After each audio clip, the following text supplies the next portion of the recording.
got the way the truth once stood. A kingdom of confusion carved out of falsehood. But he walks through the ruins like a prophet reborn. A voice once in fire, a mind on this scorn. The chaos watches with an all-seeing glare. Guardian of reason in a world unaware. When the overlord stalls at the edge of the frame, the faithful rise up, they already know his name. I'm here to resurrect the second coming of common sin. I come to wake the sleeping, the church will bring the fed. No hurdles, no illusions, no hollow in your bed. He's here to resurrect the second coming of common sense.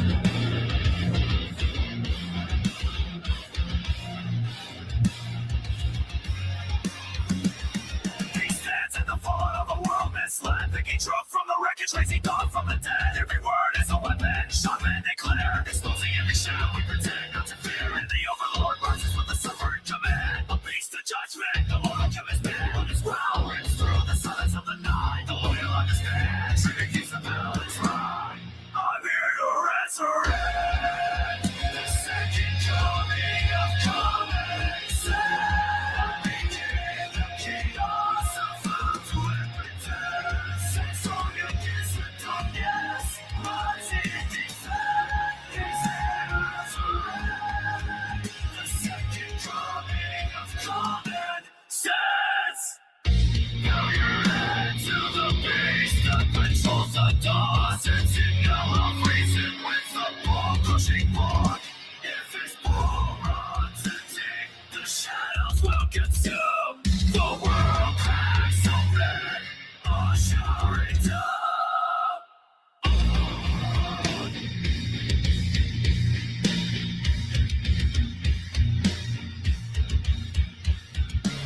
So with the command, don't deploy a core. If you know what's good, feed Morty the overlord.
Oh, all right, welcome back to the party, everybody. This is Morty, and I am your host, Lunch, aka the Indian Jesus, here to resurrect the second coming of common sense. Everybody hit that like and subscribe. You know how we do it for you.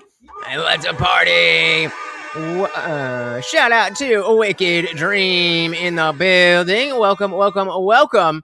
It's going to be a long night, guys. It's going to be a long night. So we do have the debate. Finally, we got somebody to take on the debate about the black community, and saying the black community is a dangerous idea for black Americans. Been trying to have this debate forever, and finally, somebody took the debate, and it is with Horseradish, who does DMZ, but I don't fully understand what he means. But I think he's saying like a little bit special. He said it's a showcase. And so there's only 2 debates tonight, and we are the headliners. So I figure I'm still half asleep. So what we're gonna do is hang out. I had to see what was good with this Alex Jones and Sneeko thing, and then we'll talk a little bit once you guys wake me up a little bit. Then we have the opening statement that we've got to figure out. But until then, we've got some chaos. As always, guys, if you cannot hear the video, if you cannot hear the video and the sound is not good, please do let me know. It's good to finally meet you. I've been watching your work it's been like a couple decades. Well, Yeah, since I was a kid, I've known about you. Been watching your podcast appearances on Joe Rogan, and now you want me deported from my country. So let's start with that. You challenged me to a debate. I think it's important to start with some of the claims you made. Is the audio okay in here, guys? Can you guys hear? I hear you loud and clear, Sneeko. There's no echo. Okay, so you want me deported from America? Okay, so I guess that's the topic that Alex Jones. Oh, deport this kid because he was out celebrating. Here, let me pull that up. Sneeko, Mom Donnie, crowd. He's out in the streets, and I can't actually play the. All right, we'll do this. We'll do this one. They actually copyright claimed a bunch of music. So let me see what this is. Oh, your city looks just like. Hey, welcome back to Mamdani's Republic of New Yorkistan, the best city in the world. I told you New York was a Muslim city, and inshallah, your city looks just like this too. You ain't wrong. Inshallah, the whole world's just like this. Islam will be at every doorstep. Everybody will know the truth. Nobody's hiding it. Everybody can be Muslim. You don't need to live in falsehood anymore. Every race, every nation. Jeez Louise. Remember, as Hassan said, they're a musical people. Shout out to Aid the Sister. Welcome to the party. Dressed like free in the debate. I did notice that. I'm like, why is he wearing a tie? Welcome. We also got Kelly Green in the building. So Muhammad rest in piss. Police be upon him and all those goat fuckers. So this is why Alex Jones is like, well, we gotta get rid of you then. Welcome to the party, guys. Again, we have a debate later tonight. That's not going to be until about 11 p.m. So what we're going to do is hang out. We got to work on the opening statement. We were going to see if some people wanted to do like mini debates, so we could do that. But then we have the Black community is a dangerous idea for Black Americans on horseradish, and we will be doing that later. Until then, we got deportation. You go. There's no echo. Okay, so you want me deported from America for exercising my First Amendment rights? You're making the shock face. This is what you said. You said deport now, and then Elon Musk, the trillionaire African migrant into America, who's bringing in tons of H-1B visas. He said, yes, he wants me deported as well. Well, to be clear, I wasn't making a shock face. I was enjoying my iced tea right here in Texas. So I was gulping it down. No, I did say that, and Elon agreed with me on that viral post of your viral post. And here's where I stand on that. Obviously, I was saying that more rhetorically because we have separation of church and state in the United States. I read the Quran twice. It is a battle manual about to take over the world. So you don't actually want... Yeah, and that's I was literally about to say that when we were watching the other video, but that is the subversion of the American government to make everyone Muslim. That means that, oh no, I missed a little corner there. I just want a little bit smoother, just right on there. Anyway, but saying we're going to have Islam in every home is explicitly going against the religious freedom that we have. And deport. So wearing a tie because as a younger man, he needs to appeal to old white ladies. The tie and dressing that way is what gets the old boomers hot. That's what Hassan says.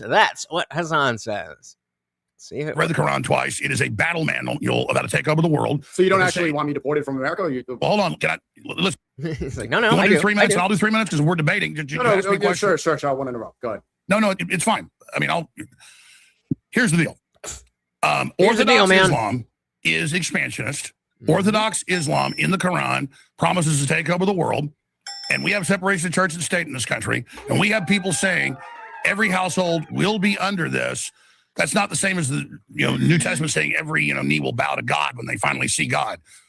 Okay, so my issue is you're jumping around all crazed, doing throat slitting motions, saying F you, basically, I take it as America, and saying you will go under this. We're going to take your cities.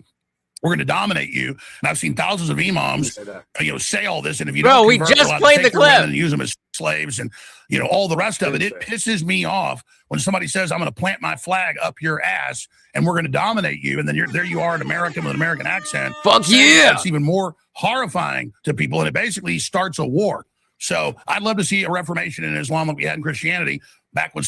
But you can't see, because you need I don't remember the specifics, but that is one of the biggest differences between Islam and Christianity. Not that there's not violence and imperialism and all that stuff that you want to talk about, but there was a reformation where it's like, all right, let's slow down a little bit. But because of the fact that the Quran is meant to be the actual word of God, not the man's word inspired by God, ain't no reformations coming. Some of the Catholics are trying to force people, to follow what they said, or they would burn them at the stake. Okay, so Islam needs a reformation. I don't want to be at war with Islam, but there are 50 plus Islamic countries. And I bet Sneeko would openly say that. Like, no, we can't reform anything. This is the word of our God. Most of them are 99% Muslim. There's only a few Muslim countries where Christians can live in peace. Islam is expansionist. That's why I'm against Israel. It's expansionist. It is elitist. It says greater Israel. It sees everybody else as subhuman, at least Ben Gvir in the leadership of Israel. And so I'm opposed to Israel and its expansionist supremacist activities. I'm against Islam's expansionist supremacist activities. And I'm against the Chi-Com expansionist activities. I'm against the left's pedophilic Hollywood expansionist dominance, imperial operations. I don't want America to be imperial. I've been against all these expansionist wars. Even though I didn't like Maduro, I said, I think we'll probably just put communists back in. Now they want to overthrow Cuba and put the communists back in. So I'm against all of that. I'm against imperialism, not from some leftist angle, but from George Washington's angle of not being involved in foreign entanglements. Got him.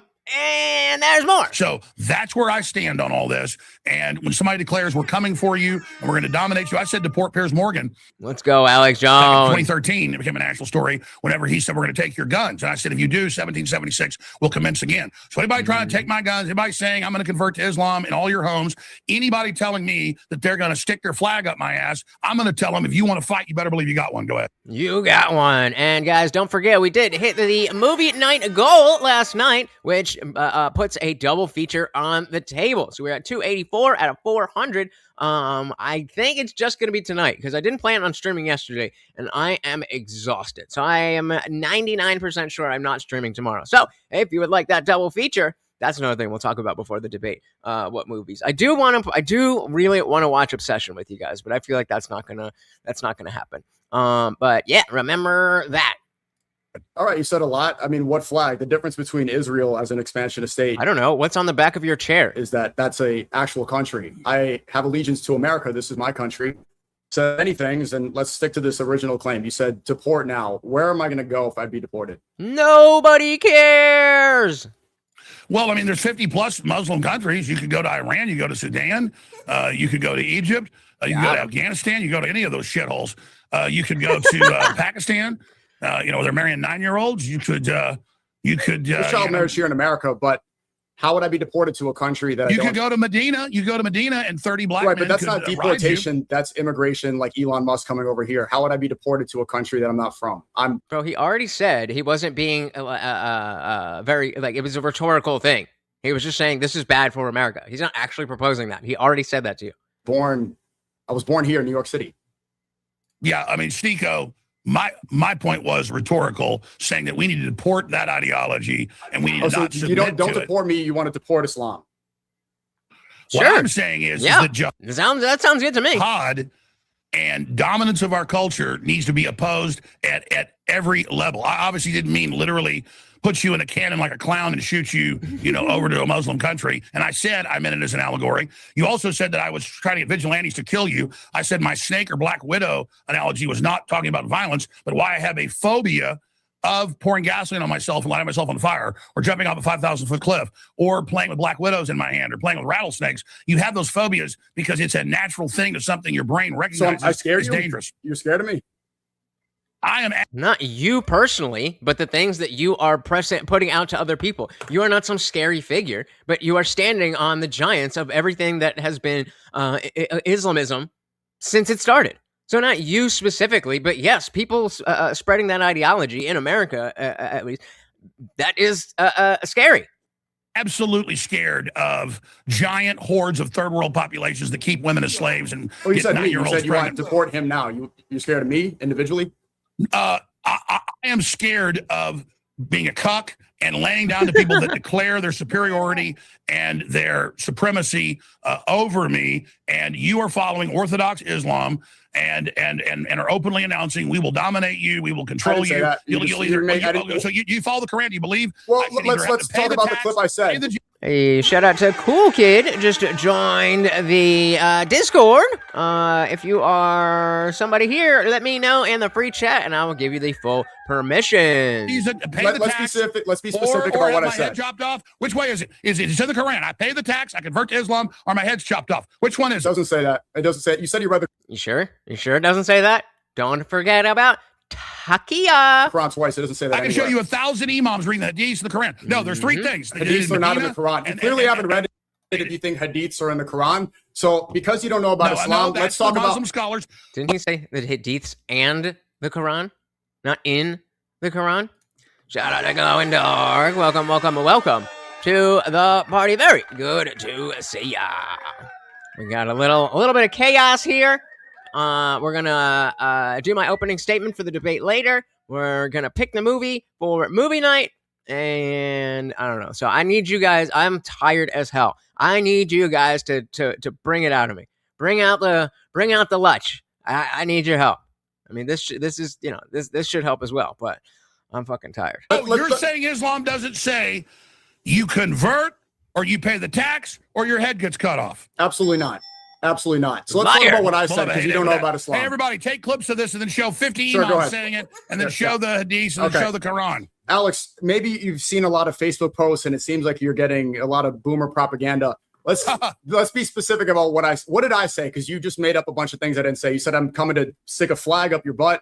I'm here to dominate. I didn't say any of that. What did I say? You said we're going to take over every house. I didn't say that. Take over the cities. I said in Christian language something similar. I don't know what type of Christianity you are. Every knee will bow, every tongue confess. I said, wait, what do you say? I don't know what type of Christianity you are. Every knee will bow, every tongue confess. I said, inshallah, the whole world becomes Muslim. I believe I have the truth. I want goodness for the world. I want you to have the truth. Christians want other people to become Christian too. This is exactly the same thing as when you see the trans activists and they know how to, I just want, healthcare, or even talking about the commies. I just want universal healthcare for everybody and make sure that you've got a living wage. These are the talking points. And so the question always becomes, is this person somebody who is employing the talking points because they know what's behind it is bullshit? Or are they somebody stupid enough to think that the talking points are the beginning and end of what we're talking about? Why should I hide? Why should I act like I don't want goodness for other people? Of course, inshallah, do you know what this means? If you know, you read the Quran. What is inshallah? God willing. So it's not up to me. It's not up to any force. It's not up to anybody forcing you and converting you with the sword and threatening. Oh, yeah. And they would probably kill Sneeko for saying that. Islam never does that. Hey, Muslims always bitch about the Crusades. Were the Crusades a response to 700 years of Muslim invasion? Did the Muslims take Spain and put over 2 million women into slavery? Well, if you want to talk about Christian expansion, we can too. But in the Quran, it says that you don't force anybody to convert. People willingly accept Islam. Nobody is trying to spread it by the... Do they know? Come on, bro. Then what was the need for the sword? What was the need for the sword if everybody was just like, oh, what's Muhammad talking about? Oh, yeah, base. Shout out to Nikki Dark Angel. Welcome to the party. Very good to see you. Yeah, I haven't been using that one as much. But yeah, welcome.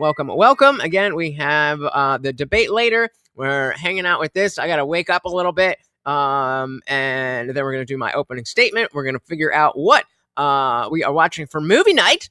And then we got the Black community debate, meaning that the existence of the Black community, the idea, is very, very dangerous. Hey, shout out to Wicked Dream. Oh, there we go. Shout out to Wicked Dream with the big 5. Already getting us started and keeping the whole goddamn stream ad free. Thank you. So, very, very much, sir. Where does that leave us? All right. So, we are at 2 284? No, 284 plus 5 is 289 out of 400. That is 1 out of 15 for the night and 5 out of 75 with our sponsor being Wicked Dream. Thank you so very, very much. Let's party on. Said ads are equal to Satchel of Richards. Don't we all hate those ads? Don't we all hate those ads? Thank you so very, very much. We got our boy Dick Johnson. Welcome. Very good to see you guys again. Real quick, we are we're watching this. I need a little bit of time to wake up. We're gonna iron out my opening statement. We're gonna figure out what we are watching for movie night, which you guys have already earned, but we can still get a double feature. And then we've got the Black community debate. And we'll see if everybody calls me a racist. I hope not, but we finna find out. Welcome to the party, guys. Don't force anybody to convert. People willingly accept Islam. Nobody is trying to spread it by the sword. I want people to hear the truth and accept it. That's why I say, inshallah. Convert, pay the tax, or have your head cut off. Convert, pay the tax, or have your head cut off. You don't know about Islam, so you might just... You should avoid this stuff and let's talk about what I said. You're hoping people don't know. I do know. You didn't think I knew what inshallah meant. I know what all that means. Yeah, but you said that I'm trying to force it and stick a flag up your butt. I didn't say any of this stuff. Dude, you were going, fuck you to the camera. You were sitting there. You want to know why I said this? Whose throat you going to slit? You're like, fuck you, we're taking over. I didn't say that. Yeah, I didn't say that. Like with the Muslim invaders. We're taking over. On their Zodiac boats with Soros. What's the Muslim population in America? And then you got the 200 to 1 Muslims raping and stabbing and murdering people all over Europe and running over people. 200 to 1. Even according to Tommy Robinson on the Epstein list, the majority of pedophiles in the UK are white Christians. It's not even the Pakistani grooming gangs. There are no doubt there are a bunch of pedophiles in the UK. Yeah, and there's no doubt that the Muslims. A bunch of what? What are they saying? There are no doubt there are a bunch of pedophiles in the UK. Oh, BDS. Yeah, and there's no doubt that the Muslims, according to Tommy Robinson, it's predominantly white people. And pick the little girls up and put them in dog cages. Okay, before we get all heated, let's talk about what I said. Okay, there's a lot of things, and you're spreading a lot of. Oh, sorry, I didn't realize. It seems like you don't really know about Islam.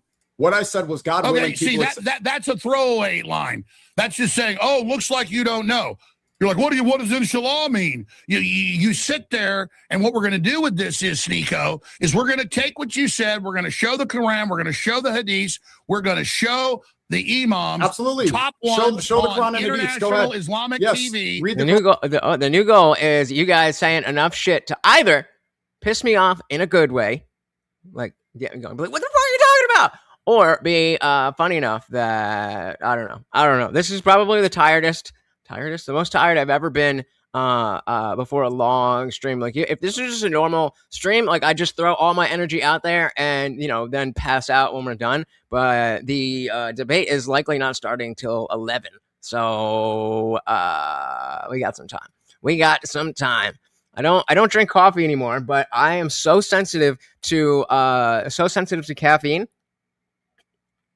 Even a cup of decaf will fuck with me. So yeah, I can't drink caffeine. I wouldn't be able to sleep until next week. But yeah, we'll figure it out. I mean, this is definitely gonna help. I don't know if you guys have seen any of this, but it gets a little wild. All right. Bone awareness. Oh no. Yeah, I'm getting old, guys. I'm not there yet, but yeah, falling the fuck asleep. You guys gotta wake me up. All right. Wicked Dreams. It's what's worse than lesbians running with scissors. Lesbian scissoring with the runs. Oh my goodness. That worked a little bit. Wow.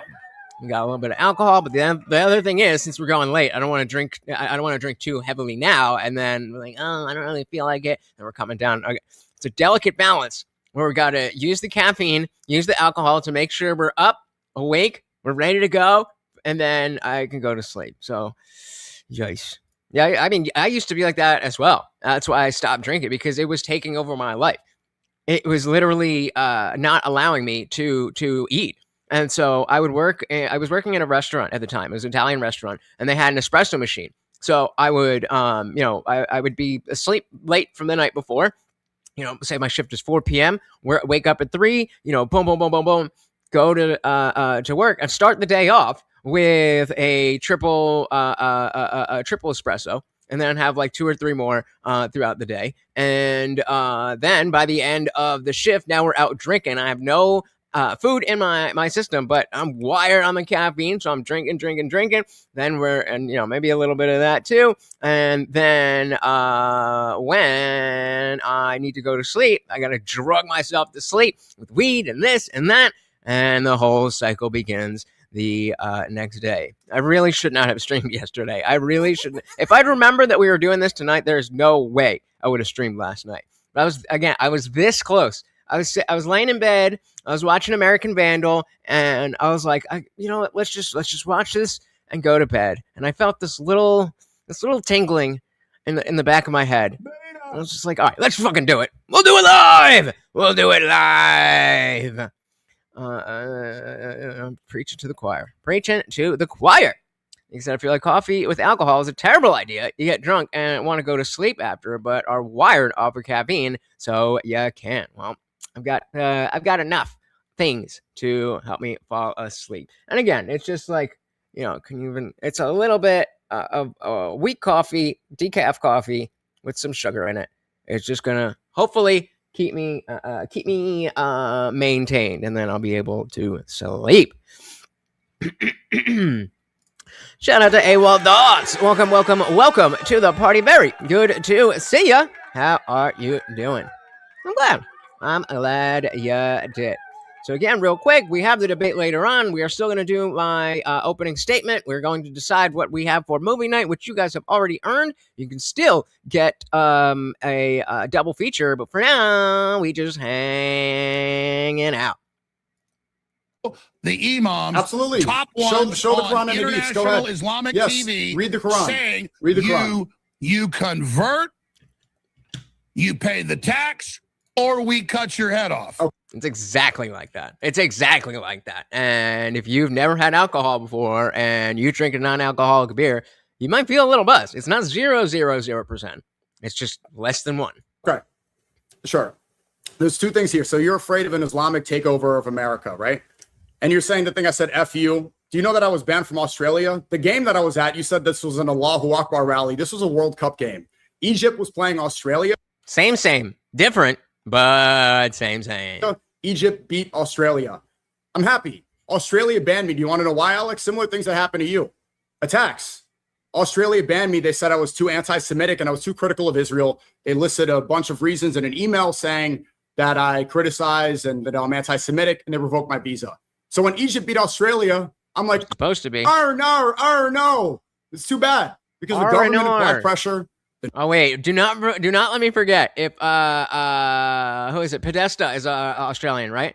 We have to get him to say R and R. R and R. R and R. That's how the Australians say it. Oh no. I'm like, no. It's too bad because the government applied pressure. The news was all upset. And I have a personal vendetta with that. That's what that was. So this is an interesting direction to take this, where a lot of people have never been banned and taken out of the conversation like that. Even though I completely believe that he is trying to subvert the American project. Maybe not that seriously or not that well, but he's trying to do it.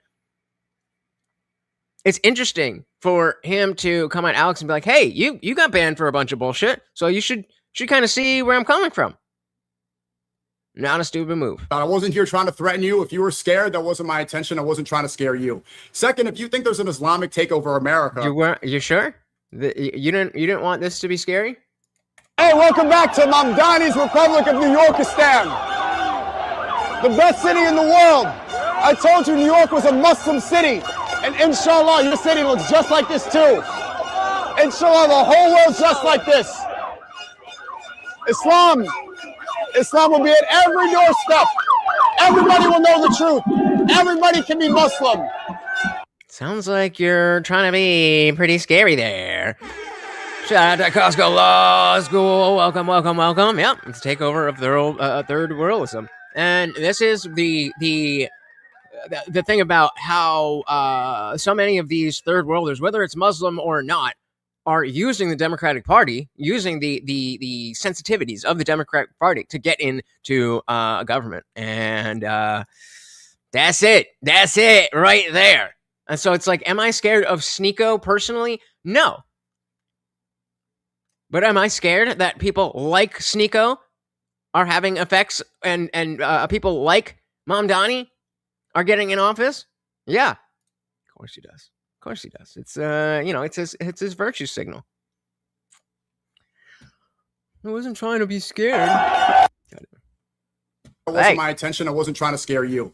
Second, if you think there's an Islamic takeover of America, what is the majority of the immigration coming in? Because you spent your career talking about globalism. What's the percentage and where is the majority of the immigration in America coming from? Do you know, Al? Shout out to Quinn apologetically. Welcome, welcome, welcome. Stop lying on Democrats. What are you referring to? What did I lie about? Oh, we also got Colonel Quail.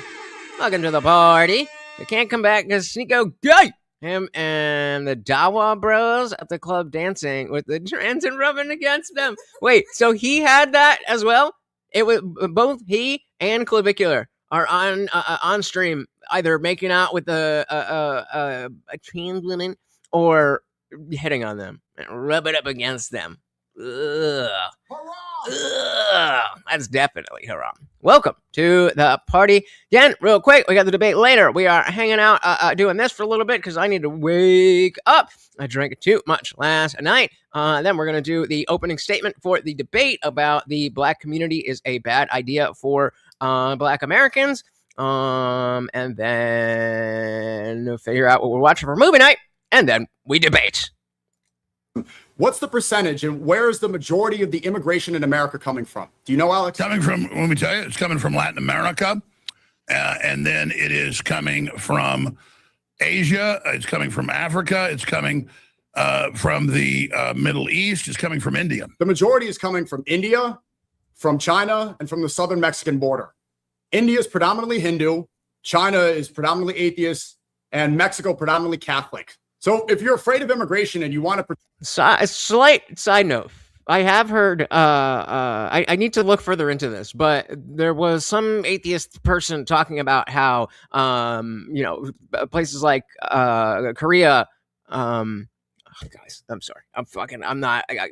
We'll wake up. Well, let's go. Places like China, Japan, South Korea, they are very successful and, have a high trust society, but not that much religion. So it can't be that necessary, can it? Predominantly atheist and Mexico predominantly Catholic. So if you're afraid of immigration and you want to protect your demographic, then the Catholic invasion coming in from Mexico, that should be your concern. Muslims make up 1.3% of the American population. There's no takeover. Costco Law School said, Ye and Tate won't hang out with Sneeko because Sneeko allegedly tried to have sex with them. So there's that. All right. I don't think Sneeko would do well in a Muslim country. Rooftop party, probably. I'm not surprised. Shout out to the Zucker. Welcome, welcome, welcome. Alex Jones is a terrible debater, and I can't stand Sneeko. You would school both of these guys. Well, we got to see what's going on out there so we know that is the case. Welcome, welcome, welcome. Again, we do have our debate later. We're going to do the opening statement with you guys and pick what's good for movie night. All right, welcome. Let's dive back in. Muslims make up 1.3% of the American population. There's no takeover. So this is the same argument again as the transes, saying, well, there's only this many trans kids.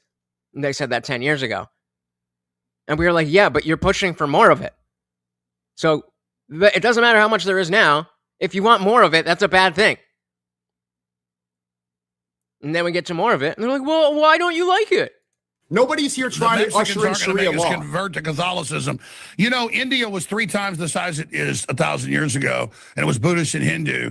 Now the biggest subgroup is and you got Kashmir and all those areas, and Pakistan used to be India. The Muslims take over everywhere they end up. The Quran is a battle manual, how to take over towns, get violent, run everybody out, take over the next town. Are you denying you're avoiding the real question. Is there a real threat of Islam? So I'm going to ask you again. You didn't answer my question. I answered yours. Were the Crusades a response to 700 years of Muslim invasions of Europe? It was conquest back and forth between different empires. No, it wasn't conquest back and forth. The Eastern Empire of Rome, Constantinople, fell, 600 years ago or whatever. That was Muslims with giant cannons that they bought from Eastern Europe. This is a false equivalency. There's no caliphate right now. There's no Muslim. What Muslim? Do they want that? Do whoever you want to appeal to, the head Muslims, do they want a caliphate right now? Or they just don't have one because we blew them the fuck up? He said, probably visit an Islamic country, but he sure as fuck isn't living in the caliphate permanently. Yup. Sister said, Sneako's pro-Muslim stance is just his latest pivot. He has no soul. I agree, but I kind of in a more of a sad way than a grifter way. I think it's a little bit sad. I mean, depending on how you're saying that, I really do think that he globs on to whatever idea or ideal and like makes that his whole personality, just like the transes. Empire is going to take over America. Where's the caliphate today? Where's the? I don't know about all that. Ottomans? It doesn't exist. You're saying they're going to stick. Let me explain how this works. Again, do you want that? Do you want that not to exist, or would you like more? My family background is Protestants. Okay. Okay. So on my mom's side of the family, the Greshams, who went back to England and then invented the stock exchange, a bunch of other stuff, but they were Christians that came over here and they owned a bunch of stuff and were rich in New York. And they met with Andrew Jackson when he was president down at the Hermitage in Tennessee. All right. And he said, I want Western expansion, be after I'm out of office. And he said, I want you to, because you're volunteering, I want the Gresham family to sell your holdings, bring in, they accepted the plan that they came up with. My ancestors engineered the Texas Revolution. Took them 10 years. They came in with 2 ships at Galveston, had shootouts with the Jesuit priests. A bunch of people got killed. One of the ships got taken. The other ship got in. They went up the river to Washington on the Brazos, started bringing in Protestants out of Tennessee, Alabama, and Virginia. Took them 10 years to set up the operations. And then we basically started a fight with their dictator, Santa Anna, a decade later and launched the war. So that's what these Islamists are too, is they're coming in as the foot soldiers to prepare the way for the takeover. And the government of Islam is Sharia law. The government of Islam. They're pushing their Sharia law. Which government? That is the one governing the one that you're actively seeking to create with this. The one that you're actively seeking to create with this. That government. It doesn't exist yet because you've only just gotten started. Meaning in the last, 20, 30 years, something like that. They've only just started. But it's not a secret. Like, have you seen the, I'm going to keep these both open. Let's see. It was Mehdi Hassan.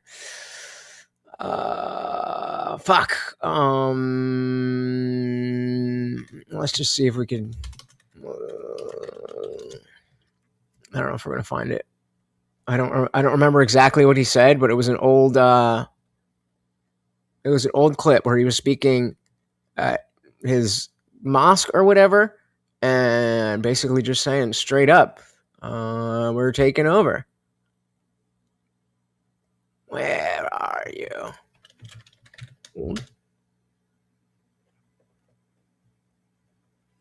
Let's try Juto.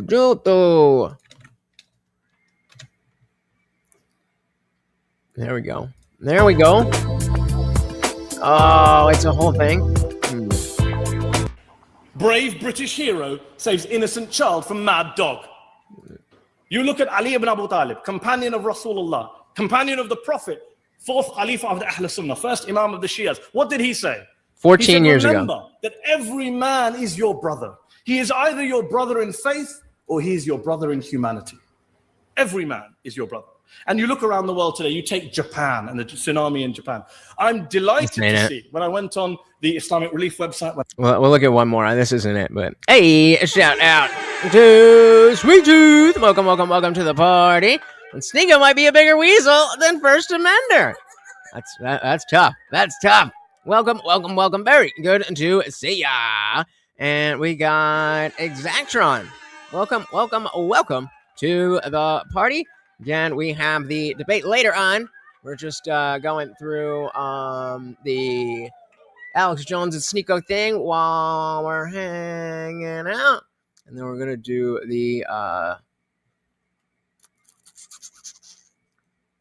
opening statement. All right, I don't know where it is. But, hey, Seth. Oh, is this it? There we go. Got him. Got him. Got him. Come on. In Islam, the ends do not justify the means. This idea is totally alien to Islam. In Islam, what is halal, what is haram is haram. We do not bend our law, our morality for our short-term aims. Never. And we never lose the moral high ground. So we already know that's a lie. So we're starting off with a lie. If we know anything as Shias of Muhammad, as Shias of Ali, as Shias of Hassan, as Shias of Hussein, we know that keeping the moral high ground is key. Once we lose the moral high ground, we are no different from the rest of the non-Muslims, from the rest of those human beings who live their lives as animals, bending any rule to fulfill any desire. Once we do that, we are lost. Well, all of these ulama unanimously agree that at the very minimum, if Yazid was not a kafir, then Okay, I don't know where that was, but yeah, I mean, again, these people are not, they're not pretending that this isn't what Islam stands for and wants and pushes towards. It's very clear, like it's not a debate. Government and of they're Islam. pushing their Sharia law. Which government? That is the governing system with the Shiites and particularly the Wahhabis. That is 80% of Those Islam. are completely different. Wahhabis and Shias have nothing. That's in what I common. just said. I just said. Got it. I know. The Shiites are government. So you think 19%. Iran? The Shiites are 19%. You think Iran is trying to take over America? The Wahhabist Sunnis are 79%. And Steamrolling. the rest 2% is Alawites and a few other groups. I know all that. Okay, where You is just that? did Where a is that false- happening? Where is you that just spreading in claimed I America? didn't know the groups of Islam. Where's what that- I'm saying is, in both major branches of Islam, but particularly in Wahhabist, it is the Sharia law down to the local imam that is the governing system of Islam. So Okay. is Iran. It is the Islamic Republic. What the is rulership is through Sharia. What is You're like, what has he said so far that has not been true? Like, fair, he's been kind of steamrolling Sneeko, not really letting him talk. Well, what has he said that's not true? Sharia law? What is Sharia? What's that? What does that Sharia mean? law is the governing What is- system what is- of what is- Islamic control what does Sharia and the mean? three forms of jihad. What does Sharia mean?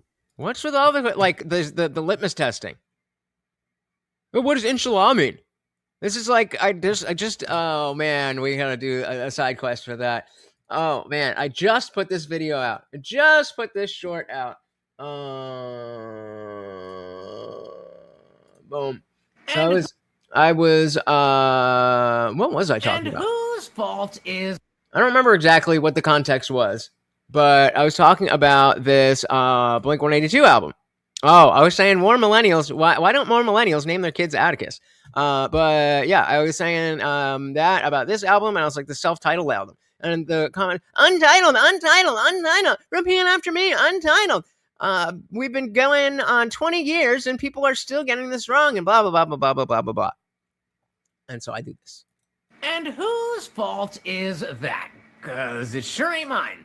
Do you know that I prefer T.I.J. over just I.J.? How dare you? It's not like self-titled albums aren't a thing. And then you do that and put your name on it. What are people to think? I mean, it's this out. If you saw this, what would you call this album? Blink-182. The reason it's been going on over 20 years is because everybody understands what we mean when we say the self-titled album. But everybody clap, everybody stand up and cheer for Mirko Pew Pew. That's actually a cool name. But stand up and cheer. The best Blink-182 fan ever. Not only just the best fan, but the best millennial. But the person. Make him king of the world. I have absolutely no idea how old you might be, but I am 1,000% sure that you are way too old to care this much about a 20-year-old Blink-182 album. I mean, if I was trashing the album, you know, that's one more thing to put in the list of why you disagree. But what does this accomplish except for giving me more content? Thank you. Got him. Yeah, it was this one. I was doing this. I was doing this. Actually, we're gonna have to do the volume because TikTok doesn't like when you download their shit. Random thought, but I'm surprised that more millennial parents didn't use the name Atticus. I bet you already know where I'm going with this. Atticus was everywhere. You had your Atticus shirt and your Etnies sneakers with your skinny jeans. Those were the days. But that's a cool name, you know, like he's got Atticus Finch from Mockingbird. But you'd think that would come up. I'm like, oh, we want a cool millennial name. Atticus.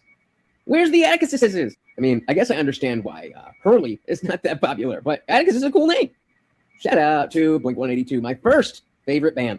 Well, I mean, I did like Hanson when I was like 4 years old, but like for real, it was Blink-182. But I still gotta be a little bit of a gatekeeper and say only until the Jacket album, or no, whichever was before the self-titled album. Self-titled. Oh no! I mean, it goes on like that, but yeah, not me. And same energy here. That you're just like, oh, could you name any of their songs?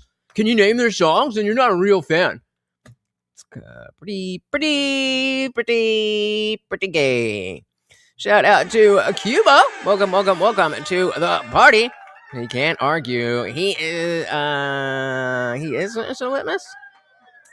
Yeah, Mr. Litmus test. How do you afford your rock and roll lifestyle?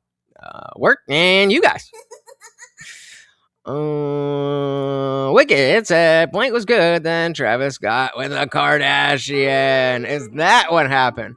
Is that what happened? It makes total sense. Oh, you're talking, okay. Did you just bop fan on that clip? You're goddamn right. I used to play that shit on repeat. And so, you know, Sneako's doing the same exact thing. Gatekeeping.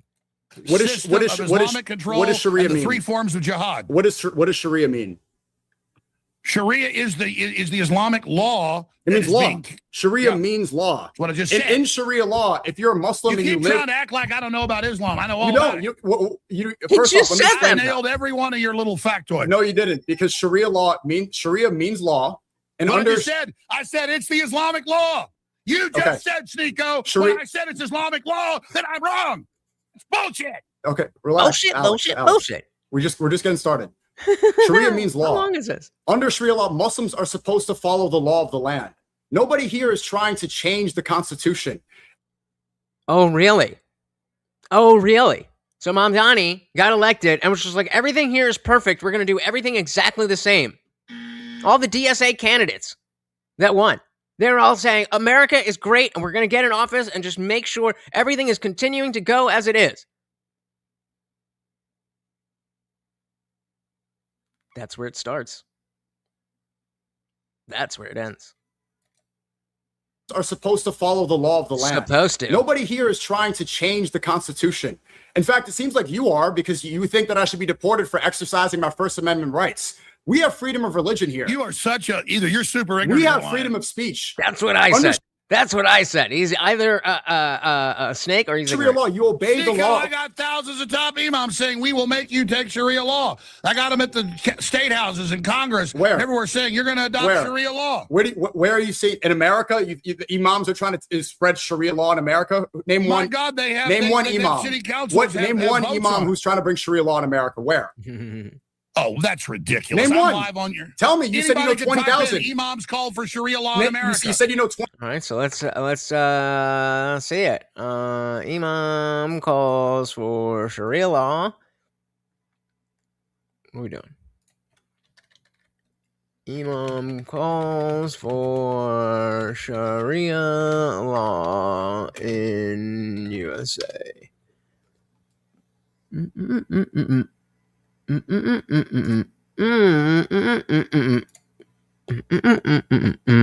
is the Cedar Riverside neighborhood of Minneapolis.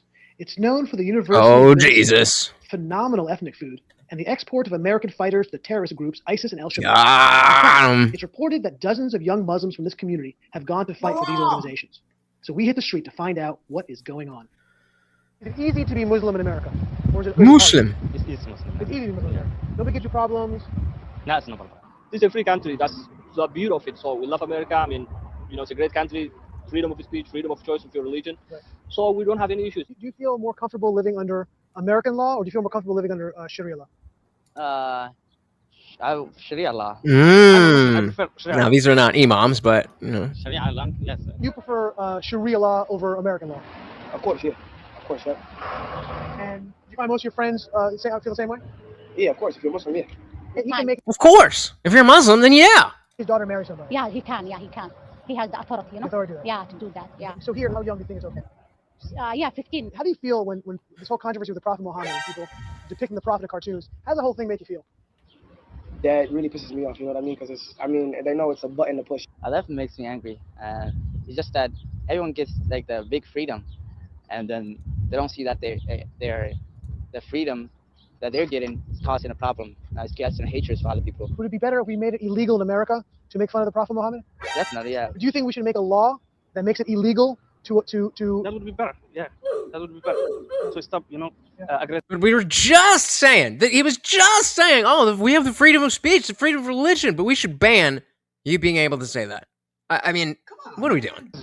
I was so upset and I was so mad. They insulted our religion, they insulted our prophet, and we couldn't take it. And they shouldn't be allowed to do that. Oh my God, big time, yes. Do you understand the motivation behind the people then who strike out violently against people who depict the Prophet Muhammad? Yeah, I understand totally where I'm coming from. Yeah. You understand why they feel motivated to do that? Yes, because when you every day you face frustration and every day you have you're mad or somebody say that or you feel hate yourself. You can do anything you want. You commit suicide. You don't care because your heart is telling you I don't want to live no more. Over a cartoon. You're going to end yourself over looking at a cartoon. What? What? You couldn't take that much hate, or you kill someone. In a way, they kind of deserved it. Yeah. No, every action has a consequence. Is it right to kill somebody who insults Muhammad? Yeah, because she is just, she had the religion, I understand. But she shouldn't pick up the Prophet, you know? Do you understand why people would want to attack her? Yeah. You have a choice. Would you rather live here or would you rather live in a Muslim country? I'd rather live in a Muslim country with my people. Would you prefer to live in Then America go. or prefer to live in Then Somalia? go. I think it's Somalia. Would you rather live in America or live in Somalia? I would rather live in Somalia. I'm not Americanized. I just speak fluent and I'm articulate and I can articulate what I'm trying to say. You know what I mean? That's about it. But other than that, So I can fit in. I'm not assimilating. I'm subverting. I'm subverting. I'll drop this link in the chat for you guys to go keep that on your list because they are not hiding it. Oh, we're supposed to be looking at imams, but let's not pretend that it's not easily found. 20,000. I don't know why these professional streamers, professional shows, why don't you have a thing ready to just Google things, ChatGPT things? It's not like you're stuck somewhere. You're already on the internet. Just fucking Google it. I'm live on your. Tell me, you said you know Anybody can type 20,000. in Imams called for Sharia law in America. You said you know 20,000. Can you tell me an imam who wants to bring Sharia law in America, please? Durka Muhammad Jihad. Okay, you just want to just be stupid now because you don't have an answer? Got him. Got him. No, I mean, my God. Listen, we're gonna take this. that's you don't. This is the Andrew Wilson thing where it's like if you can't name it, then it never happened. If you can't tell me the direct quote and at the exact time, then it just didn't happen. You don't have an answer. You do it for us. Take this clip and then show them. Don't go too much. You just have 15 imams say it. You don't even know one. City council, You don't even know one person that's trying to bring Sharia law here. Ron DeSantis parades around, hey, we're banning Sharia law. Texas, we're banning Sharia law. Alex, why do you think they're doing this? Is it because there's an actual... Yes, because people are trying to employ it. There are enclaves. Did I save this fucking video? Tell me I didn't. I'm going to try. I don't know why I always do it, but Patterson, New Jersey Muslim. Oh,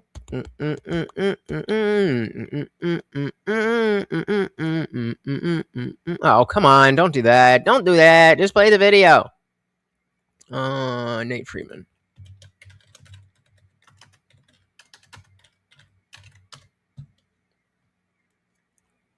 There we go. No, what the fuck? Give me the video. All right. Well, this isn't exactly what I was looking for, but I mean, you know, we got the entire, this down by the entire thing is Muslim. The store names are in Arabic or whatever.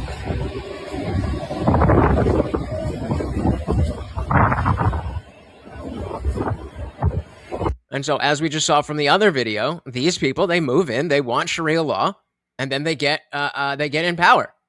And if they continue to get in power, it's this one. I'm trying to find this, but I don't know why it's not.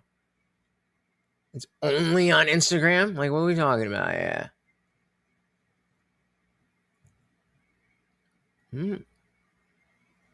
There we go. Jews did 9/11. Walking down the street, I noticed this barber shop. This is about 45 minutes away from my house. This is about 45 to an hour away from my house, where I sit at this moment. Walking down the street, I noticed this barber shop put a shirt out in the window that said Jews did 9/11. I wanted to ask the barber shop owner about it, and then this happened. Patterson, New Jersey. What's going on? Can I ask you a question? So I'm from Manhattan, and I'm doing a video on Patterson, New Jersey. I would love to speak to someone who works with this barbershop. Right there. You work with the barbershop? I just didn't know if you were waiting to get a cut or not. Yeah, what's going on? You work for them? I noticed an interesting a shirt on the window. What are you guys, first of all? I'm a journalist from Manhattan. What are you? What's your background? My background? I'm an independent journalist. This is my... Are you a Jew? Are you a Zionist? What are you? Am I a Jew or a Zionist? Yes. Why does it matter if I'm a Jew or a Zionist? Take a walk, buddy. Why does it matter? Why does it matter if I'm a Jew or a Zionist? Oh, why does it matter? Okay, so he just shoved the door in front of my face. His shirt says Jews did it for 9/11. Let's ask this person. Keep filming. Hey, I have a question for you. I have a question. Thank you. Sorry. Okay, let's ask these people. Hey, did you guys just see me get kicked out from there? I don't want to be on video, bro. Did you see me get kicked out there? Man on your team, bro. That's Yahya Sinwar on his window, the architect of October 7th. 1,200 people were killed. Oh, yeah. All right, well, you get the point. Like, it's right here. It's everywhere. As Sneeko said, it's coming to your city. It'll be in every home.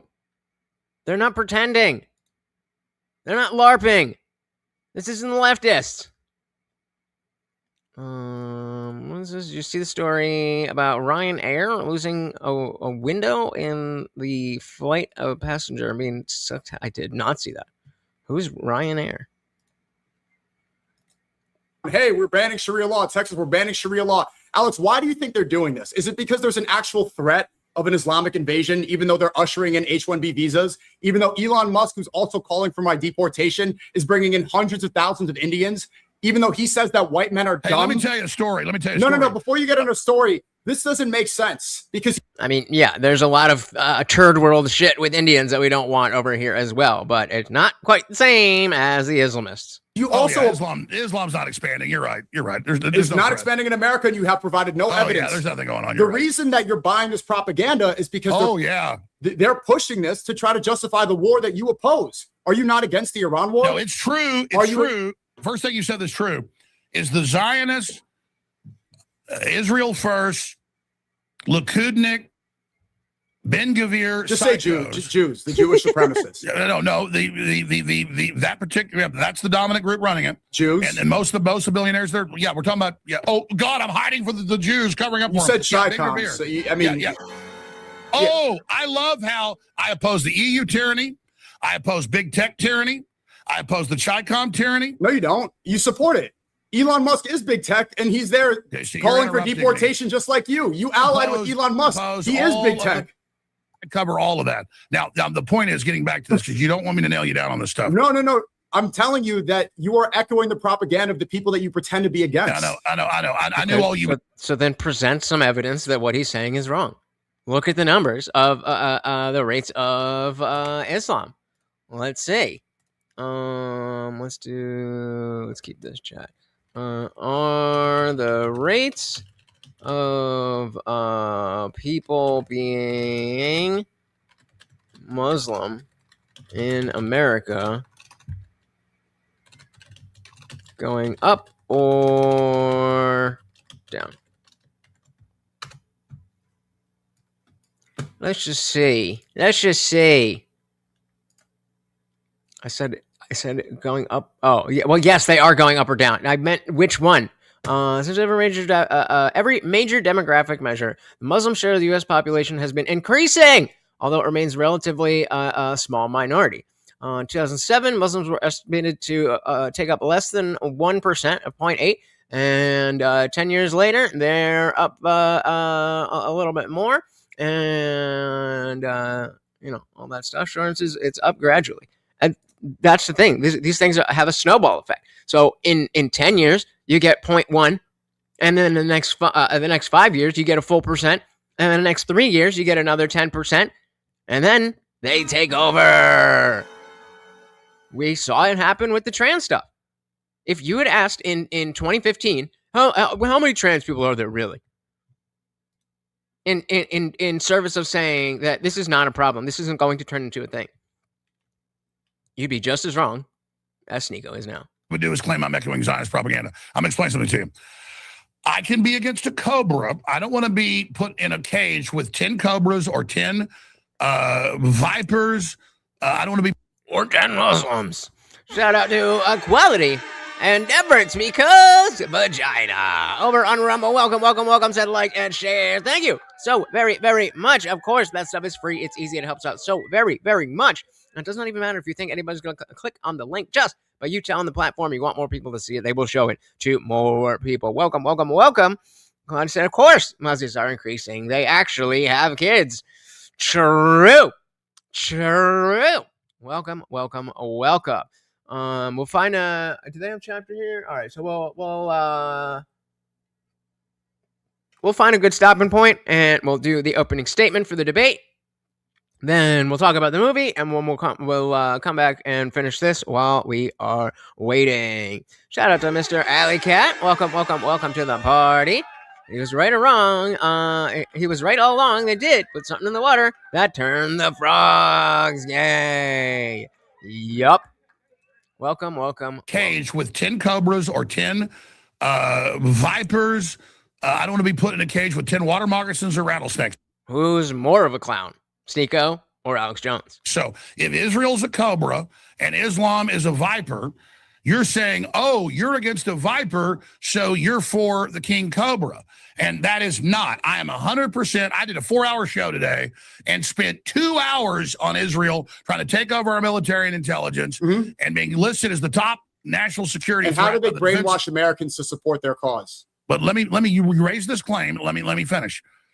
It's a false equivalency, apples and oranges, to say if I'm worried about expansionist Orthodox Islam, that then I'm covering Zionist propaganda. The Zionists have been successful with many boomers and people saying, you must support Israel and Christian Zionists support it. How do they get support? Let me finish. Or you're for Islam. I am not one of those people.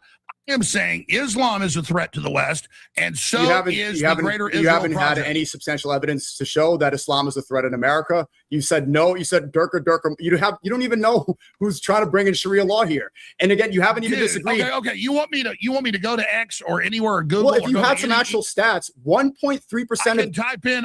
Oh my God, 90% of the refugees, the invaders in Europe that are Muslim or military. Okay, are we in Europe or America? 80+% Are we in never Europe get a or job and America? Stay on welfare. First, oh my God! I can show. It's the Western world. Let's not pretend that what's going on in Europe eventually trickles over here.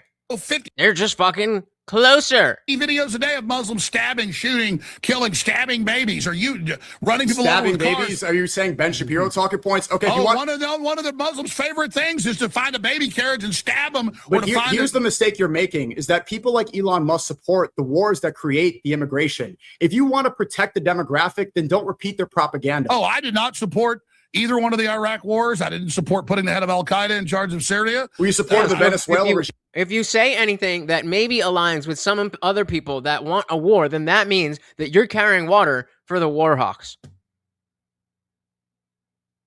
Mental gymnastics. Change now. IDF soldiers are in Venezuela right now. You wanted Venezuela war. That was a big mistake. You're not listening. That's not what I said. What I said was in practice, under gunboat diplomacy, Barbary policies and precedent, and the Monroe Doctrine, because they're involved in our politics, they're in our hemisphere, and because they're a communist dictatorship, you could say that this would be a legitimate thing. But I don't trust that they won't put in the communist and have a dictatorship, which they put the vice president in, and now they want to do that in Cuba, arrest Raul Castro, but then put the communists back in. I don't believe the U.S. should do regime change and then not have free and fair elections. So I said I'm against it because they will. So you do oppose that. Venezuela regime change. Good. You did? What I just said was, I said if they had free and fair elections, but they won't. So then I said that I would not support it. Yes, that's well, what I'm I said. against it, and it was I was proven right. And there's now IDF soldiers there. They're taking over $2 billion worth of oil. Was Oh, sent that's directly like to Israel. IDF is training ICE. Where's the evidence of that? Now, I didn't the even say that's not what I said. IDF is What? in Argentina, and that's one of the biggest Jewish populations, and they are trying to take the property and the government over, and because I think they may sacrifice Israel to create World War II scenario victim playing again. You're saying a lot of things. Let's get to the core issue, right? Okay, so you want to protect the demographics. You don't want an invasion. You don't want foreign influence, right? Our country is dominated by Jewish. I'm a Christian American nationalist, and white people are demonized by the left, by the Red Green Alliance, by Israel and everybody, and I'm sick of it. White people are 7% of the world population. Anglo-Saxons are like 2%. There's no point in just I am preaching. sick of being run over. Okay. And everybody that's declared war on us, I'm saying, okay, then. You think If I declared want a war on you? And you want to declare You think war? I declared don't care if war? you're Israel. Are you a I don't care if Muslim? you're Are you a Muslim? Then yes, you have declared war on the Western world. And like you can see that Sneako's getting frustrated because Alex isn't going to, sit there and have a back and forth debate. Alex is just going to be Alex. And I forgot what I was going to say. You can see that Sneako's like trying to actually find a place to like actually have a discussion, but I don't know. I don't know if he's going to get Alex down. Well, let's see. Muslim, I don't care if you're a Chi-Com, I don't care who you are. You want to fight, you fucking got one. Okay, so your fucking games are over. You want a war? You want a crusade? Now you're don't worry, you're gonna get one, pal. You're gonna then well done. You just played into the hands of the Jewish supremacists controlling our country. Shout out to Chronic. Welcome to the party. Very good to see ya. So we were looking to do some mini debates last night. But we couldn't really get there, and everybody was winding down. So if anybody is down to do a mini debate up here, I am definitely willing to host that, and I know Chronic is ready to go. Welcome to the party. We're just watching a little bit more of this. I drank too much yesterday. I gotta get the gears moving a little bit. Then we'll work on the opening statement. And again, if you guys want to debate, come and debate. And then we have the black community debate later. You're going to get one, pal. Then well done. You just played into the hands of the Jewish supremacists controlling our country. It ain't going to be. Done. No. That's what Elon Musk wants you to do. It's going to be cultural, so you can sit over there and fuck your daughters, and you can sit over there and marry fucking 7-year-olds, and you can sit over there and fuck little boys. You're chipping out. We want your shit out of here. The predominant valid crash out. Traffic in Europe. Yeah, so there you go. So why don't you guys talk amongst each other and see what you want to debate. That way, you're good to go. Come up. We'll fucking ride. I told you it was white guys. Bullshit. It's not. This is 500,000 girls groomed by the Islamics. 250,000 was the estimated number. You just doubled it, and that's completely conflated. It's 500,000 now. They had it in Parliament. And even if it was 250,000, like that's not good, bro. Here's the other thing: 500,000 estimated. You even look at the report. We know Keir Starmer protected them. We know the British leadership are a bunch of. I exposed that 30 years ago. Okay. Do you want to? Okay, so let's get to the core of the issue. So you established that you're a Christian white nationalist. You want to protect your demographic, correct? Is that your main? I did say Christian American nationalist, but no. What I've established is I am a Christian populist nationalist. You want to protect your Those demographic? Are my terms. Who will not allow all these tribal organized groups, organized Islam backed by 53 countries, Israel backed by most of the billionaires. Fuck was that? Sneako's trying to clamp down on the white nationalist thing, but he didn't say that. He said American nationalist. And their nuclear weapons and all of their lobbies. And then we're told as Christians, period, whether you're black or white, Hispanic, and as Americans or capitalists, and particularly as white, that we're the devil and we got to shine shoes and bow down to Black Lives Matter and Soros. Are you doing a rant, or do you want to have a conversation? To anybody except Jesus. Do you want to? Done. I think you got your answer, bro. Cool. And if you want a war, you got one. Nobody wants a war. They want you to start a race war so that they can continue justifying their wars. No, it's not going to be. It's going to be a cultural velvet revolution. The new Renaissance, the new crusade will be the energizing of humanity, led by the central pillar of Earth, the West, the superior system that developed almost all the modern technology and systems that's been hijacked by scum. Okay, cool. Take a breath for a second. Claudia said, there's no Muslim president of all Muslims to declare a war. Most Muslims don't believe in the jihad against the whole world nonsense. True, but they are also going to be slain by the jihadists when they come. If you don't bow down to exactly what they say, it doesn't matter if you identify as a Muslim. If you're not just like them, you're gone. Second. So you want to protect the West, right? Let's stick to one issue. Do you want to protect the West? Yes. Yes. We want to protect the West, and the things that you are advocating for are subverting the West. Yeah, and I saw you supporting Black Lives Matter. I've seen you running down the West. I saw you. I was in Connecticut when you lied about Sandy Hook there, and then now you're getting sued for $1 billion for saying that it was crisis actors. I didn't get sued. Judges found me civilly liable. I saw you say there were crisis actors, and then you were completely... I was found guilty by judges with $1.5 billion judgment, and all of it's pure crap. And I'm still on the air at AlexShowsLive.com. Okay, so do you want? And so again, he's like, "Well, let's get to the core of the issue," and then flinging shit. Like, hey, I if you're gonna say that I want to do a debate, I want to stick to it, then you can't be throwing the same shit. All right, what we got here? And all of it's pure crap, and I'm still on the air at AlexShowsLive.com. Okay, so do you want to debate, or are you just? And there you go. I know you're from Connecticut, a rich boy. A Catholic. No, I'm not. No, I'm not. I was there. I know people that went to school with you. There you are. Okay. There you. Oh, you're not. You didn't live in Connecticut? Yeah, no, I did. I was in Connecticut when I had to go home. I had to go home on Sandy Hook. My son's co-host that knows you. I was. I know your son, and he does a podcast with somebody. No, his co-host knows you from Connecticut. Relax. I know. You're not saying anything we don't know. And all about you, Sneaky. Calm down. I was born in New York City, and I grew up in New Haven, Connecticut. And I had to go home from school when Sandy Hook happened, that school shooting. And you support a Democrat talking point. Okay. You know, and people like you said they were crisis actors. You know, all I did was interview a few people that said it didn't happen. I had a few debates. The Google searches from when it happened to when they sued me didn't exist. I'm only bringing this up because you wanted to ad hominem attacks. They just brought it up as a way to demonize me. They raised $300 million. You're the one demonizing me and calling me a jihadist terrorist. You want to actually talk about an issue, or do you just want to chimp out and yell the whole time? Do you want to talk? Oh, chimping out. Yes. Yeah, you are. You are chipping out. I mean, for a white nationalist, you're chipping out crazy. Great. Here's the difference. Intellectual gravitas and tens of millions of people that's not going to work on an Alex Jones. Oh, you're getting too excited. It's like, yeah, that's what I do, bro. That's not an insult. That's why people come to watch me. I said, Jones, a little too much coke before this discussion. Did he though? This is fucking hilarious. Support me behind it. Okay. Great. Congratulations. So do you want to protect the West or not? Do you want to have this conversation?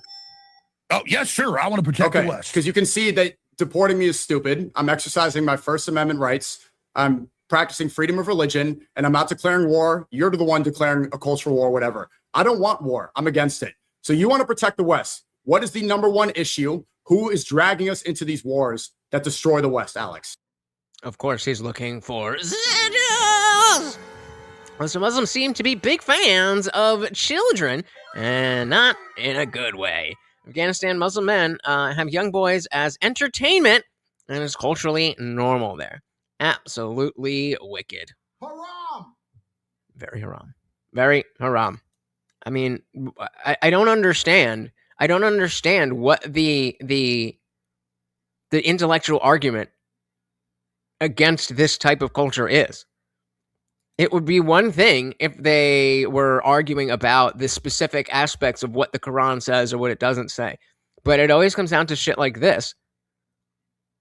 And I have to imagine that's because their ideology is inherently just not able to stand up to scrutiny. Israel and There the you go. Jewish charities. What propaganda Got do they 'em. use Yeah. to get Americans to support?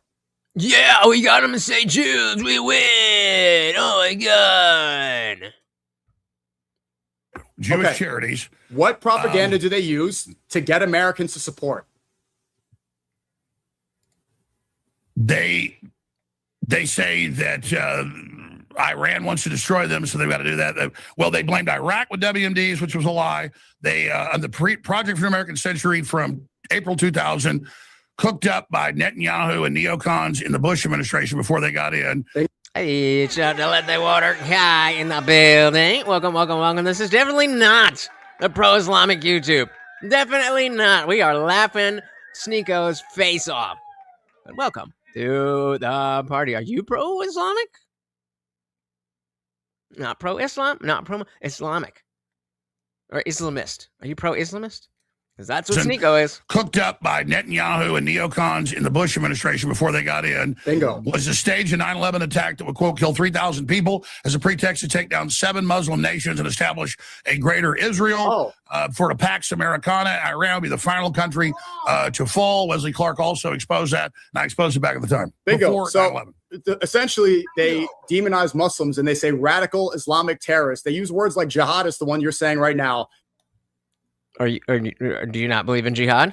They demonize Muslims to justify war and say that there's a war on terror that needs to happen, and Muslims are blowing things up. You were one of the first people to expose that 9/11 was a lie.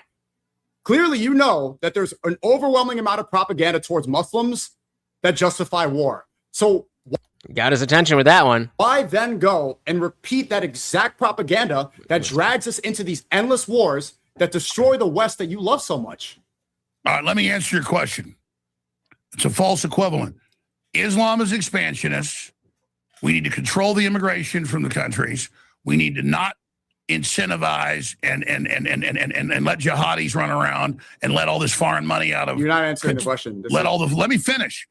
$20-something billion a year out of Qatar and all the rest of it. I'm against the Israeli money, the Qatari money, the Chinese money, the EU money, the globalist money, the Rothschild money, the BlackRock money, all of this stuff coming in and controlling us. Islam is one of the things, one of the heads on the hydra that I cover. So let me. And that's a really good point that Sneeko's trying to just point everything to, oh, it's the Jews. It's like, bro, there's a there's a lot of shit going on. And like, yeah, Israel's not the best to us, but it's so much bigger than that, that by hyper-focusing, you just make yourself look like an idiot. You're sitting next to Alex Jones, and you're the crazy one. Okay, maybe he's not the crazy one, but you're the stupid one. Finish. Israel sits there and twists what Iran does. Some of it's true. Iran is 90 million people. They're horizontally set up. They're not going to fall. It's going to destroy the economy. It's a trap for the midterms. It's for Israeli expansion. And so I'm against that, and I was against attacking Iran, and I was against Midnight Hammer, and I said this would get us into a full war. So just because Israel uses... Well, did you guys hear about the Tim Walz pardon? Let's look that up. Tim Walz pardon.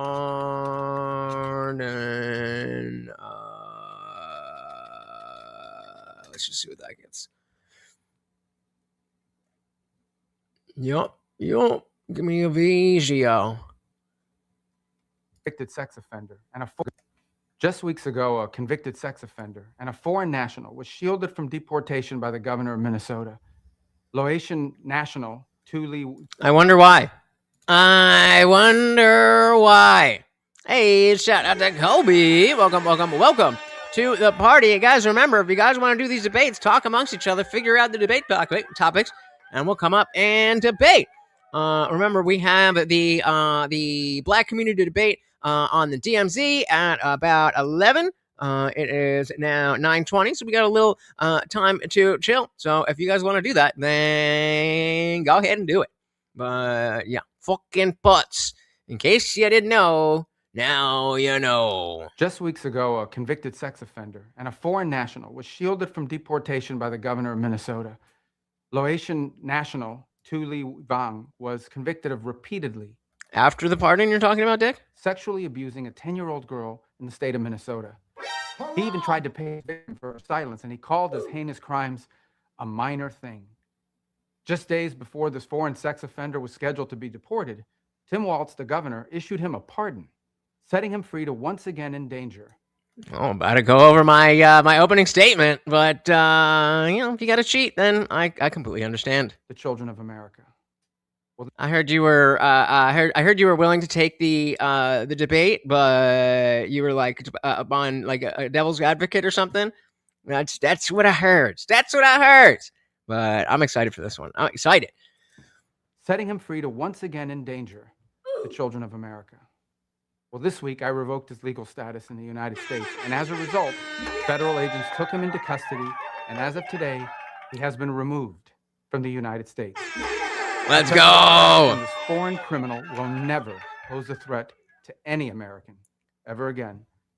Americans must never be forced by their elected leaders to live alongside foreign sex criminals who have no right to begin with. Hey, you can listen. I don't think it's going to matter. To reside in our country. This administration will always stand with the American people and defend them from violent criminals. That's the other thing too. So first we got this fuck out of the country, and as Colby's saying, he's going after Hassan for the Cuba shit. So hey, we might be moving in the right direction. All right, should we do that now? Let's give me 5 more minutes. I need to drink a little bit more, and then we'll get into the thing. What are y'all saying here? Nikki said, I wish my government would deport the people. The immigrant trucker who killed half a junior hockey team here is still fighting deportation. Now they're not doing it well. They're like, I thought we were emptying the prisons. And I don't mean emptying the prisons like fucking El Salvador did. I meant emptying the prisons of the illegals and sending them wherever they fucking need to go, which I don't care as long as they're not here. So what people don't want to remember is that the Islamic world was completely on board with the Nazis for Jewish extermination long before Israel existed. I mean, that's kind of their thing, right? That's kind of they were like, yo, based Hitler. And then they were like, oh, that's how you got to do it. You got to be subversive. You got to be subversive. All right, I'm waking up. I'm just not quite there yet. Hopefully I can summon some of that Alex Jones energy. We'll get to the opening thingy majig. You know what I mean? See what I mean? I'm not there yet. Not there yet. Play, you fuck. And I was against Midnight Hammer, and I said this would get us into a full war. Good. So just because Israel uses that, their own false equivalent, to say, support us, we're fighting Islam, when really they stir up Islam, they founded Hamas, Netanyahu doubled their payments, he ordered the stand down October 7th. Now he's using what's left of Hamas to not let them set up a legitimate government. That Israel's admitted 20 years ago in the news that, we put Hamas in so the Muslims would be violent so that we'd have a pretext to destroy them. Now, Turkey and Israel overthrew 2+ years ago Syria. They put the leader of Al-Qaeda in charge. I'm totally against that. It's disgusting. Operation Ajax, the CIA and British intelligence overthrew Mohammed Mossadegh, who was pro-Western in Iran. They then worked with the Ayatollahs to actually help them come to power. They did the Iran-Contra deal with them. And so expansionist Islam at its highest levels isn't controlled by the West, but works with them and is just as Machiavelli, just like Jimmy Carter helped set up. Okay. And then You're going on tangents. So no. I'm saying Israel works with Orthodox Islam, and they all double deal. Israel is allied with Orthodox Islam. I wouldn't be surprised. Like, how do you maintain a conflict is being on both sides of the fence? I wouldn't be surprised. I'm not saying I'm accepting that from Alex Jones, but I'm saying I wouldn't be surprised. Israel founded Hamas, right? Yes, Netanyahu gave him $35 million. They created Hezbollah too. They create Hezbollah too. They create the terrorist groups that they demonize so much. Qatar made Netanyahu. So then, if you know that, Sneeko, if you know that, then why is it so crazy to say that that Israel funded, what do they say, Hamas or whoever? You just said they do that. But then you get a specific example. Like, what? You think they do that? He's so stupid. That's another reason why we're keeping Sneeko on this stream. Stupidity wakes me up. And again, I need that Alex Jones energy. The terrorist groups that they demonize so much. Qatar made Netanyahu 2 years before October 7th sign an agreement and admit he was giving them money, but he wanted to hide it to give to Hamas to carry out what they did. And they thought they had a deal with him. Let's stay on track. So the major issue, because you brought up the Rothschilds, BlackRock, Netanyahu, Israel takes the majority of our tax dollars to bring us into endless wars, correct? Let's be simple. I've said this. Israel currently is the most dangerous, dominant group. Bingo. With Section 224. Got him.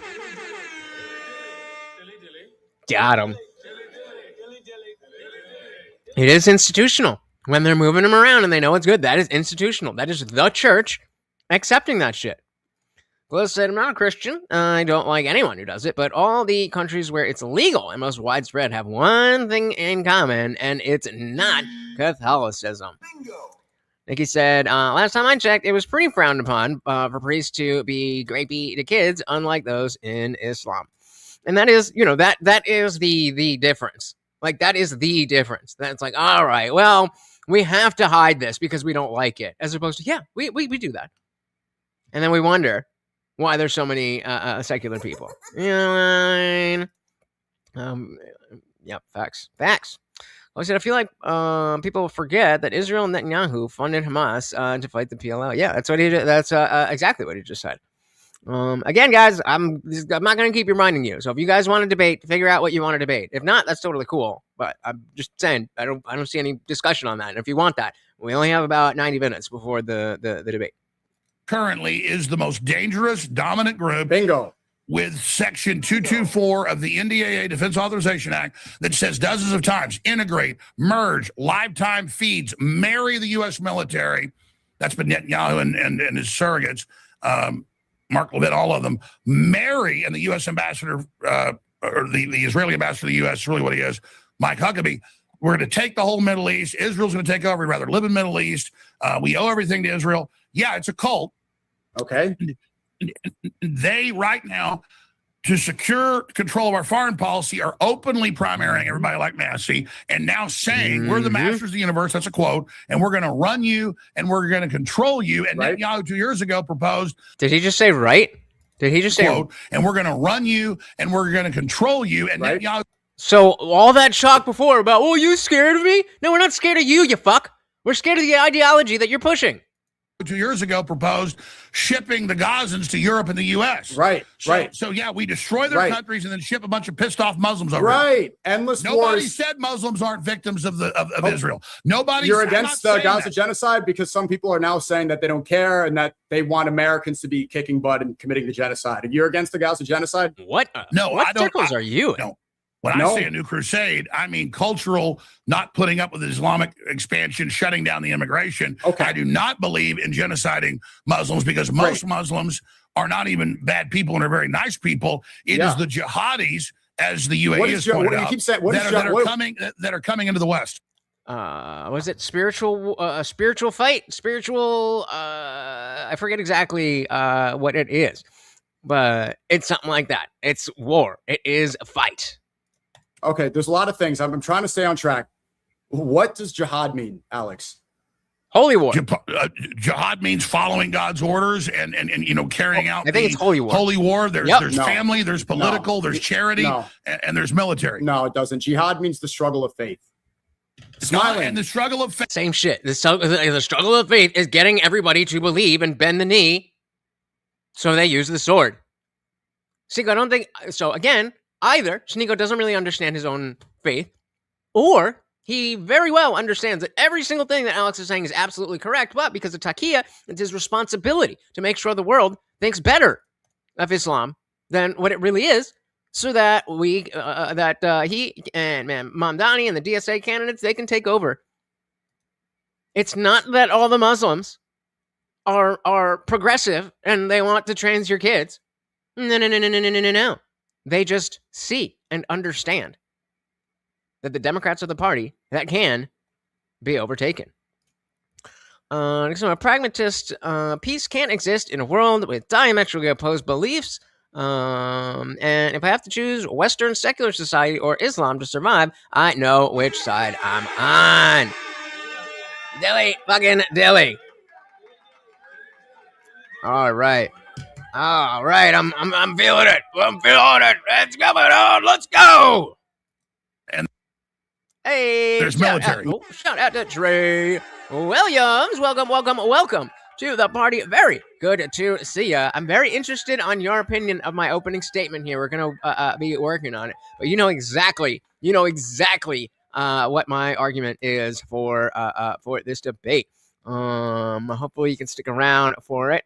Again, it's gonna be starting about 90 minutes. We got a little bit of time, but yeah, man, you're the one that's giving me enough range, enough information to feel confident in debating this. So thank you. Welcome. The holy war. Trey's an OG. There's family, there's political, there's charity, and there's military. I don't think there's. I mean, I'm pretty sure. I'm pretty sure that he was here. Yeah, he was definitely here before Colby. But both yes. Carrying out the holy war. There's family, there's political, there's charity, and there's military. No, it doesn't. Jihad means the struggle of faith. Smiling. And the struggle of faith is the types of jihads. You're playing games. Do you want to see jihad right now, Alex? Smiling. Struggle of faith, doing what's right, doing what God wants you to do is jihad. So he's lying. Not watching porn. Being a good person. This is all jihad.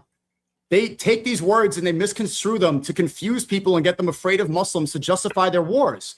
If you don't want the West to be destroyed, then don't echo their propaganda. You understand if you, Alex. Or what? How is echoing propaganda going to take down the West and inviting Muslim jihadists into our country not going to destroy the West? 1 second, you went on for a long time, Alex. Alex, hold on. Muhammad was dead. They'd taken over with Saudi Arabia. Alex, hold on a second. 100 years later, they had most of the Middle East and parts of Africa and expanded all over the place. Okay, Islam launched the war. You started the fight. 1,400 years ago, pal. A crusade. Alex, let's stay on point. Okay, the Iraq War was a mistake, correct? Weapons of mass destruction, they didn't exist, right? Yeah, and that was to take out a former CIA operative who'd actually been put in there and launched the You don't just need to repeat stuff you memorized. Weapons of mass destruction, that was the pretext of the Iraq War. They were not found. That was wrong. I didn't say Israel and the globalists are going and blowing up the Muslims and attacking them, and then you having the Jewish and Catholic charities ship them all in here pissed off so then they can have shirt off, put naked body scanners in and grab our kids' testicles and vaginas at the airport. What? I didn't follow that. Are you good? Yeah. Are you good? Are you chimping out? You okay? You just got slogans, man. I am pissed off. They brought in a bunch of radical, pissed off Muslims to create a crisis so they can take our liberties and freedoms. And that of course is the only the only way to combat the you're spurging, you're chimping out, you're doing this. It's like, yeah, I'm fucking mad. Do you not care about this? Are you a child? And bring in all the Palantir surveillance. I understand the Hegelian dialectic of problem, reaction, solution. Okay. We need to establish some things if we want to have a conversation. What is the Muslim? You establish the rules of the game. The Muslim population in America is 1.3%. only 8% of the immigrants are Muslim. It's predominantly coming in from Catholics, from Mexico, Hindus from India, and the Chinese. Elon Musk, the guy that's amplifying you, is behind this. He banned a lot of people for opposing his H-1B visas. His team is predominantly comprised of Indians through H-1B visas. They made it clear, and Trump just said that he wants to go to war to defend India. They're okay with immigration. They're not anti-immigration. They only pretend to be by demonizing Muslims. The Iraq War, you said this was all a lie. There were no weapons of mass destruction. George Bush said war on terror, war on terror. It turns out there were no weapons of mass destruction. Mission accomplished. All this that, war was a lie. What? And you're much older than me. Throughout the entire 2000s, what were they saying? Radical Islamists, jihadists, terrorists, they're taking over. But if you look at the country, nobody's trying to bring Sharia law. You couldn't name anybody. So here's the thing. You're by getting all this Muslim clout. Trey said you're one of the few people that are willing to be open-minded about these conversations, and I feel like you've come to understand some for the feeling we have about living in our community. I think so, and like part of I already wrote out something, but part of my opening is like, hey, if I am ever going to lose a debate, I am happy to lose this debate to have a better understanding, because literally, other than you and random people on panels, I cannot have this conversation. And so I'm coming in without, like, I'm not going to be, talking about different things over history. This is a conceptual thing. And I mean, history will come up, but that I'm not going to be, well, in 1612, that's not really what I'm talking about. I'm talking about how is that going to affect you today? And, I'm totally happy to put out my ideas. And then he comes back with an answer. And I'm like, oh, all right, cool. Now, the problem is that horseradish is saying like this is a showcase. There's only 2 debates tonight. We're the main event. And so I don't want to be, not entertaining. But, I think it's a good enough topic that if we just talk about it, it's going to be fun. So, all right, let me take a piss and then let's do the opening statement. But if you look at the country, nobody's trying to bring Sharia law. You couldn't name. Oh, really? Oh, really? Oh, really?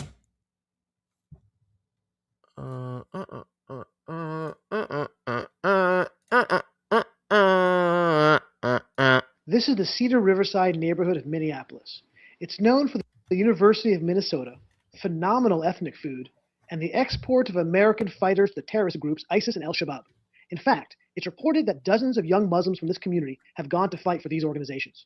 So we hit the street to find out what is going on. Is it easy to be Muslim in America? Or is it hard? It's Muslim. It's easy to be Muslim. Yeah. Nobody gives you problems? No, it's not a problem. This is a free country. That's the beauty of it. So we love America. I mean, it's a great country.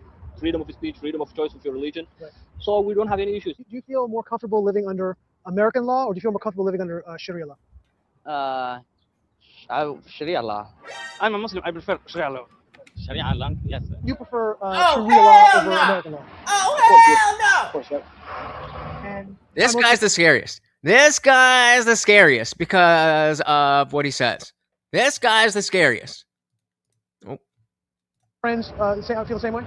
Yeah, of course. If you're Muslim, yeah. He can make his daughter marry somebody. Yeah, he can. Yeah, he can. He has the authority. Nobody's trying to break Sharia law. How young do you think it's okay? Yeah, 15. How do you feel? Now, again, we do have some states with laws where that actually is the age consent, but when this whole controversy with the Prophet Muhammad and people depicting the Prophet in cartoons, how does the whole thing make you feel? That really pisses me off, you know what I mean? Because they know it's a button to push. That makes me angry, and it's just that everyone gets like the big freedom, and so this is everybody's got this freedom, and then they don't see that the freedom that they're getting is causing a problem. It's casting hatred for other people.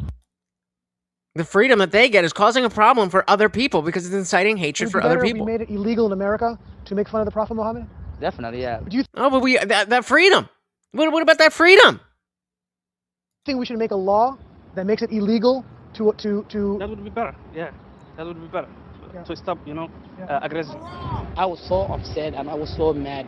They insulted our religion, they insulted our prophet, and we couldn't take it. And they shouldn't be allowed to do that. Oh my God, big time, yes. Do you understand the motivation behind the people then? I think this is the part. This was the scariest aspect of this video. Who strike out violently against people who depict the Prophet Muhammad? Yeah, I understand totally where you're coming from. Yeah. Do you understand why they feel motivated to do that? Yes, because when you Not every yet. day you face frustration and every day you have you're mad or somebody say that or you feel hate yourself. You can do They're talking about a cartoon, anything you want. a hypothetical cartoon. You commit suicide. You don't care because your heart is telling you I don't want to live no more because you couldn't take that much hate or you kill someone in a way that kind of deserved it. This part is what's fucking crazy. And yeah, kind of, you're definitely right. Glow said having a few states where by technicality you can marry a 14-year-old is terrible, but worlds away from what happens to young boys in Afghanistan, let alone the child marriage across the Muslim world. Bingo. Yep. Yeah, that would that probably would have been better. We probably should have brought some of this up, but he wouldn't have changed his mind anyway. I'm like, well, no, but these are just a few of them. Much hate, or you kill someone in a way that kind of deserved it. Yeah. No, every action has a consequence. Is it right to kill somebody who's no, not yet. Yeah, because she is just well, that's fucking crazy. She had the religion, I understand, but she shouldn't beat up the prophet, So you understand why people would want to attack her? Yeah. If you have a choice, would you rather live here or would you rather live in the Muslim country? I'd rather live in a Muslim country with my people. Would you prefer to live in America or prefer to live in Somalia? For me, I think it's right at the Would end. you rather live in America or live in Somalia? I'd rather live in Somalia. All of them. All of them. I just. Oh, there we go. This part. That part. Clock it. Somalia. I'd rather live in Somalia. I'm not Americanized. I just speak fluent and I'm articulate and I can articulate what I'm trying to say. That's about it. But other than that, as far as my culture and my preferences and everything, it's still Somali. Subversion. Now, I'm sure there's a bunch of people that this guy talked to that didn't say those things or said the complete opposite. That doesn't mean that these people don't exist, and it doesn't mean that the majority are more along these lines than anything else. All right, so what do we got here? We gotta make sure. I need to. So I wrote it out, but I don't have I need to. So let's just see what we got. So it's a 5-minute opening. All right, we're 42 or 47. So before I begin, I want to make something clear. Should we do this? Yeah, no. I'm not white. I'm not black. I'm Indian. The Indian Jesus. So okay, we gotta have that. Definitely. The Indian. That's funny. Remember, again, the purpose of the opening statement here is not just to give the idea. Oh, come on. Insert, right? Can we undo? I don't. Yeah. Okay. What was I saying? That there's a bunch of points to the opening statement. You want to be able to lay out what your argument is going to be. You want to try to undercut some of the opponent's arguments before you get there. And you want to be a little entertaining and get the audience on your side. All right, so I'm not black. I'm Indian. The Indian Jesus. I don't have a personal stake in whether one racial group wins or loses this debate. In fact, I'm perfectly happy to lose if it means walking away with a better understanding of an issue I've genuinely struggled to discuss. The reason I wanted this debate is because in my experience, conversations about this topic often become personal very quickly. I've had similar experiences discussing religion with Christians. We can usually have a thoughtful intellectual discussion for a while, but eventually the discussion stops being about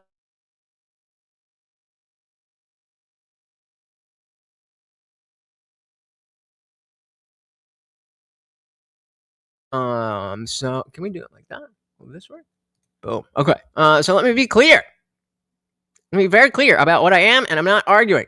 I'm not arguing against black culture. I'm not arguing against black history. I'm not arguing against historically black churches, organizations, charities, businesses, or people voluntarily helping one another. Those institutions played an enormous role in in American history, especially during slavery, segregation, and the civil rights movement, when racial solidarity was not only understandable, but often necessary. My argument is that the modern expectation of racial solidarity has outlived much of its usefulness and now creates pressures that ultimately harm the very individuals it's meant to help.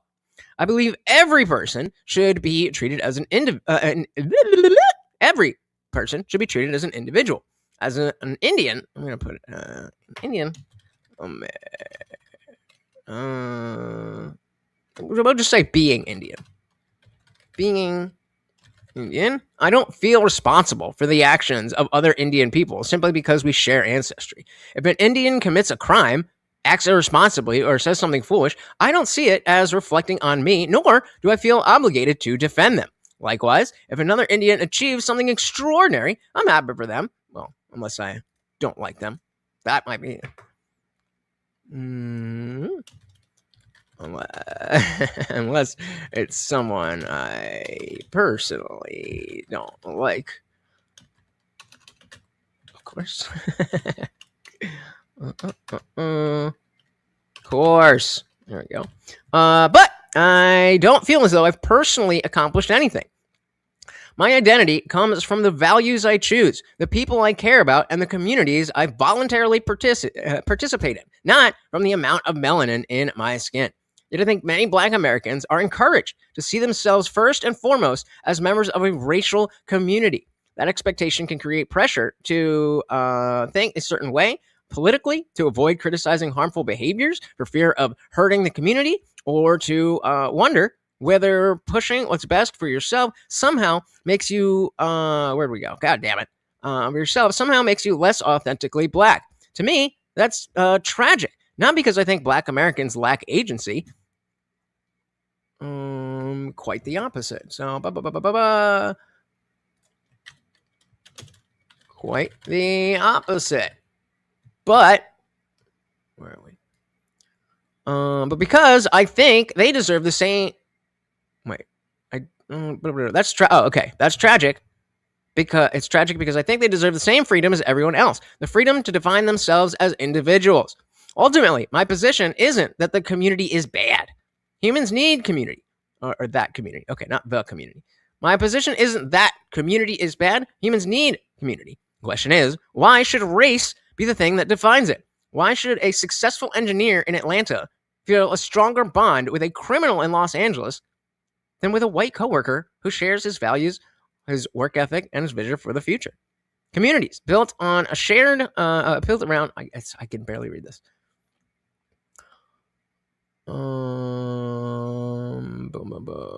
Communities built around shared values, shared goals, and shared faith, shared interest, or shared experiences make perfect sense to me. Communities built primarily around immutable characteristics like race inevitably blur the line between individual responsibility and collective identity. Tonight, I'll argue that while the idea of the Black community may once have been an essential tool for survival, today it often limits individuality, encourages conformity, and unintentionally reinforces the very racial thinking that many of us hope to leave behind. Oh my God! That was fucking brilliant! That was fucking brilliant! Let's see what you guys are saying in the chat, and then we'll go through that and do some, some tinkering. So any spies? That's the game. That's the game right there. I think so. Oh, you had to be there. You had to be there. But you can also check the replay from last night. Sounds 10. Melanin is a social construct. Not really, but I get what you're saying. But yeah. All right. So now I've got to, because, I'm going to have this in front of me when I'm reading it. But I need to like space it out and capitalize things like you guys know how I type. And to make it. This was just like getting it all out there. Hey, Dilly. Thank you, Trey. Dilly fucking dilly. All right. So that was the first pass. Now we got to do this. So before you make something clear. That's good. I don't have a personal. I don't have a personal stake in whether one racial group wins or loses the debate. In fact, I'm perfectly. So I'll do perfect. Like, that just helps me know when to emphasize. Perfectly happy to lose if it means walking away with a better understanding of an issue. I genuinely struggle to discuss.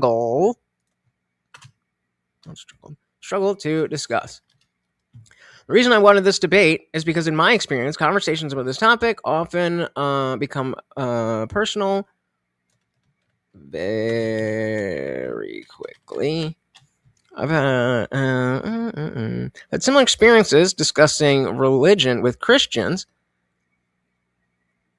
as an atheist. I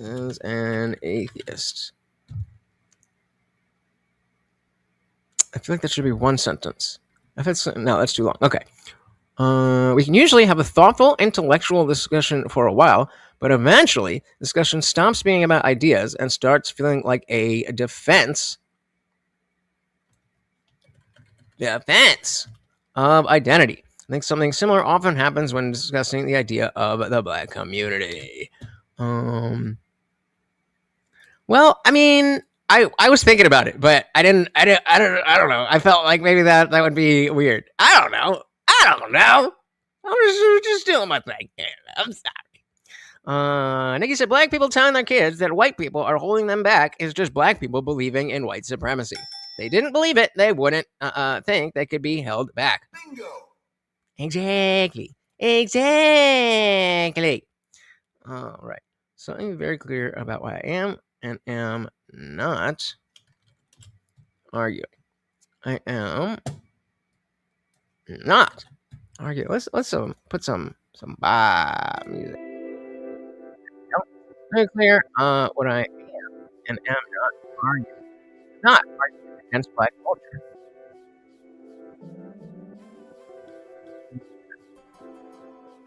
Black history. Not arguing against historically black churches, organizations, charities, businesses, or people voluntarily helping one another. Those institutions played an enormous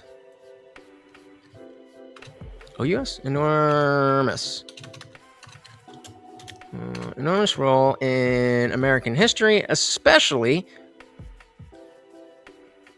I should just bold these.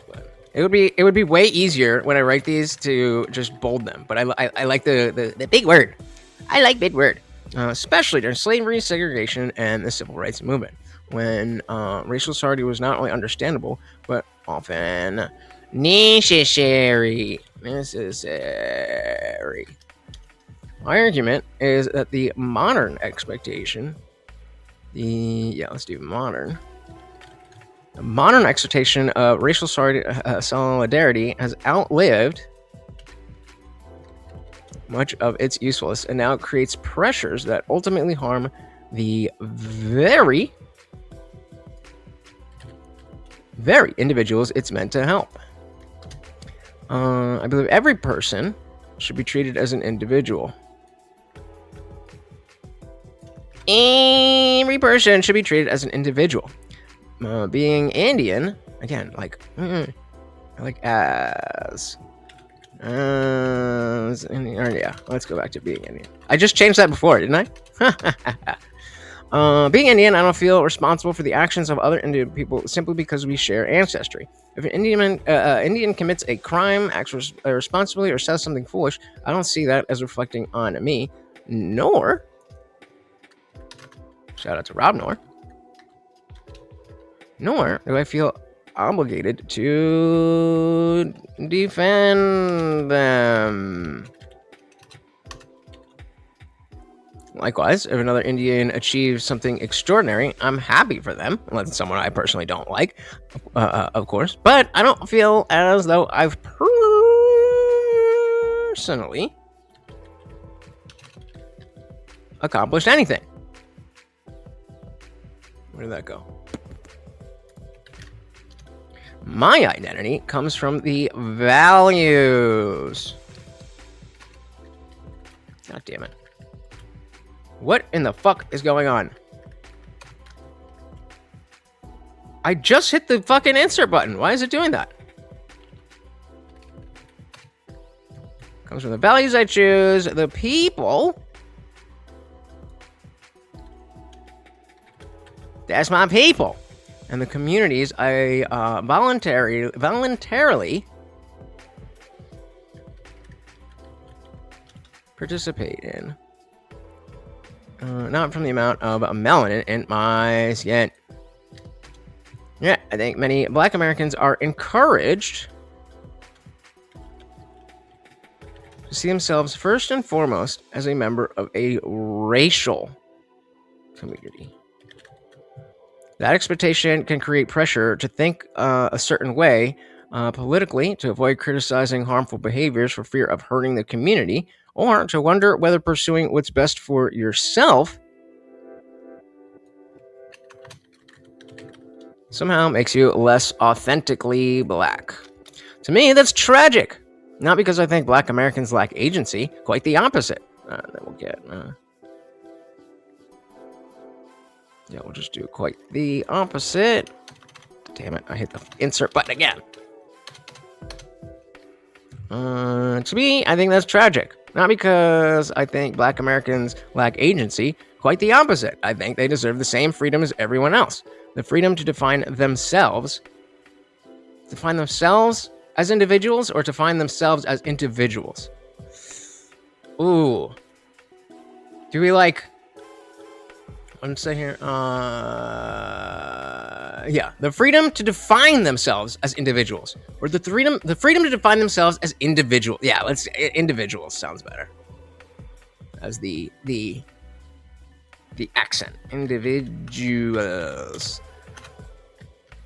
Ultimately, my position isn't that community is bad. Community is bad. Humans need. I'll get through that. I'll see what you guys are saying in a second. My question is, why should race be the thing that defines it? Why should a successful engineer in Atlanta feel a stronger bond with a criminal in Los Angeles than... Why should a successful engineer in Atlanta feel a stronger bond with a criminal in Los Angeles than a white coworker who shares his values? So we'll do shares his values, his work ethic, and his vision for the future. Communities built around shared values, shared goals, shared faith, shared interest, or shared experiences make perfect sense to me. Communities built primarily around immutable characteristics like race. I need a comma there. No. So we'll do a comma and we'll capitalize. So you can see how, like, inevitably. You can see how, like, the spacing and the capitalization helps me realize where I want to emphasize. And again, because of the fact that there is there's entertainment value that I need to give in the opening statement, I want to make sure I hit the right notes. And his vision for the future. So communities built primarily around immutable characteristics like race. Let's say race or gender. Or gender. Inevitably blur the line between individual responsibility.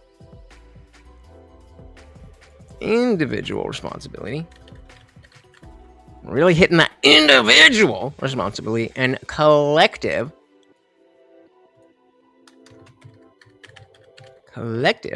identity. Tonight, I'll argue that while the idea of the Black community may once have been an essential tool for survival, today it too often limits individuality, encourages conformity, and unintentionally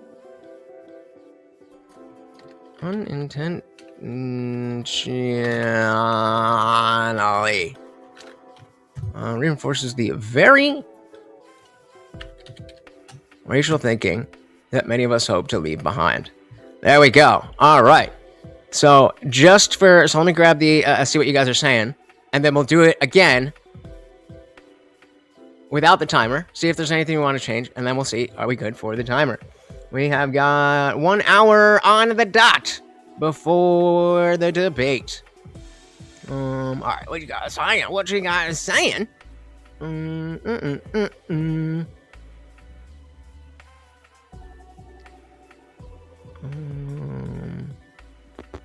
The fuck are y'all talking about?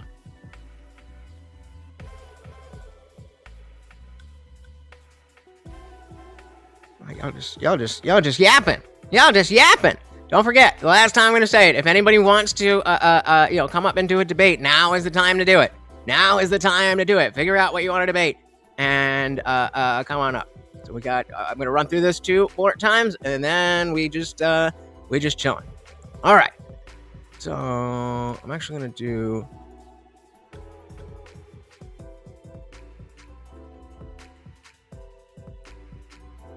Okay, yeah, we can do that. All right. Before I begin, I want to make something clear. I'm not white, and I'm not black. I'm Indian. The Indian Jesus. I don't have a personal stake in whether one racial group wins or loses this debate. In fact, I'm perfectly happy to lose if it means walking away with a better understanding of an issue I've genuinely struggled. So what we gotta do? I genuinely struggle to discuss. The reason I wanted this debate is because in my experience, conversation about this topic often become personal very quickly. I've had similar experiences discussing religion with Christians as an atheist. We can usually have a thoughtful, intellectual conversation for a while, but eventually the discussion stops being about ideas and starts feeling like a defense of identity. I think similar things often happen when discussing the idea of the black community. So let me be clear about what I am, and I'm not arguing. I am not arguing against black culture. I'm not arguing against black history. I'm not. I should. Yeah, we're gonna. History. I'm not arguing against historically black churches, organizations, or people voluntarily helping one another. Those institutions played an enormous role. So let's capitalize those. Those institutions played an enormous role in American history, especially during slavery, segregation, and the civil rights movement, when racial solidarity was not only understandable, but often necessary.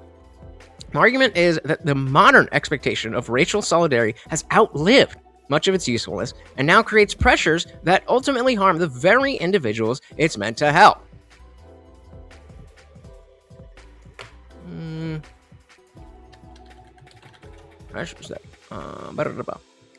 I believe every person should be treated as an individual. Being Indian, I don't feel responsible for the actions of.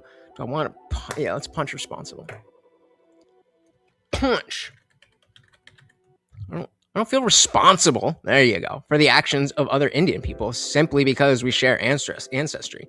If an Indian commits a crime, acts irresponsibly, or says something stupid, I don't see that as reflecting on me, nor do I feel obligated to defend them. Likewise, if another Indian achieves something extraordinary, I'm happy for them, unless there's someone I don't like personally, of course. But I don't feel as though I've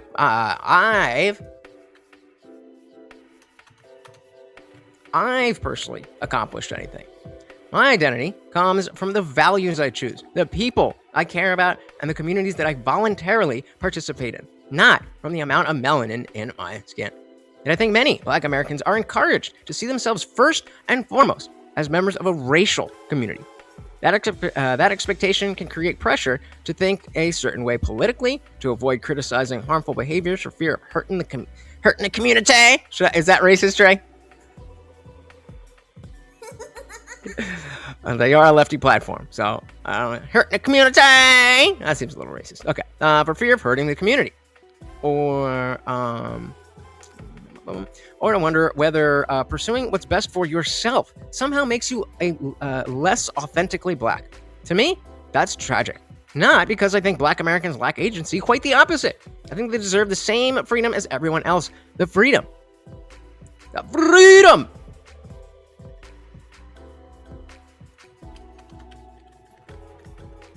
To define themselves as individuals. Ultimately, my position isn't that community is bad. Yeah,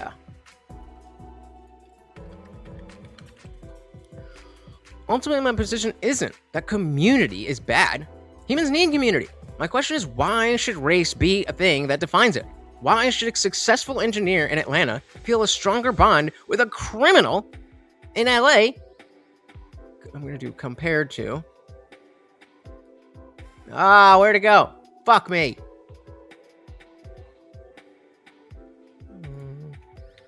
Los Angeles. I completely lost my thought. Why should race be a thing that defines it? Why should a successful engineer in Atlanta feel a stronger bond with a criminal in LA compared to? That's what I wanted. To a white coworker who shares his values, his work ethic, and his vision for the future. Communities built around shared values, shared goals, shared faith, shared interest, or shared experiences make perfect sense to me. Communities primarily built around immutable characteristics like race or gender inevitably blur the line between individual responsibility and collective identity. Tonight, I'll argue that while the idea of the Black community may once have been an essential tool for survival, today it often limits individuality, encourages conformity, and unintentionally reinforces the very racial thinking that many of us hope to leave behind. What do we think? What are we thinking? What do you think? Oh, I'll try. Yeah, come on up. Come on up.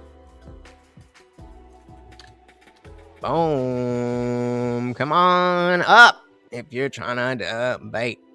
Agree with the premise? There you go. There you go.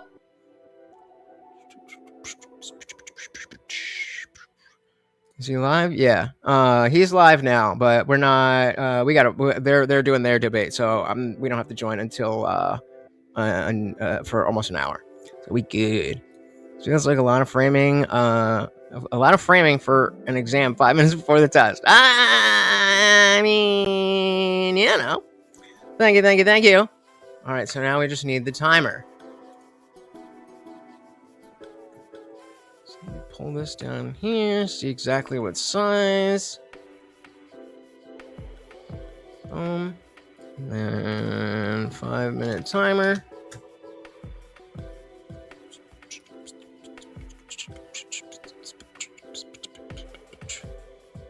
All right.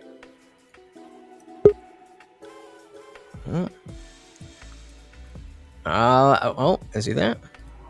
Boom. What's good, brother? What's good? Let's see. Can you hear me? Yes, sir. I'm going to try to run through this with the timer, and then we're going to get into it. All right, where am I? All right. And you guys can see the timer, right? Boom. All right. Before I begin, I want to make something clear. I'm not white, and I'm not black. I'm Indian. The Indian Jesus. I don't have a personal stake in whether one racial group wins or loses this debate. In fact, I'm perfectly happy to lose it if it means walking away with a better understanding of an issue I genuinely struggle to discuss. The reason I wanted this debate is because in my experience, conversations about this topic often become personal very quickly. Why the fuck did it do that? I've had similar experiences discussing religion with Christians as an atheist. We can usually have a thoughtful, intellectual conversation for a while, but eventually the discussion stops being about ideas and starts being real, about a defense of an identity. I think something similar often happens when discussing the idea of the Black community. So let me be very clear about what I am and I'm not arguing. I'm not arguing against Black culture. I am not arguing against Black history. And I'm not arguing against historically Black churches, organizations, charities, businesses, or people voluntarily helping one another. Those institutions played an enormous role in American history, especially during slavery, segregation, and the Civil Rights Movement. In the Civil Rights Movement, when racial solidarity was not only understandable, but often necessary. My argument is that the modern expectation of racial solidarity has outlived much of its usefulness and now creates pressures that ultimately harm the very individuals it's meant to help. I believe every person should be treated as an individual. Being Indian, I don't feel responsible for the actions of other Indian people simply because we share ancestry. If an Indian commits a crime, acts irresponsibly, or says something foolish, I don't see that as reflecting on me, nor do I feel obligated to defend them. Likewise, if another Indian achieves something extraordinary, I'm happy for them. Unless it's someone I personally don't like, of course. But other than that, yes, but other than that, I don't feel as though I've personally accomplished anything. My identity comes from the values I choose, the people I care about, and the communities that I voluntarily participate in, not from the amount of melanin in my skin.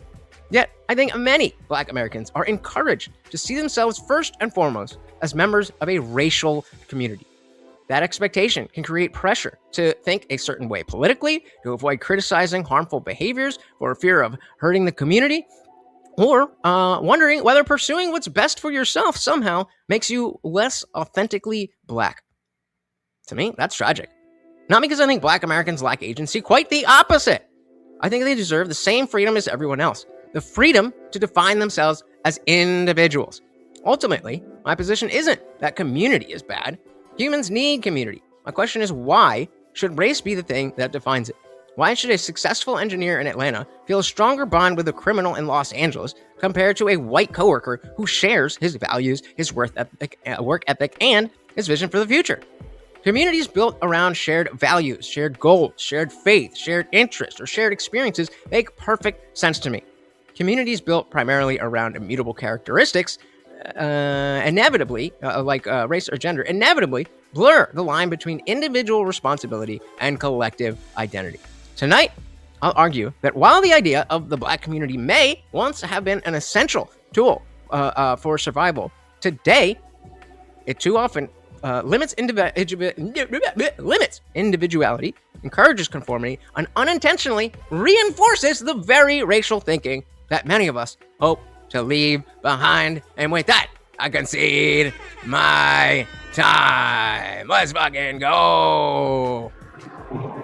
Not bad. Not bad at all.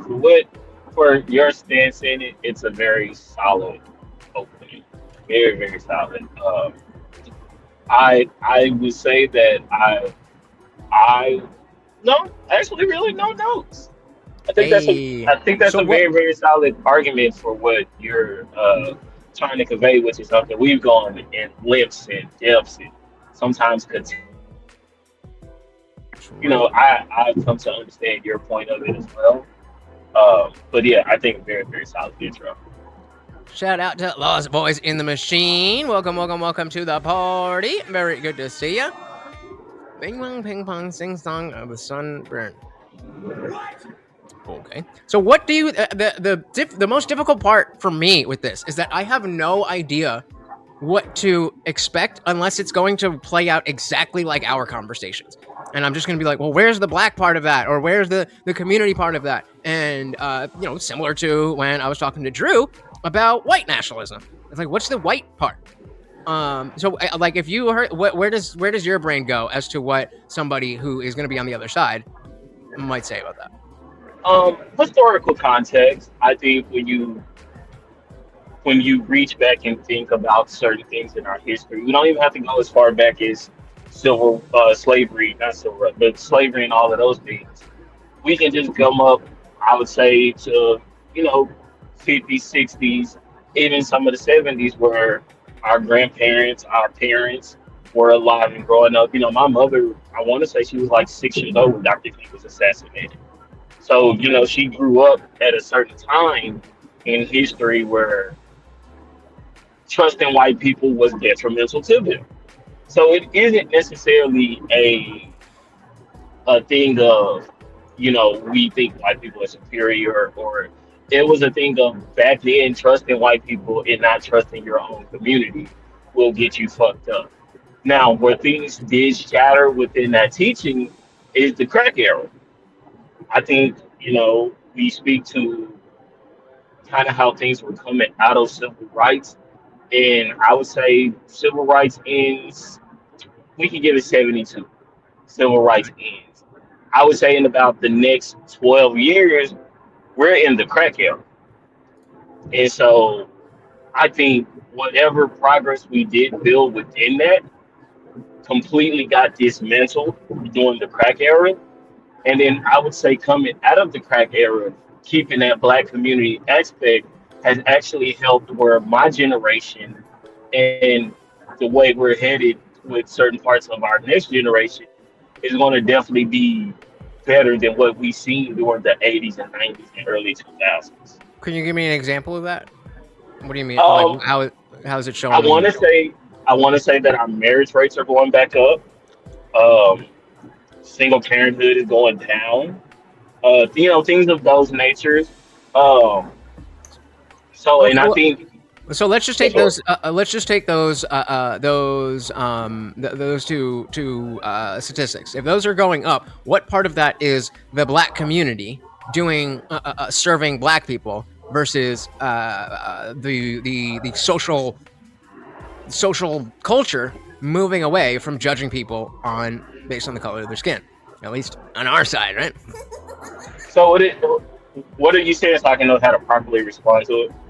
So, are you saying what about that is specifically black community, or is it just us getting our shit? What about that is specific to the black community and not just part of the our nation progressing? I think living in those communities and seeing living in a community and seeing the destruction and being one of those young kids growing up during the crack era, and then you coming back and giving social programs because you feel bad for that young black kid that grew up in a certain structure of chaos, and now because of that feeling of community for black people, you feel a need to go back and try to help push those things forward. Like, it's a gentleman out here, I can't think of his name right now. He's come back and he's been opening up free tutoring centers. So any young kid, summer school, you're allowed to come in there. There's people there helping tutoring, helping with reading, and just things like that. I think we see it a lot with the lower class white people as well, that they've started to invest back into trying to help kids that grew up out of their chaos. Now, I can understand how you're like, yo, that's just social in general. But I think having that love for your own people, your own community, is what helps you actually want to come back and try to restore what was broken. I can see that. I mean, it comes down to when I hear that, it really again, it seems to. I had some screenshots of some shit that I wanted to say, but it seems like that comes down to whether that's still as relevant. Hold on. Relevant as far as how? As far as a through line for black people, as opposed to a specific community, as opposed to the church, as opposed to the culture at large. And so if I see that, King Randall, I believe I've heard that name before. I might not be. He does videos where on TikTok where he has either little boys or little girls and is trying to teach them proper ways. Oh yeah. And so I don't think it is beneficial for us in general to say oh, look what he's doing for the black community. I think it's just more like Morgan Freeman said. If you don't want to stop racism, stop talking about it. And it's that separation. But also, just a kickback point, if he was teaching them some destructive shit, we would be like, see, this is what's wrong with the black community. Yeah, but that's my point. So that's exactly my point, is that we either way, it shouldn't be that. Because you and I aren't teaching those kids. But if it was bad, you and I aren't fucking up those kids. Well, I think this is kind of where your rationalness, you being rational, you being a rational person in a lot of these conversations, is what is slightly detrimental to a little bit of your understanding, only because you're using a rational brain as much as I'm using a rational brain. So we understand it wow, yes, this should just be, look at what he's doing to help better the youth. We can argue that most of America don't see it that way. Definitely not. What Definitely. up, Bob? Shout What out up, Trey? What you thinking about all How are you? this, brother? Hey, I'm glad Easy that mute. so I can't hear it. when I first clicked on this video and I saw the title, my first chat in the chat was, "Where's Trey?" Because anytime we're talking about stuff like this, Trey's always got to be here. So I'm glad that you popped in, Trey. I don't know. I mean, we've had these conversations before in Discord. It's funny, Trey, though, because the last thing you said was about the marriage rates going up and fathers being in the homes. But we've had that conversation before where you said that wasn't as important, where you were, I guess, like, defending your community, saying that, like, that's not the reason why the black community is held back. But then when you preface that the reason why the black community is kind of like doing well, that's why. What? I didn't hear nothing. I didn't understand that either. Do you want to try like? Well, you steal that No, down. I literally can't hear him. Oh, you can't hear him? I can hear him. Can you guys hear him? Can you hear me? Can you hear me? Check 1 2 check. Yeah, I can hear you. Chat. Can we hear CT or no? I would have hoped that one of you motherfuckers would have said something by now. No, I mean, I can simplify what I said. I guess it's we've had this conversation before where you said it wasn't as important to have fathers in the home, but then you just said it was important. So Kobe's saying that, Trey, you said it's not as important to have fathers in the home? In the past. Like, in the past. Apparently, Kobe said you said that. Well, when did I say that? When did he say that? I was talking about this in Discord, and why would I say, as a father of five, why would I say that? I'm not sure. I remember having this talk, and I'm like sorry, CC. I didn't hear nothing you said, so I apologize that I can't. Here, why don't you? Here, why I'm don't? gonna drop out and see if I can go ahead. Yeah, come right back in. Can I? Well, he just answered my question. He can't hear you, so he said he's gonna drop out and come back in. Okay. Move him there, and when he gets back, then we'll bring him back in. So Lech, are you having a separate debate with someone else at 11 o'clock? Yeah. Okay. That's why the fuck I wrote all that shit out. What do you think? I just do that for fun? No, maybe. I don't know. You love to debate people. I don't know if you can do it for fun. write on Substack. If you want to see the stuff that I write specifically for you, it's my free Substack. But who are you debating? What's the context? The context is just this debate. It is someone. Can you hear me, Trey? Trey, check. Yeah, I can hear you now. There we go. Cool. I forget. It's somebody. Yeah, I definitely don't remember saying anything about not needing fathers. I don't even think we brought up fathers. I think we said the single parent. All I said was the single parent thing is going down. So that might have been it wasn't necessarily especially fathers, but yeah, it was definitely like single. It was basically like us talking about like the concept of the nuclear family and how important that is. But again, this was a long time ago. This was like. So I mean, the area that I am trying to take this is definitely going to be focused on crime and politics. That the kinship with not only criminals but criminal behavior, like, oh, that's our community, and then the juxtaposition of, oh, we're not all the same. Well, then stop grouping yourselves together. And then the obvious Joe Biden. Well, if you don't know whether to vote for me or Trump, you ain't black. That's a tool that they knew would work with at least some people. The funniest Joe Biden quote is when he's like talking about Barack. He's like, I don't know how he phrased it, but basically he's said, the first articulate, clean black. Yeah. He's like, he's so smart for a black guy. I'm like, whoa, that's crazy. Yeah, the Biden, I still say that. I think a lot of black people chose Biden. Same way, like when people do the lesser of two evils shit. I think a lot of black people just feel like Biden was the lesser of two evils. Yeah, I mean, I personally said first it say out, and I don't believe in voting for the lesser of two evils. So I said it out. But I mean, I would argue that more than anything. let me ask this, Trey. I am curious. So, do you think the broad spectrum of social programs that our government has made has helped the black community or has negatively affected the black community? When it comes to welfare, food stamps, like, because a lot of black mothers Outside of food stamps, I don't know that many black people that are.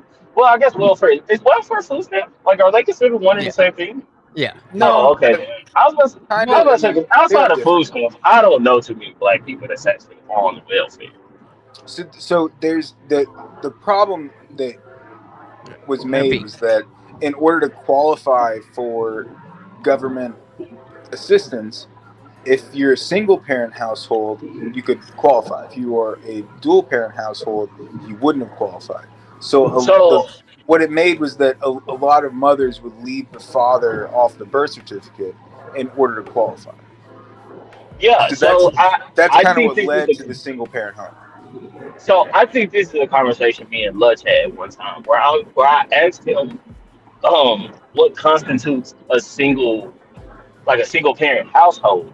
Because again, I know plenty of motherfuckers who just ain't married, but they've been living together their whole kid's life. You know, I mean, I guess in Texas we have common law married, so they're like common law married.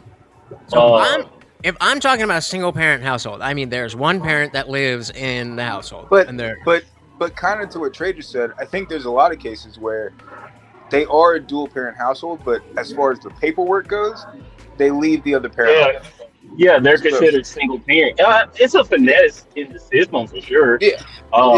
That finesse is going all the way back. Like that since they started that's been a finesse that has happened. I mean, you know, whether right or wrong, it's a finesse. So that's why I always ask that question of, you know, what constitutes a single parent household. Now, what Leslie's saying, where it's literally one parent in this household, then, you know, that's why I've always wondered what, like, the 70% statistic, where did that one come from? I think that's from the paperwork because paperwork you can track. So yeah, you can't so track. If it comes from the paperwork, then I think that number drops drastically. Yeah, I think if you can actually track how many households have two parents, it changes versus what the paperwork says. Because on paper, in order to get government assistance, you have to have like a single parent household. Versus what you just said is that they might put that on paper, but I think there are more people in the houses than they actually said. Yeah, like I can't think of the movie. It's a very black movie. But in the movie, it's a wife, a husband, and all their kids. Well, they're not. Well, they're considered boyfriend girlfriend. They're not technically married. And the welfare lady. The welfare lady comes to do a house check, and like they're putting up all the like expensive things that they have, and the husband is walking out the back door, like he's on his way to work, walking out the back door, and they're putting up all the expensive things, and then when the lady walks in, she's acting like this weary, jeery single mother, and so I've seen that in real life, like where like. On paper, she's a single mother, but their dad lives in the house with him. He's a very present. He's disappointed in all those things. But to bring it back to the general idea of the community, like, would you agree that that having kids out of wedlock is more acceptable in the black community than in just American culture in general? I mean, I guess. Only reason why I would say that is I think because we weren't big on shotgun marriages, or You know, like these are myths of white people, so I don't know how true they No, I actually mean, be. I But I kind of want to answer part of that things too. of, but no, I'm Sorry. saying like things of Go ahead, shotgun Chris. marriages, things of you know, we send the child off and put the baby up for adoption. You know, white people myths that we've always heard what white people do with, you know, out of wedlock babies.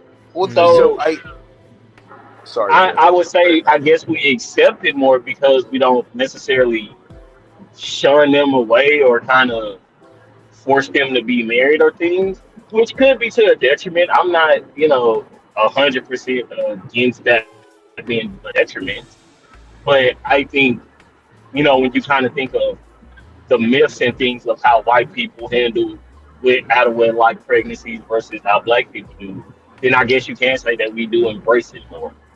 So I want to say that the whole term shotgun marriage is built off of like white trash. There's a whole portion of the white population. Is it? I thought it was more of a Christian thing. Yeah, I thought it was more true. Well, those go hand in hand. But it's one of those things like there is parts of America that are very white and still have the same things that we associate with the black community. The whole concept of having a baby out of wedlock is not like a black thing. That happens across the board. That's why the term white trash exists. I mean, go to a middle school in rural Nebraska and you'll find a pregnant 8th grader. Like this whole thing, yes, it gets like stretched out when you look at like Chicago, but that's just one city. There's 100 cities across America where there's a ton of teenage pregnancies.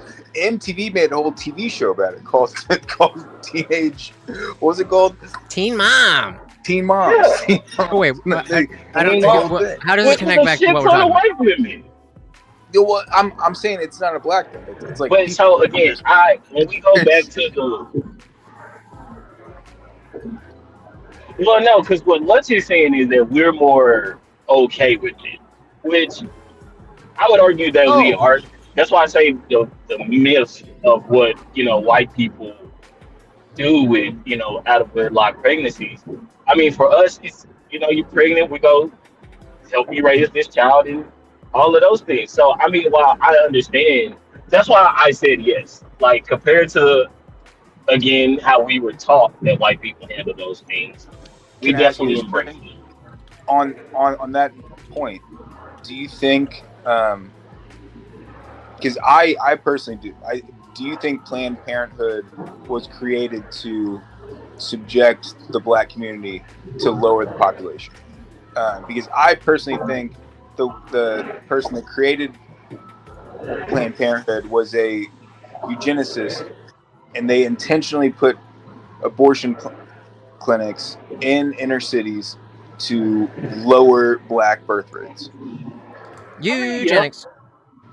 Yeah, I mean, I grew up under the teachings of the Nation of Islam, so I'm 1,000% true, Cuba. Understanding that. I also think that it's a, you know, we don't have to go into the whole abortion. I mean, whatever y'all have to do for. I brought it up. But we don't have to go into that whole debate. But we got about 5 minutes, guys. I do think it is one of those things of. I mean, I'm not watching that shit. The same motherfuckers we don't want to have kids. We're also stopping them from not having them. So, have you seen the charts? So, like, so the all of the different populations of different minorities in America have gone up, versus the chart of black people in America has stayed flat for the last like 50 years. And the thought process behind that is that, well, the other populations have babies and the black population tends to have more abortions. and it's hard to explain because I don't know exactly the ins and outs of it, but there's a chart that tracks like census data, and Hispanics have gone up. Other migrant populations have gone up. White people have gone down because other parts of this country have gone more conservative. Well, no, they've gone more Hispanic or European, Asian. The Asian population has gone up a ton, but the black population has stayed pretty flat. All right, so India is part of Asia, so you are Asian. Did I say that I wasn't? No. What the fuck are you talking about? All right, so last words of advice. Anything that you think I should emphasize more? Anything you think that I should bring up? Or anything? We'll go to CT first. What do you think? No, I mean, I think your opening statement's good. I think you're quick on your feet, and you've had enough conversations like this conversation that we're having now to where trust your gut. If something pops out, jump on it, and it'll be fine. Yeah. Dilly. Well, thank you, sir. Hoping to see you in the chat. My boy Trey. Oh, was that racist too? Because I said my boy. I called you an OG. Well, why did they say I was well spoken? You know, once you get into the well spoken, you can see. But he's articulate. Yeah. But I would just say expect a lot of historic context. I think that'll probably be one of the bigger things. It's a lot of historic context. But I mean, we've had enough conversation that you should be pretty well versed in things, and maybe not as snarky. Don't be as snarky. Yeah, I'm definitely, downplaying any type of like Spurgeon or anything like that. All right, I think you'll do A1 steak sauce. You'll be good to go. Awesome. Well, thank you for the advice and a little practice here. Definitely appreciate it, and hope you can stick around for the debate itself. Thank you, sir. You have a good one. All right. What the fuck is this? Oh my god! Shout out to the Funk Master channel. We gotta give him a bigger treat than that. There you go. Eat it, you bitch. He's like, that's not peanut butter. Thank you. So very, very much. So we're gonna do. I don't know exactly. I didn't anticipate. I didn't think about the after party. So I think we might just I don't know. Does anybody care if we just don't do the members only tonight? And we'll just have it open for everybody. Is any member mad about that? So first, let's do VGO Ninja. Uh-oh.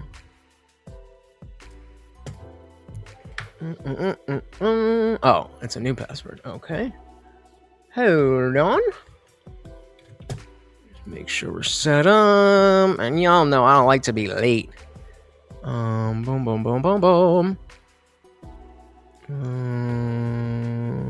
you want to update? I don't think we need to update. Sure, why not? Okay. Join room with camera. Oh, it's backwards. God damn it. Boom. I want to mute that.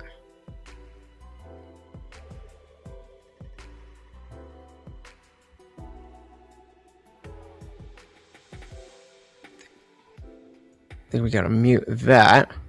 Well, okay, we'll mute that when they're doing that. But can you hear the debate right now? Because sometimes I mute the tab and I can't hear it.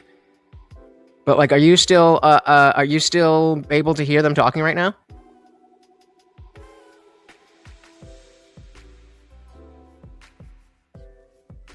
Everybody? Join the room.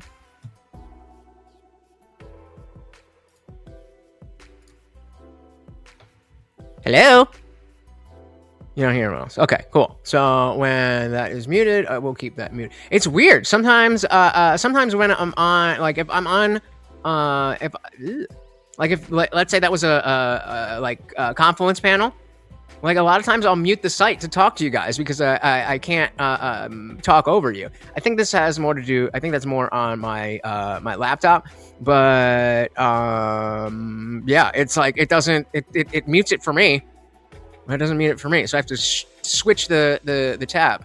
I don't know. All right, so let's see where they're at. They still got plenty of time here. We are early and ready to go. Because like I said, I mean, all jokes aside, at this point, you have literally conceded the debate, and that's not. I'm not shitting on you. I'm just saying, in this, he brought you to an understanding of the wording of the prompt, and you said, "Oh shit, yeah, well, yeah, duh, I agree with that." So again, in the course of the debate, technically, he has already conceded. Got him. It does, and that's why I'm giving you this option. That's why I'm we giving can't you the hear them. opportunity to turn this into more of a debate then. Because so is he streaming this? I do think you just didn't understand the prompt itself. So let's see. Twitch. Yep. Because yeah, that's super faint. That's super faint. All right. And in the beginning, when he opened up, he said it was his right to take his own Let's see if I life. can But get. under the Christian worldview, it is not. Well, so hold on. Now, these are notes because this is the other option. I have is no I idea can how to fucking use it. debate Oh, wait. y'all. But what I've got here is I've got some notes here that were places that I thought you guys were about to take, and I was super. Okay, what do we got here? Oh. And I thought that Zach was about to take it one of the directions with the God-given rights. The idea, if we need to change the fucking prompt on the screen, dude, we'll do it live. Remember the But do you believe then that we do not have rights given by God? That literally we have no rights whatsoever? I can understand and concede that you believe that these rights are given or granted.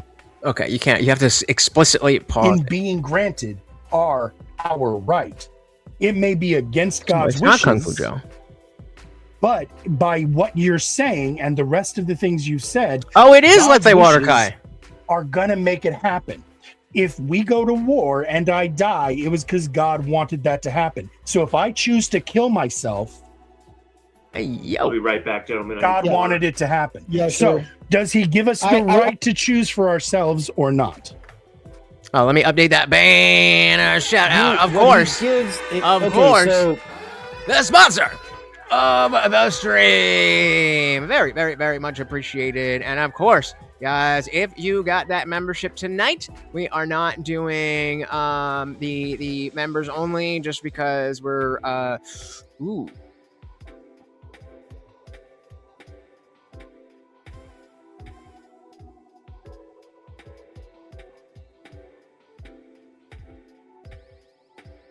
Yes, we'll do as the debate is going. Then you get double points. All right. Shout out to the lovely Sherry. Welcome. We are just waiting for our own in the if I'm operating debate. under what welcome God grants me as a Christian to be like a right to life implies a right to death. I have a right to do everything he wants me to do. This is an interesting topic. I don't have a right to do everything that he doesn't want me to do because there are consequences. The opposite of a right, the difference between a right and a crime is that you get consequences for a crime. You don't get consequences for a right? You get something positive out of a right. So this is not a right in the strict sense. It's not the right in the secular sense either, right? Because so the what difference between right and crime in what happened was this was supposed to be is basically like this guy was supposed to be my opponent, but he was just like willing to take the debate. But I was confused and I thought he was the thing. But now Let's Say Water Kai, who was in the chat before, is the debate. So I think that's gonna be interesting. All right. Let me fix it. Hold on. Let me fix it. As being right. So, but we're talking the yeah, theological so content. Tell me where freedom and right. 319. That's right now. 2 out of 15. Freedom from a right. Yeah. Enter E5 with a because four. I would say that a right is a freedom to do a thing.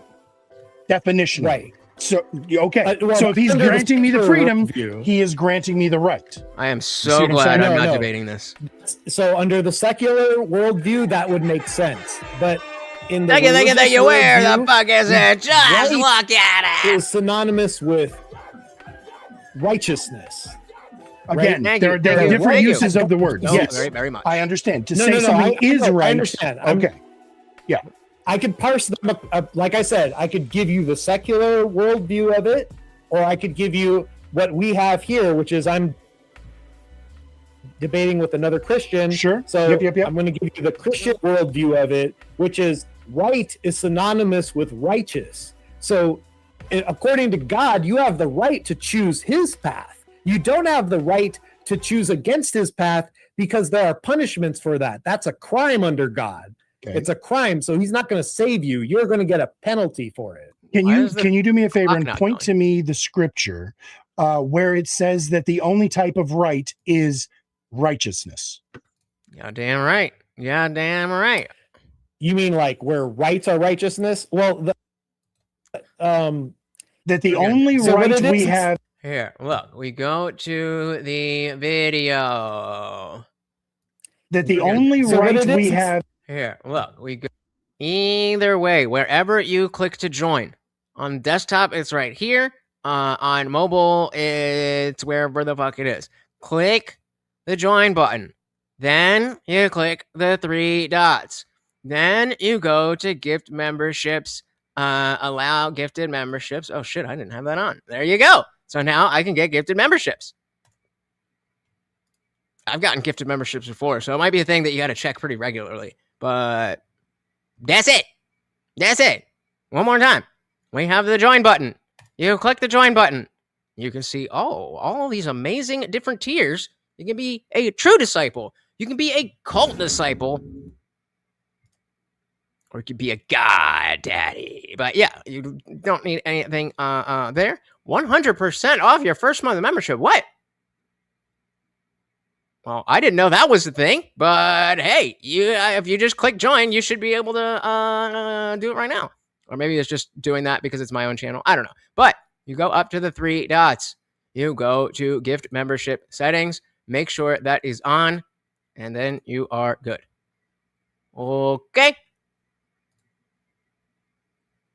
Books of the Bible. Absolutely know that. We don't need to take something that this guy said, this guy said, this guy said, multiple translations. It's not a chain of translation. Each translation of the Bible goes to the source documents. If you go for a fact that the Bible is a good historical record, and even secular scholars agree the Bible is a decent quality historical document. Okay, so once again, hold on. So let me jump in there. No. Let me jump in there. So there are multiple phrases in the original scriptures that have been interpreted because certain words had multiple meanings. And there's been much confusion over the years from those original texts. That is number one. But number two is, if you go to any of these modern websites. I said, why are they, what the fuck? Why is the clock running? And so just wing it. I guess this is like a timeout. Thing is, I understand that everybody believes that their Christianity is the purest or the correct one. But at the end of the day, for all of these different people to be using different types of interpretations for their teachings, when there are plenty of places where it contradicts, these teachings contradict.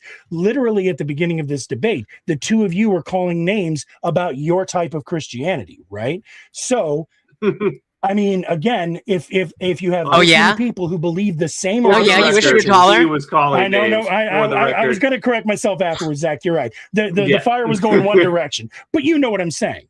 The fact that we have different people who use these words and interpret. You might not believe. I'm surprised nobody's checked that. what was it you called it? If you're not a member, or the go check that thing, and maybe you get a free month. He doesn't have authority. Authority, thank you. Yeah, the authority to interpret. Right. Who does? Other than the original writers. Church. Oh, no, see, why would the church? Why would the church have the authority? Because I'll lay it out. This is actually the easiest challenge for me to answer. Horace. Let me hear it. Yep. As an Orthodox Christianity, we have an apostolic succession that goes all the way back to Christ himself, and we could follow it back there. And Paul writes about the laying of hands. He tells his apostle, the rest of Christ's apostles, to be cautious about who you lay your hands on, because Jesus first lays his hands on Peter and says, "Upon this rock I shall build my church." And he considers Peter a first among equals. All the other apostles now become, pumpkin eater. In the modern church position we call bishops today. So would you guys with the laying of hands would you guys rather see what they got going on, or do you want to go back to Alex Jones and Sneeko while we're waiting? Because we have a decent amount of time. I don't know. Either way, we don't have that much time, but liturgical practice that was over again. Okay. Then the councils assembled the Bible, right? And they chose which books, they chose which writings were and were not part of the story they wanted told. Yes, I am absolutely familiar with all of this. So if we believe in the church, Christ said that this church shall not fall, right? It's in there. The church shall not fall. Now, it's like a tree. The tree is planted, right? Some branches may go off in one direction and rot and fall off, but the tree is still intact.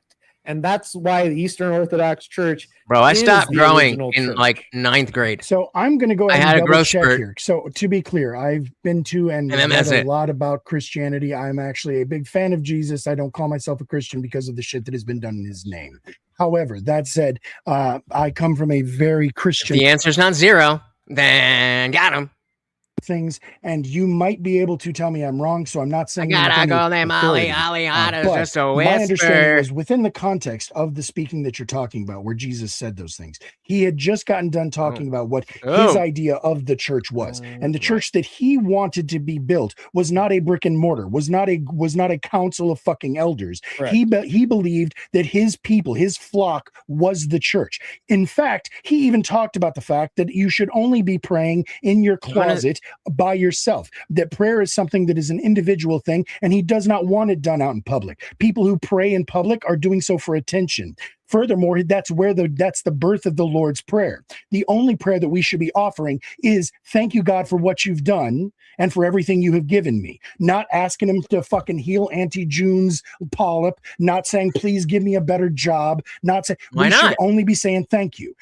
Again, the church that he said would never fall because it was built solely on the backs of his believers. And if I'm not mistaken, Jesus was generally anti-establishment when it came to a structure of the church. That was the whole thing. That he hated the fucking previous church because of the corruption. He wanted one that was built without an authority. Okay, you lose. My turn. I want to go.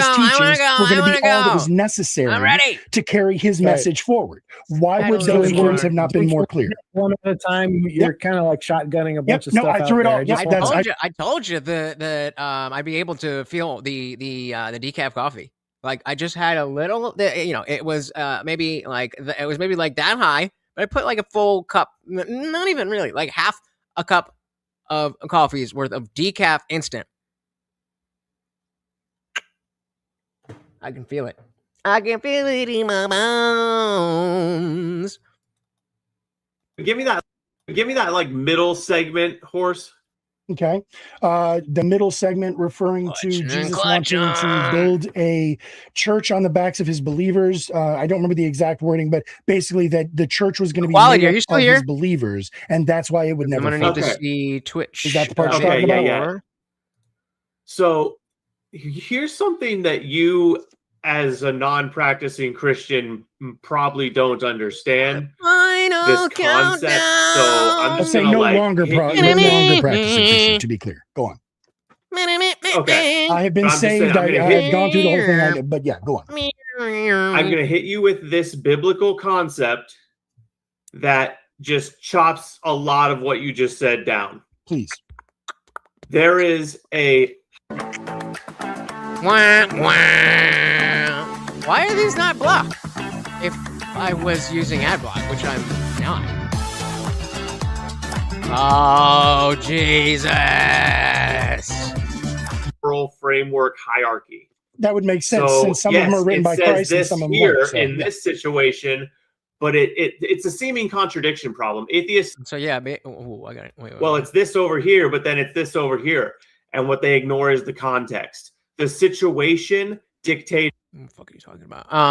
Yeah. So when we go in, I'm likely going to match the not a match, but fucking what's the word?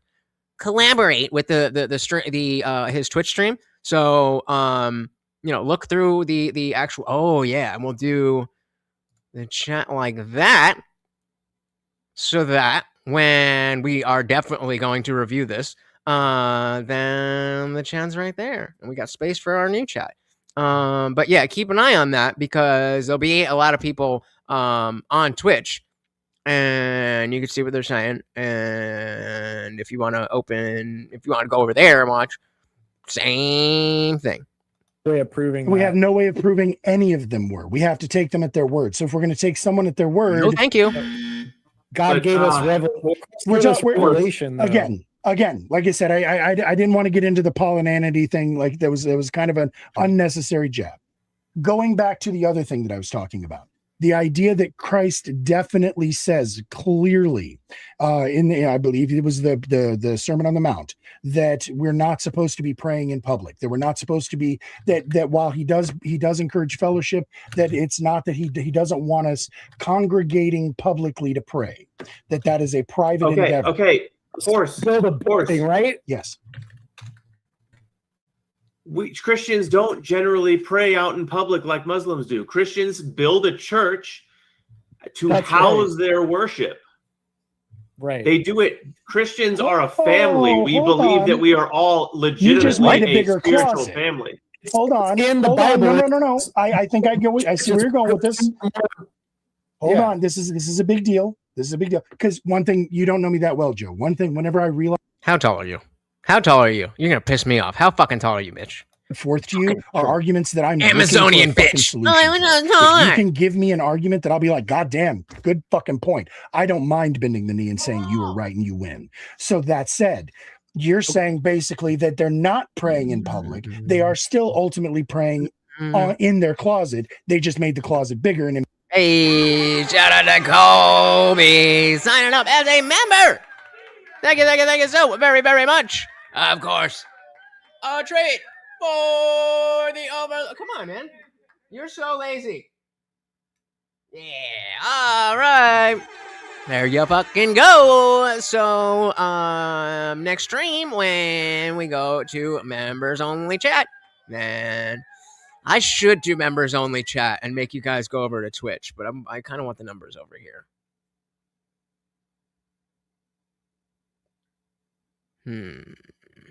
Should I do that?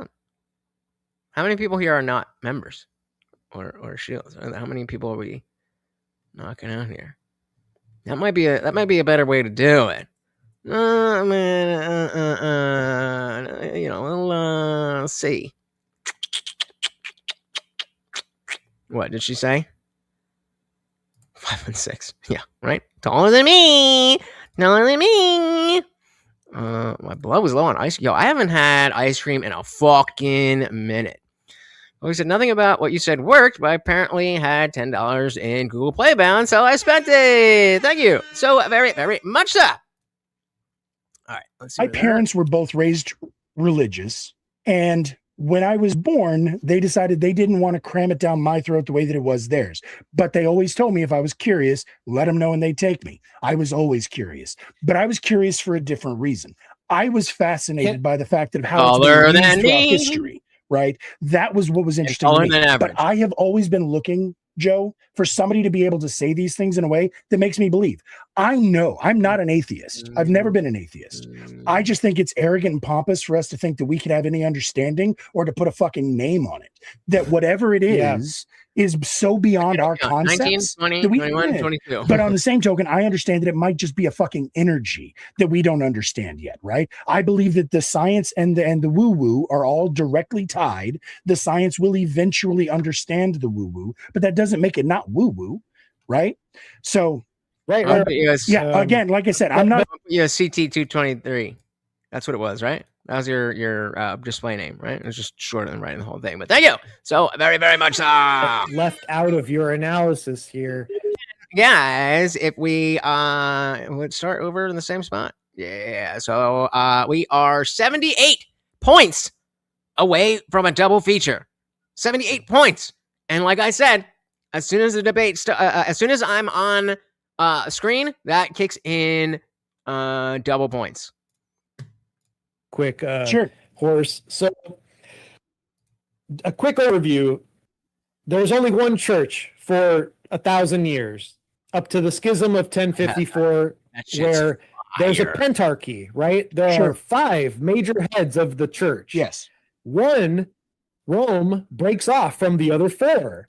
So into and declares papal supremacy, papal infallibility, the filioque, the divinity of Mary, all these kinds of added things that were never there for 1,000 years. And they built a super gross, expensive building that Jesus never would have approved. Go on.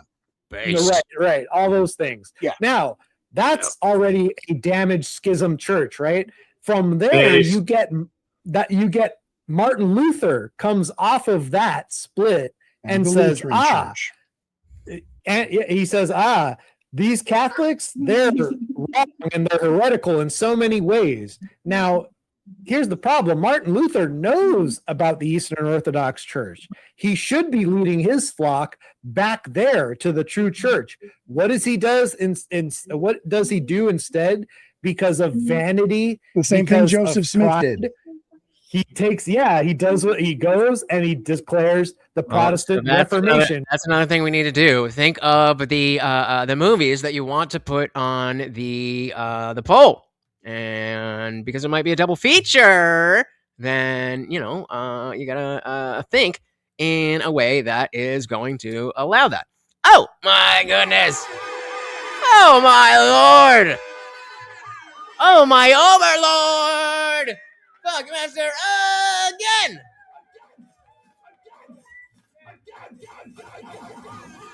Out sponsoring is gone! Damn! So, thank you. So, very, very much, sir. I believe that hits at least the goal. Let's see. An Orthodox divine. I want to know what the fucking staff is about. I want to know why they're armed. Why they're armed? Yes. Like the fucking staff, they've got like this, the costumes and the see, the truth is that's the actual other thing for me is in my mind, I always try to think WWJD, right? What would Jesus do? What would Jesus want? And would he want people wearing gold lame and fucking carrying staves and swinging incense? I don't really think so. Thank you so very, very much. We are within the 50 to the points. Poor people are. And we are, what, 5, 6, 7 miles away from the goal. Kind of said it like it was pretty fucking clear. So very, very much. Yeah. I'm going based on what he said. You know what I mean? So again, and how he lived his life. This is a danger horse because here's the thing here's a rule about the Bible in my church. Sure. I could live my entire life as an Orthodox Christian without ever owning a Bible, without ever personally reading the Bible. Gifted another membership. Did you know that? Explain that. There's a reason for that. That's a brand new one. Overlord.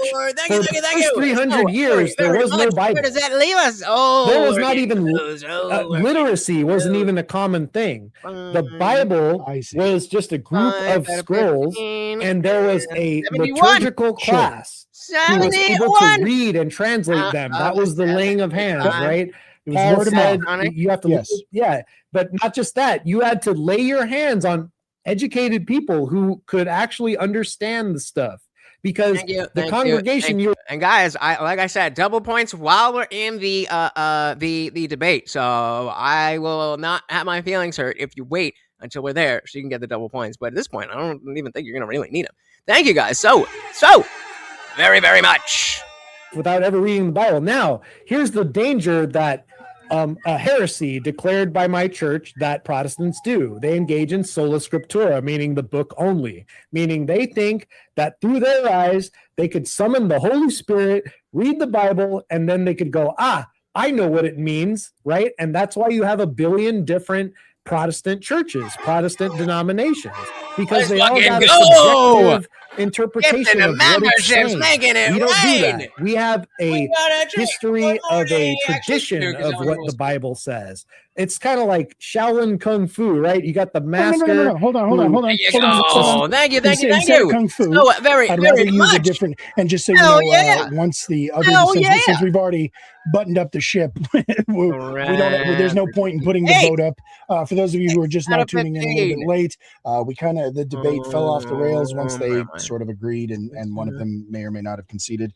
And so that said, we have kind of just moved on to that. We're just having a conversation, and I do want to talk about the actual prompt a little bit more before we go on. I always enjoy having conversations about religion and theology in general.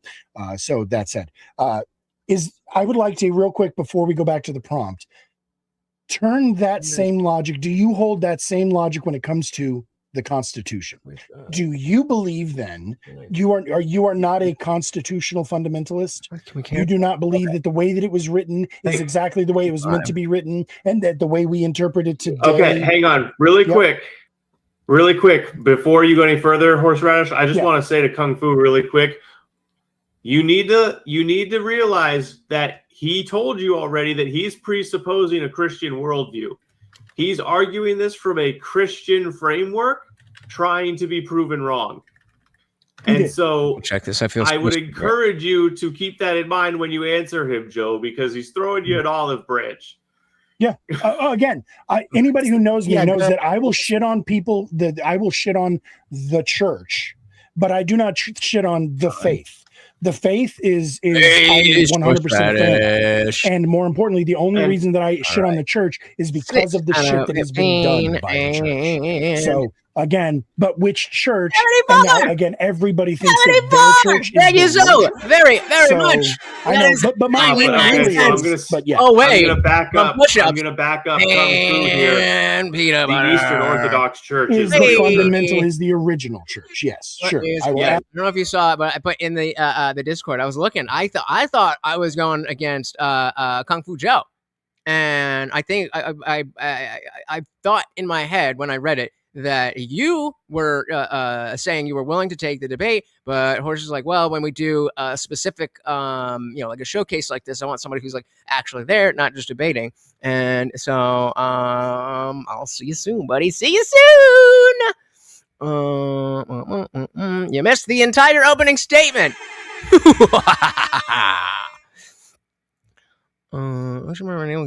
I literally just showed you guys 6 times. Hit the join button. Hit the dots, hit the settings, and do the thing. Jeez Louise. Yeah, and the ice cream. I was like, the first hour of this, I was like, all right, you guys need to get me moving because I'm not awake. I'm not here right now. Again.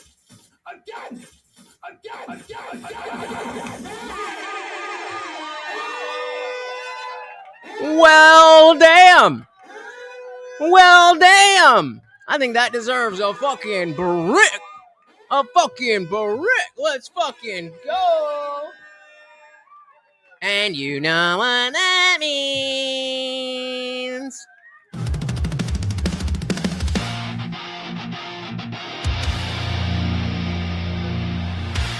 Yeah. Time for the good stuff.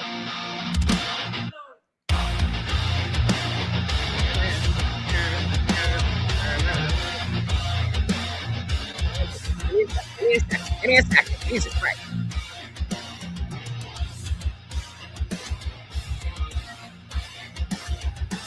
Shadow's got the way the truth once stood. kingdom of confusion carved out of falsehood. But he walks through the ruins like a prophet reborn. A voice watches fire, a mind on this gone. The chaos watches with an all-seeing glare. Guardian of reason in a world unaware. Let's fucking go! Let's fucking go! Out sponsoring himself. Again! Let's fucking go! Let's see. Let's see where that brings us. That 378. 7 out of 15. And $94. Let's fucking go! Beautiful, beautiful, beautiful. Thank you so very, very much. Hell yeah. I was trying to take a nap and it didn't work. It didn't work. I couldn't fall asleep. Hell yeah. Hell yeah. Hell yeah. Let's fucking go. Fuck method don't play that. For some reason I can't even see the join button. I went to the OC join button, but didn't have settings. So just Chrome. I don't know. That's where a shot. I don't know what else to tell ya. So how? Yeah. Okay. I was like, fucked up a little. 378, guys. Oh my lord. Oh my overlord. Thank you. Thank you. Thank you. So very, very much. Ooh. I like both of those options. I like both of those, and I've seen neither. I did want to put Obsession on there, just like have a. Oh, sorry. I did want to put a Obsession on there, but I know you guys aren't going to vote for that shit, so we'll do that eventually.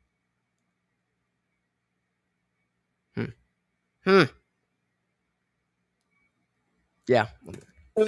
It has a 10-foot basket. It has all these other rules. You know, I know you love basketball, but I hate to break it to you, you're not league player. I mean, I'm down to put it on the poll.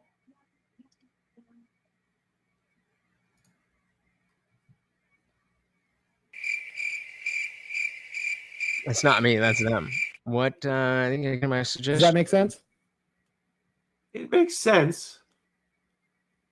I don't like the analogy. I'm sorry, I gotta give it to you, Joe. That's 2 good points in under 20 minutes, man. 2 good points in under 20 minutes. We dragged a little bit, so I had to make up for it. I'm seeing that. I really.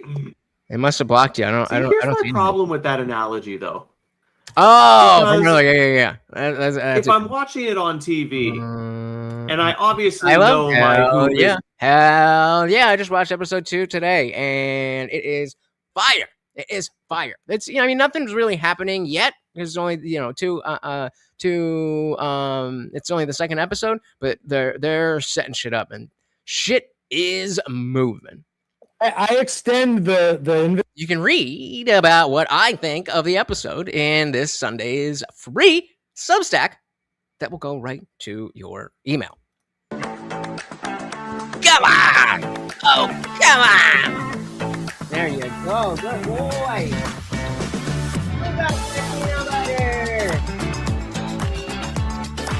Now remember, guys, just because we don't want him to get sick, it's going to be $10 and up for a refill. Oh my god, this is so long! To view the stream while... Wait, to view the stream? Oh, you gonna fucking yak, dude? Did you bust ass? What's up? No. You good? No. Do we need to call? Do we need to call someone? Time's running. Let's fucking go. Water and the burp came up at the same time. Because God willed it, buddy. Because God willed it. That's the Holy Spirit. I think that Silo has one of the best pilots in TV. The fact that they were able to do, what they did, and then they, because it's different people. If you know, I'm not going to spoil anything. Then, fucking brilliant. That in the Christian sense that life is a gift, It is a gift given to you, and it is not yours to throw away. Well, but okay, so Right. you see where the disconnect in definitions comes, right? So not necessarily right meaning righteous, right meaning right meaning. Oh, and It's by a the way, gift. Well, so in a way, you could say it's a righteous. It's a righteous right in a way, meaning that you have the right to do good. You don't have the right to do evil. right. So okay, It's so giving, if I were to break it down that way, so that you understand God's gifts as rights. All I'll say is, so far, no diversion.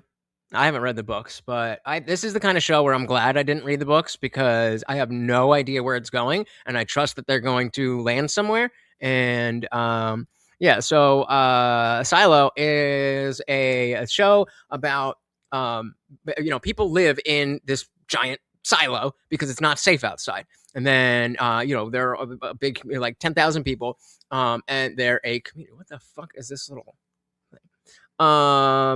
And one of the big punishments is going out to clean. And so essentially we can't go outside, but they have a camera so that you could see what's out there. But because it's very rare for people to get sent out to clean, then that's one of the things where like you're out of this, you've done X, Y, and Z, so you can't be part of the community anymore. We're sending you out to clean. And everybody just fucking, dies.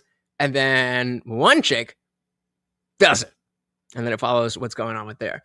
And so the first season is very much about, like what that world is and where, you see like, if you think about Titanic, where they had the guys shoveling the coal, you have a lot of that stuff where the main character starts and then it goes all the way up. They have like authoritarian leader. And so the big reveal of season 1 leads you into a lot more of the lore and the specifics. It's a type of show that it's a slow fucking burn. It's a slow fucking burn. When I rewatched season 1,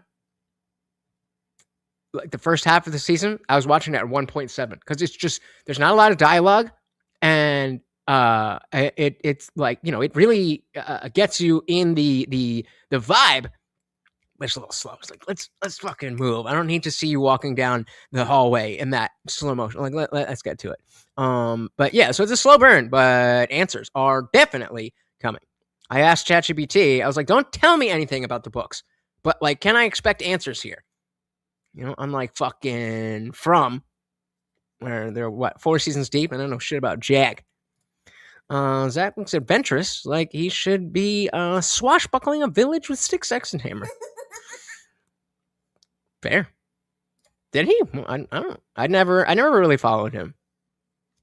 Well, let me look up the exact definition for you. I don't want to just give you my personal definition, but how about you look this up? Look this up, Horse. Under the hold on. 2 shows that everybody needs to watch.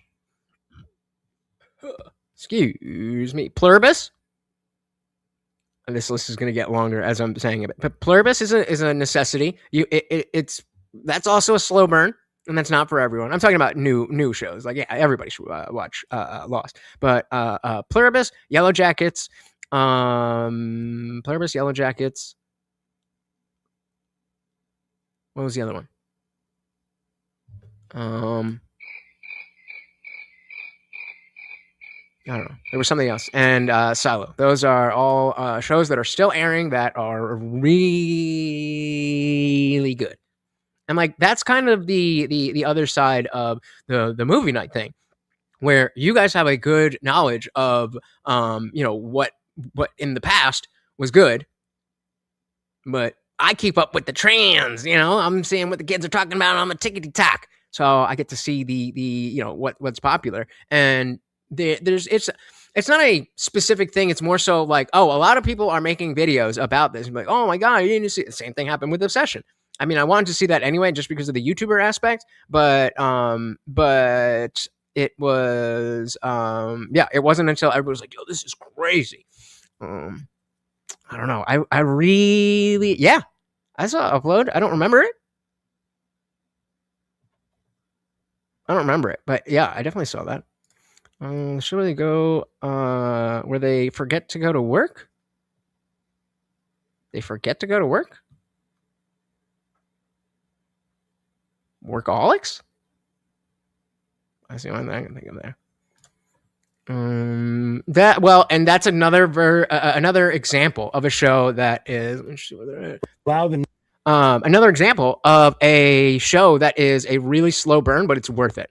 So many of these shows are, they're slow burns and they're this and they're that, but they don't like give you a story. It's just about like The Leftovers is a perfect example. Everyone goes crazy for The Leftovers. And The Leftovers is a show where, for whatever reason, I think it was like 2% of the population gets yeeted off the earth, or 2% left, or something like that, which is an awesome fucking premise. That's an awesome idea. I would love to see what that is like. But they don't show anything like that. You just know that these characters are existing under that framework, and it's just normal people doing normal things. Hey, shout out to Wildos. Welcome to the party. I hate anime because it's goofy, it's childish, and it's too it's just very everything I've seen is very juvenile, and I don't fucks with it.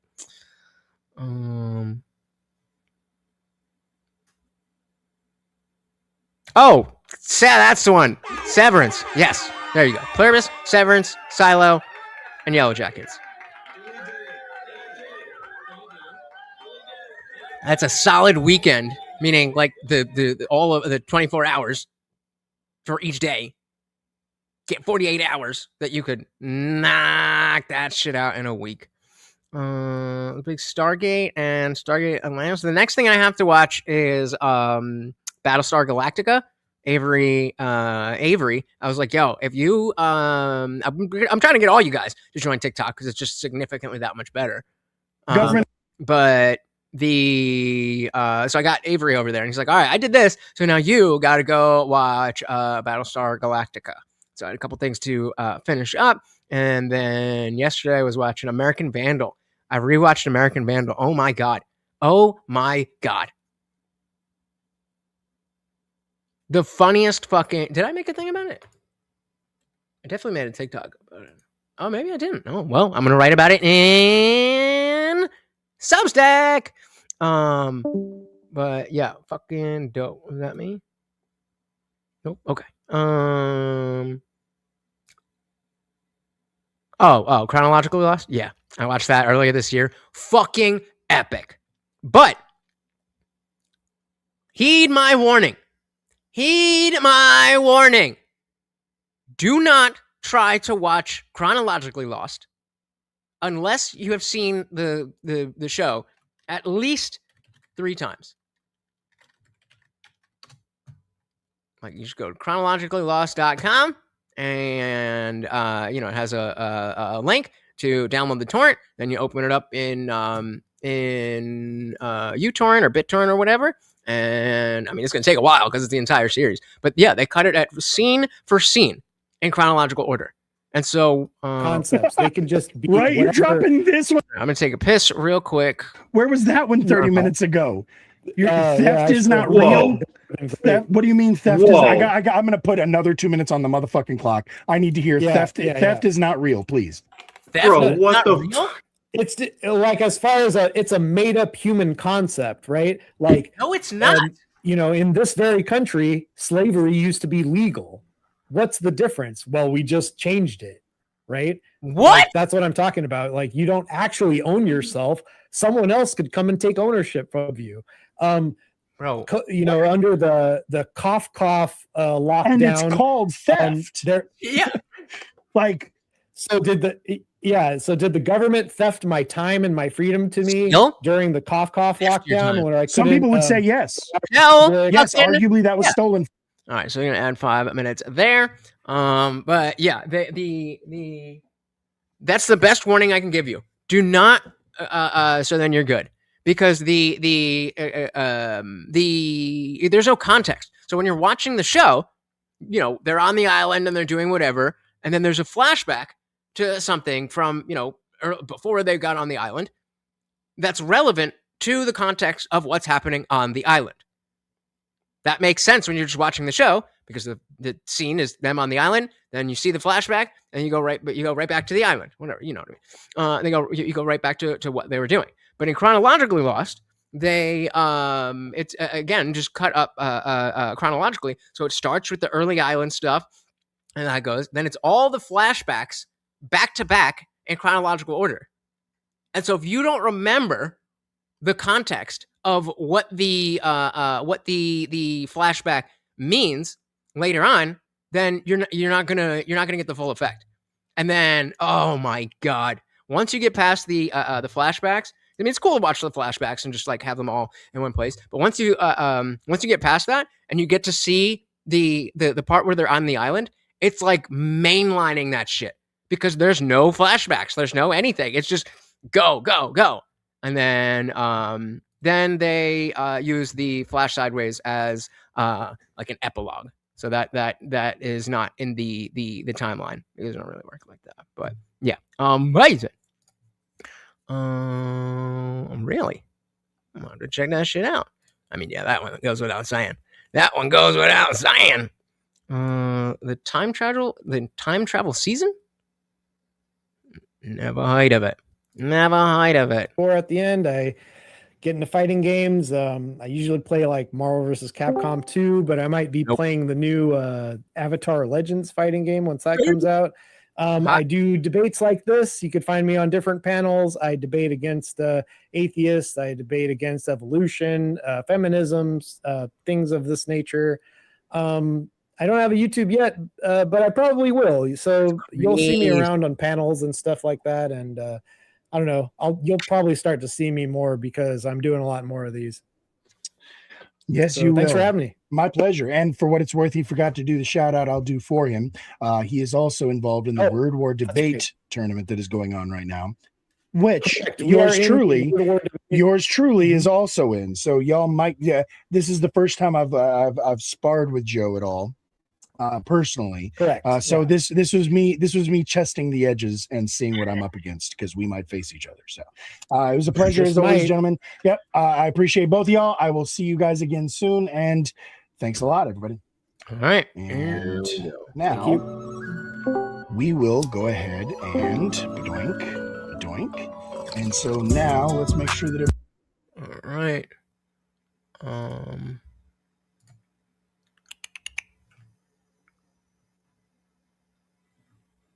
Affected. Ooh, snap. You know what? Yeah. I'm gonna unmute this so I can hear him. Did I not unmute? Why am I not hearing the sound then? God damn it! No, I'm not clicking anything. What are you talking about? Somebody else click it. Somebody check it. Yeah, I don't trust. Yes, sir. The main event of the. Yeah. So again, we haven't had open for him. Yeah, there you go. Like I said, it's probably because it's Barnes and Noble, especially if you have like a VPN or something. Figure out where you're at so we can tell you what's at your local store or whatever. I don't fucking think that shit myself. Which is also why I don't generally click that kind of shit. But anyways, so again, that kind of went a little weird. And for those of you who weren't here, it fell off the rails pretty quick because Joe sort of inadvertently conceded the prompt. Is are you getting the music from this? Is it like compressed, or like is it like does it sound normal, or does it sound like weak? Against an atheist on this. Because I hear the and then found out that he was up against a Christian. I mean, not really, but it's open for everybody. So go fucking use it. I'm not gonna click it while I'm live. Go fucking use it. I'm gonna click. I asked for the fucking. Because the thing is, I can't tell you guys to go. So okay, that's so fucking weird. Because the opening song, my song, it doesn't play right. Whatever. Yeah, but I can't really be like, okay, guys, we're gonna do this now. So it's got to be you guys that kick that off. Because then every day I'm going to be like, hey, come hang out with me. Come hang out with me. Come hang out with me. And everyone's like, oh, sorry, I got to do this, and I got to do that, and I got to do that. Okay, cool. So if you guys are in there, there's no reason why I wouldn't show up.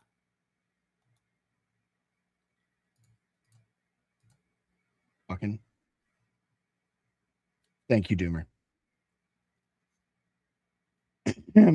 Yeah, no, I hear you. I love the music myself. Sorry. Anyway, now say that again. For those of you who were not here for that whole thing, basically the prompt, which was a right to life implies a right to death, kind of fell off the rails pretty quick because Joe realized, or I props be where props they belong. Zach was able to demonstrate to Joe that according to the prompt, if you believe that you have a right to life, then you believe you have a right to death. Not that it was okay or not that you should, but simply that you have that right to that choice, which they conceded. Although later on, once I started actually getting into the conversation, it actually seemed like that Joe had sort of recanted that a little bit and was saying that God does not give you rights. So you don't have any rights according to him. But I guess that within the idea that if you acknowledge that, guys, I don't fully remember exactly how this all works out in terms of the visuals. If I remember, because the audio is going through Discord, but we don't have any video from Discord. So I think the best thing is to just have you, because we could be here. I don't know if he's probably not going to be on the screen there. So then maybe I'll have it open on Twitch and mute it. And then you can hear I forget how I did it, but we gotta figure it out. And bring our next two debaters. Oh, that's right. I was going to make sure that they were ready. Give me 1 second, everybody. Red to go. Oh, where's Lethe? Lethe, where's your camera, buddy? Lethe. Oh, that's right. I have to do the camera there, right? Yeah. Lethe. Lethe, where's your camera, buddy? You need the Discord camera, right? Give me 1 second. Oh, wait, I'm supposed to use the thing. My bad. That's all right. I know it's your first time here. You're still new. Yeah, actually, if you would, because my somehow my audio levels got all foobarred. Will you say a few more words for me, Lethe? Yo, what it do? I'm here. Okay, you sound louder to me than you do for the stream. Lutch, are you able to hear us yet? Are you ready? Yeah. Do you need me to cam up in here? I forget how. Do you need me to cam up in here? Nope. This is just the only reason I came up like this. The only reason I came up like this for you is so that you guys can see the clock above my head. So, nope. I was just making sure that you had the audio. So that said, remember you want to listen to it through the Discord for y'all's debate. You can do the listening to it through the stream for whenever you're doing the judging. That works good. But yeah, like I said, you don't have to worry about camming up in the Discord. All right. So it looks like everybody has got their shit together. So let's get this party started. All right. So we'll see. There we go. Boom. All right, everybody. So our second debate of the night. This one was specifically requested by Lutch the Indian Jesus. Is the existence of the Black community is a dangerous idea for Black Americans? I do understand that this is a spicy potential topic. However, I also know that both of these gentlemen are very internet savvy and are going to keep this above the belt and keep this respectful and TOS. With that said, I'm going to give the clock over to you, or no, the clock. I'm going to give the mic over to each of you gentlemen, give you the chance to introduce yourself. Lutch, you're up first, sir. Please tell everybody who you are, what you're about, and where they can find you. I'll drop your link in the chat. What's going on, everybody? I am Lutch, aka the Indian Jesus, here to resurrect the Lutch, second you are coming. muted, my friend. Take two. Pro I am streamer. Lutch, aka the Indian Jesus, here to resurrect the second coming of Common Sense. I'm live every Monday, Wednesday, Friday, 8 p.m. Eastern, and sometimes whenever I feel like it. And I like breaking down debates and podcasts and stuff like that. If you are interested in being better at talking to and with the people that you disagree with, come on through. Thank you. Right. And now we're going to go over to you, Lethy. Oh, why is that prompt? Okay, whatever. I'll fix it. Lethy, please tell everybody who you are, what you're about, and where they can find you. I'll drop your link as well, sir. Well, in the nature of what's been going on tonight, I would like to start this debate with a prayer. This is not your opening. This is your introduction. This is an introduction. Okay. Okay. My bad. I'm sorry. Let us As you were. Pimp's prayer. Lord, please pray for the soul of this bitch and guide my pimp hand and make it strong, Lord, so that he might learn a hoe's place. Amen. I am Lethy Water Kai. Glad to see you all tonight. Thank you for having me, and much respect to my opponent. Let's have a good time. All right. Cheers. All right. So you guys both know how this works. You've been here plenty of times. I'm going to put 5 minutes on the clock for each of you for an uninterrupted opening, which is going to be followed by 5 minutes from your opponent, who can use that time as they choose. It is a time to either cross-examine or to rebut. Then after that, we're going to go to 30 minutes open forum where you guys can just get right into the meat of it. After that, we've got 5 minutes on the clock for each of you to do a closing. Hopefully this one's going to go the distance. It's going to be an actual full debate. I'm pretty confident this one will be, but maybe one of y'all is going to bend the knee 5 minutes in as well. We'll see. However, I do want to also remind you, gentlemen, if either of you has any resources, sources, or references at any time, just say, hey, Radish, please stop the clock. I will stop the clock. We will go to the page where we can bring it up for the stream. Everybody can look at your references. We will do that while the clock is not ticking, so you're not wasting any time. So that said, if you guys have no questions, no? All right, then we're going to go over to you first, Mr. Lutch. I got to fix that prompt as well. I'm going to put 5 minutes on the clock for you. Hang on one second. Oh, my God, so fucking amateur. There we go.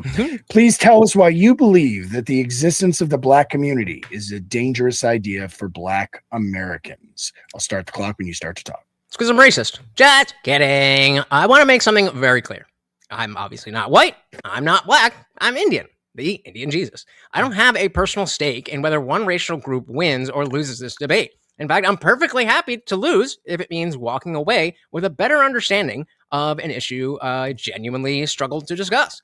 The reason I wanted this debate is because, in my experience, conversations about this topic often become personal very quickly. I've had similar experiences discussing religion with Christians as an atheist, and we can usually have a thoughtful intellectual discussion for a while, but eventually the discussion stops being about the ideas and starts feeling like a defense of identity.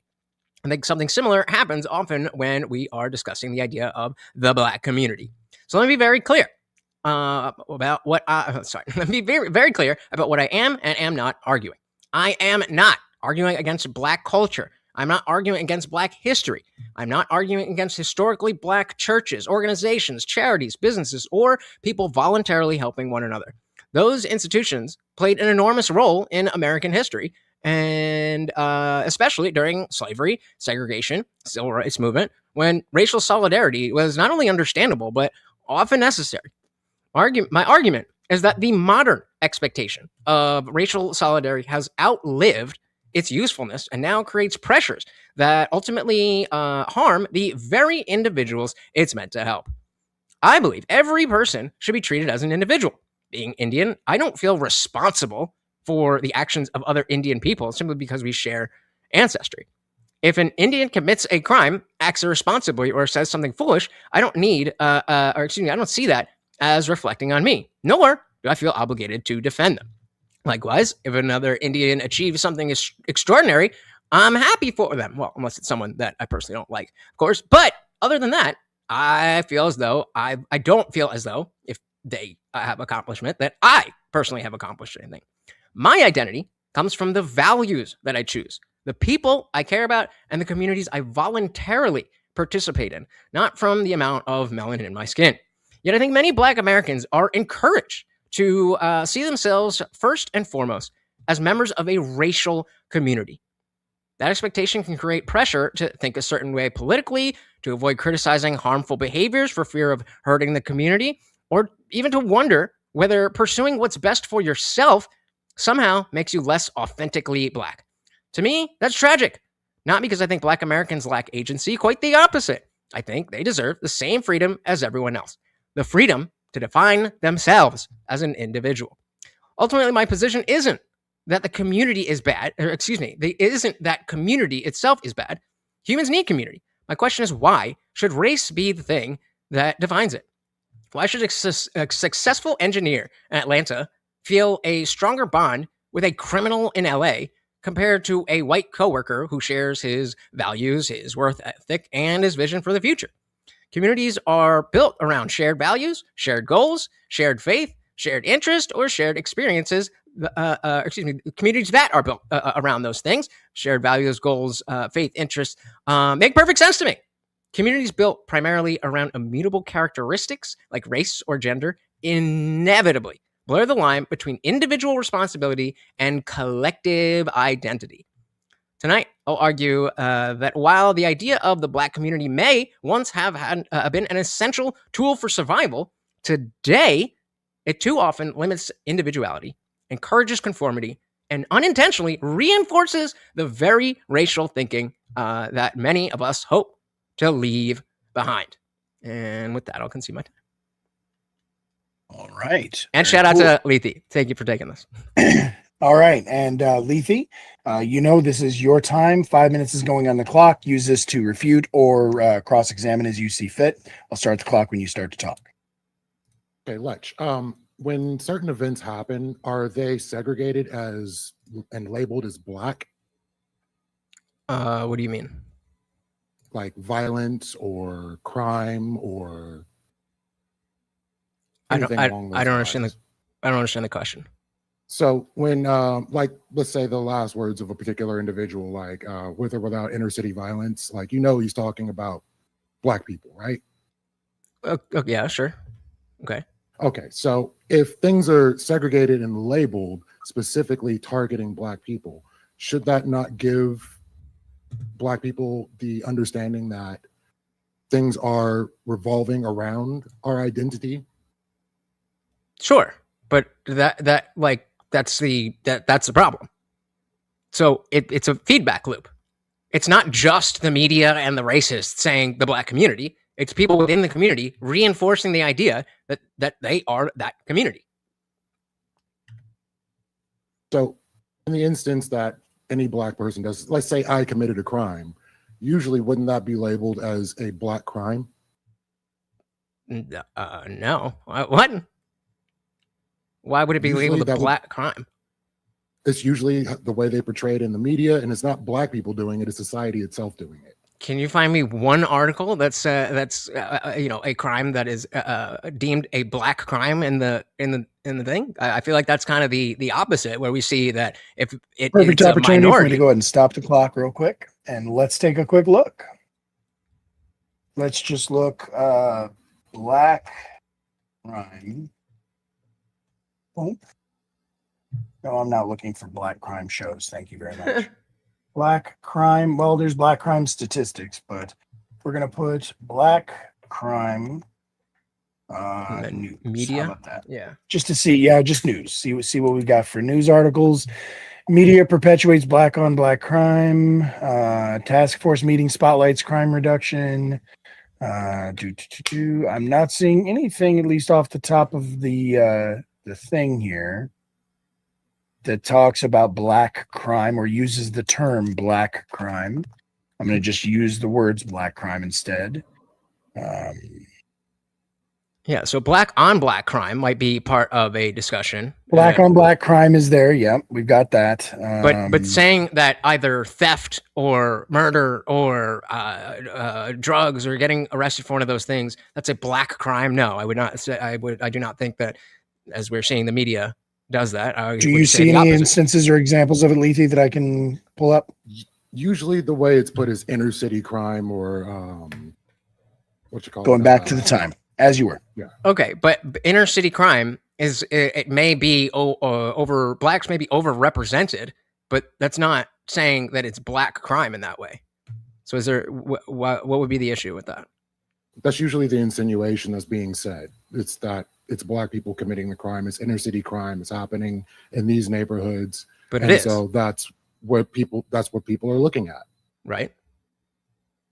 So the differentiation that comes down to that, doesn't that put an impetus on Black people to pay attention and make sure that they either stay away from that particular thing or know that that's an issue that's going on? Yeah. What is it? Why do you need a community to make those decisions?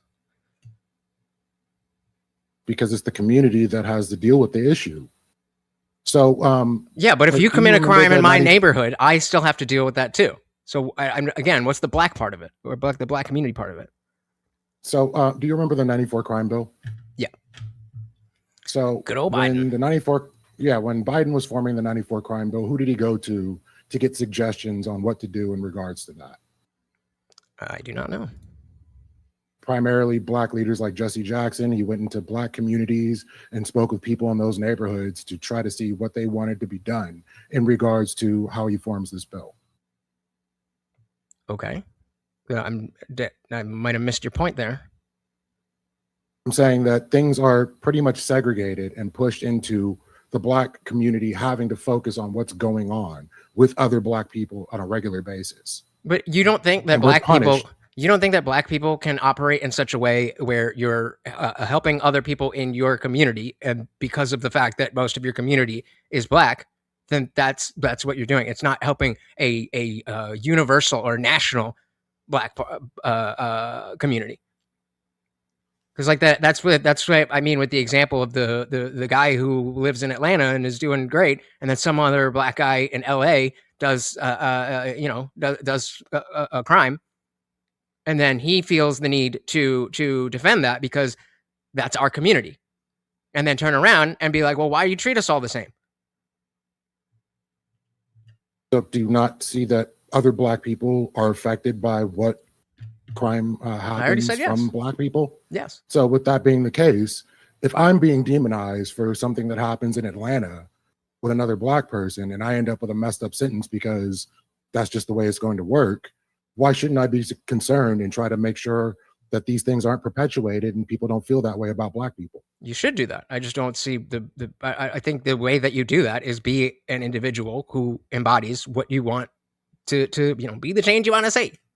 I'm not understanding how the benefit in any of these situations that by having a specific Black community within the American community, what part of that is relevant? Because I agree with you that there are people, there are places where people are going to be treated differently. Sentencing is going to be different. There are definitely racist people out there, so on and so forth. But I don't really understand how that speaks to the fact that that Black people are harming themselves by appealing to the Black community.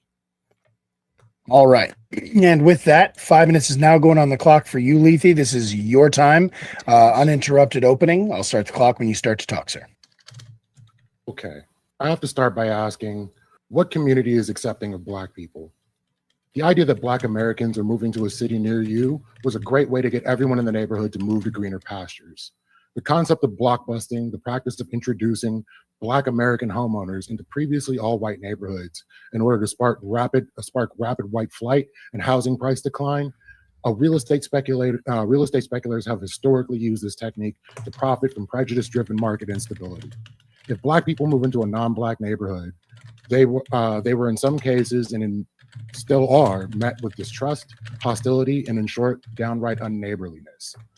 The reason the Black neighborhood is underserved and has poor real estate value is by design and not a byproduct of Blackness itself. It's the system that is hurting Black Americans, the banks, the real estate business, the police, and the government itself. In the mid-20th century, city planners routed many freeways through Black neighborhoods to build on the cheapest land. Wealthy white communities had the political power to block roads from their areas. Planners also used the highways to act as physical walls. These walls separated Black communities from white areas. These same freeways were the access point that allowed the government to funnel drugs directly into Black neighborhoods. I'm sure we were all familiar with the practice of redlining. These same practices are the reason that poverty and poor conditions are a default for many Black Americans. In spite of all this inequality, degradation, and hostility aimed at the Black American community, we still managed to produce beautiful poetry, music, art, fashion, food, and in short, culture. The Black American culture is one of the chief exports and stolen intellectual property of the world. Without Black American culture, you don't get Elvis, or rock and roll for that matter. Seems like everyone loves Black American culture, just not the Black Americans that come with it. They're more than happy to take what we produce and leave us in poverty while they dump trash into our neighborhoods. You don't have to look any closer than the Black American church to find some of the most welcoming, friendly, and loving people on the planet. People that have been maligned throughout society will welcome you to the cookout with open arms. When allowed to thrive, we get a Black Wall Street, Tulsa, Black fraternities, and brilliance. We'll lock away our thought leaders, elders, and role models, and you create aimlessness that has to be reborn into prosperity. Now let's talk about Black movements that have been perverted by the system. The Black Panther Party was a revolutionary, militant, and socialist Black power organization founded in Oakland, California in October 1966 by college students Huey P. Newton and Bobby Seale, originally created to patrol Black neighborhoods and protect residents from police brutality. The party expanded into an international movement advocating for self-defense, community empowerment, and fundamental societal change. The only true lasting change was one of the 3 times the NRA advocated for gun control in the Milford Act. But this organization was also the inspiration for the Crips. The Crips started in 1969 in South Central Los Angeles. High school students Raymond Washington and Stanley Tukey Williams formed the group. They wanted to protect their neighborhoods from other street groups. The name originally stood for Community Resistance and Progress. These groups were shining examples of neighborhood accountability against the negative elements of their communities and the brutality of the system. This worked until the leadership was systematically removed and left unguided youth without leadership in this instance of both of these organizations. So if the Black community in any way hurts Black people, that is by design. In the words of Samuel L. Jackson in the movie Formula 51, shit don't just happen. Shit takes time. Shit takes effort. The Black community is where Black people find acceptance, familiarity, brother and sisterhood, and the birth of creativity, like a rose that grew from concrete. If even the Black neighborhood isn't a place for Black people to exist, I have to ask. Oh my fucking God! Safe for Black Americans. Where can Black Americans thrive and build family? Where can Black Americans finally achieve everywhere? That's the point. My time.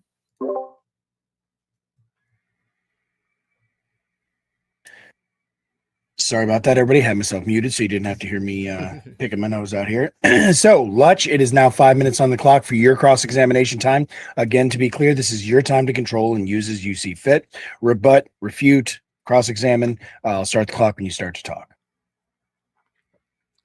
So I think a lot of what you said actually speaks to exactly my point. One thing you said was we have great music. Lethe, do you play music? No. So what do you mean we?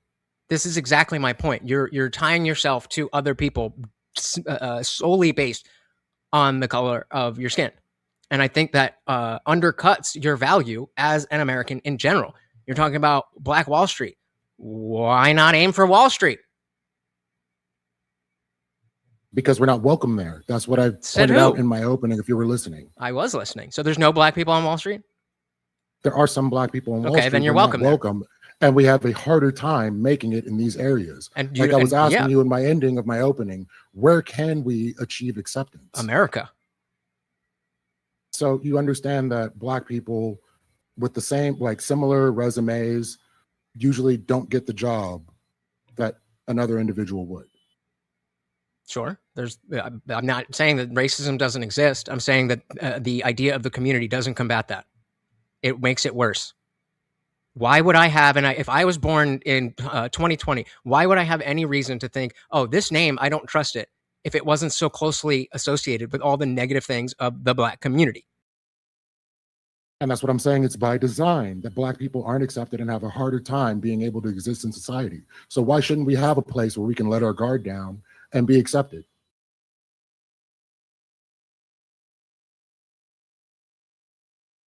Are you muted? You are indeed muted. We do not hear you. We lost your audio. I'll stop the clock.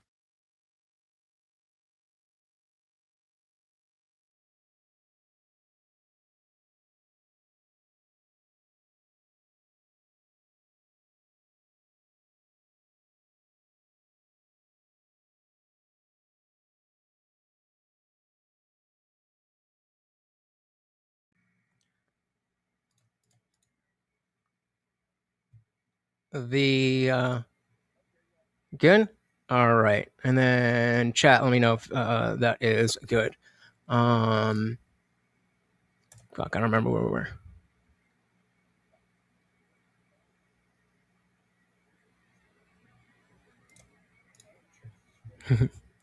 Lethy, do you remember what you were just saying?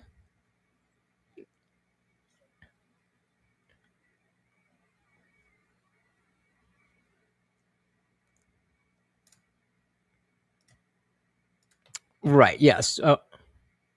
Right. So that, yeah. So I was asking you if that is reinforced by the negative aspects of other Black people who are in the community that are not, not ideal.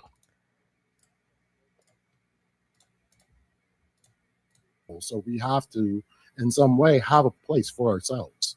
I disagree. I think the way that you're framing that is a feedback loop. Well, we as Blacks are so different that we can't be accepted. So we push these ideas that then further make the people on the outside not understand. Did you miss that part in my opening where I was saying all the things that Black culture produces and that right? I'm not people do. Right, I have no issue with Black culture, as I explicitly stated. Explicitly stated. People themselves. I explicitly stated. Lethy, you can save your voice. You can save your breath. I explicitly stated I am not talking about Black culture. I'm talking about the notion of the Black community. Yes, that's what you're missing in what I'm saying. I'm saying that they don't want the Black people to come along with the rest of it. They just look at the bad parts of the Black community. Society at large. Based on what? Based on the reality of the systemic racism and issues that we receive in America, the inequalities in sentencing. Do you think there's poor ability to get sorry, jobs? I'm going to reclaim the time there. Do you think that there's racism against other people of color besides Blacks? Yes, but not to the same degree and not reinforced in the same way. I mean, I would definitely agree that it's not reinforced in the same way because, as an Indian, as I stated, I don't tie myself to other people who do good or bad things just because they're Indian. That allows me, even though there is systemic racism, there's racist people out there, that allows me to stand as an individual. And even if somebody's going to look me as one of the good ones, then in a generation, then that's going to be gone. I like to say that, the peak of racial relations, not the best, but the peak that we had was in the 90s and the color blindness. I don't see color, man. I understand that we need to get past that and positively positively acknowledge that there are different experiences for men, women, Black, white, whatever. But first, we had to go back to everybody has to be treated equal from the start. And the idea of the Black community budges that notion. And so you can't ask for the full equality if you yourself are taking it, or taking the idea of the community. Now, if you were talking about, you're deluding yourself. Like I have to let you know, you're deluding yourself. Okay. If you're thinking that there was color blindness in the 90s, literally they want to take us back to before civil rights when we had to be pushed off into our own area. Did you listen to what I said? Which never happened for Indians. So when was it? When is it better? When is it better than the 90s? Which era? Now it's better. All right, real quick, gentlemen, let me just jump in. I'm putting 30 minutes on the clock. We're now in the open forum. This is just you guys going ahead and conversating. There's plenty of time, as I said earlier on the last debate. No need for anybody to talk over each other. You guys got 30 minutes on the clock. And if you guys need more time when we're done, I will absolutely add more time on. But also, don't forget, if you do have anything that you need looked up, just say my name, and I will pop in like a little fucking fairy godmother. Clock starting now. Get back at it.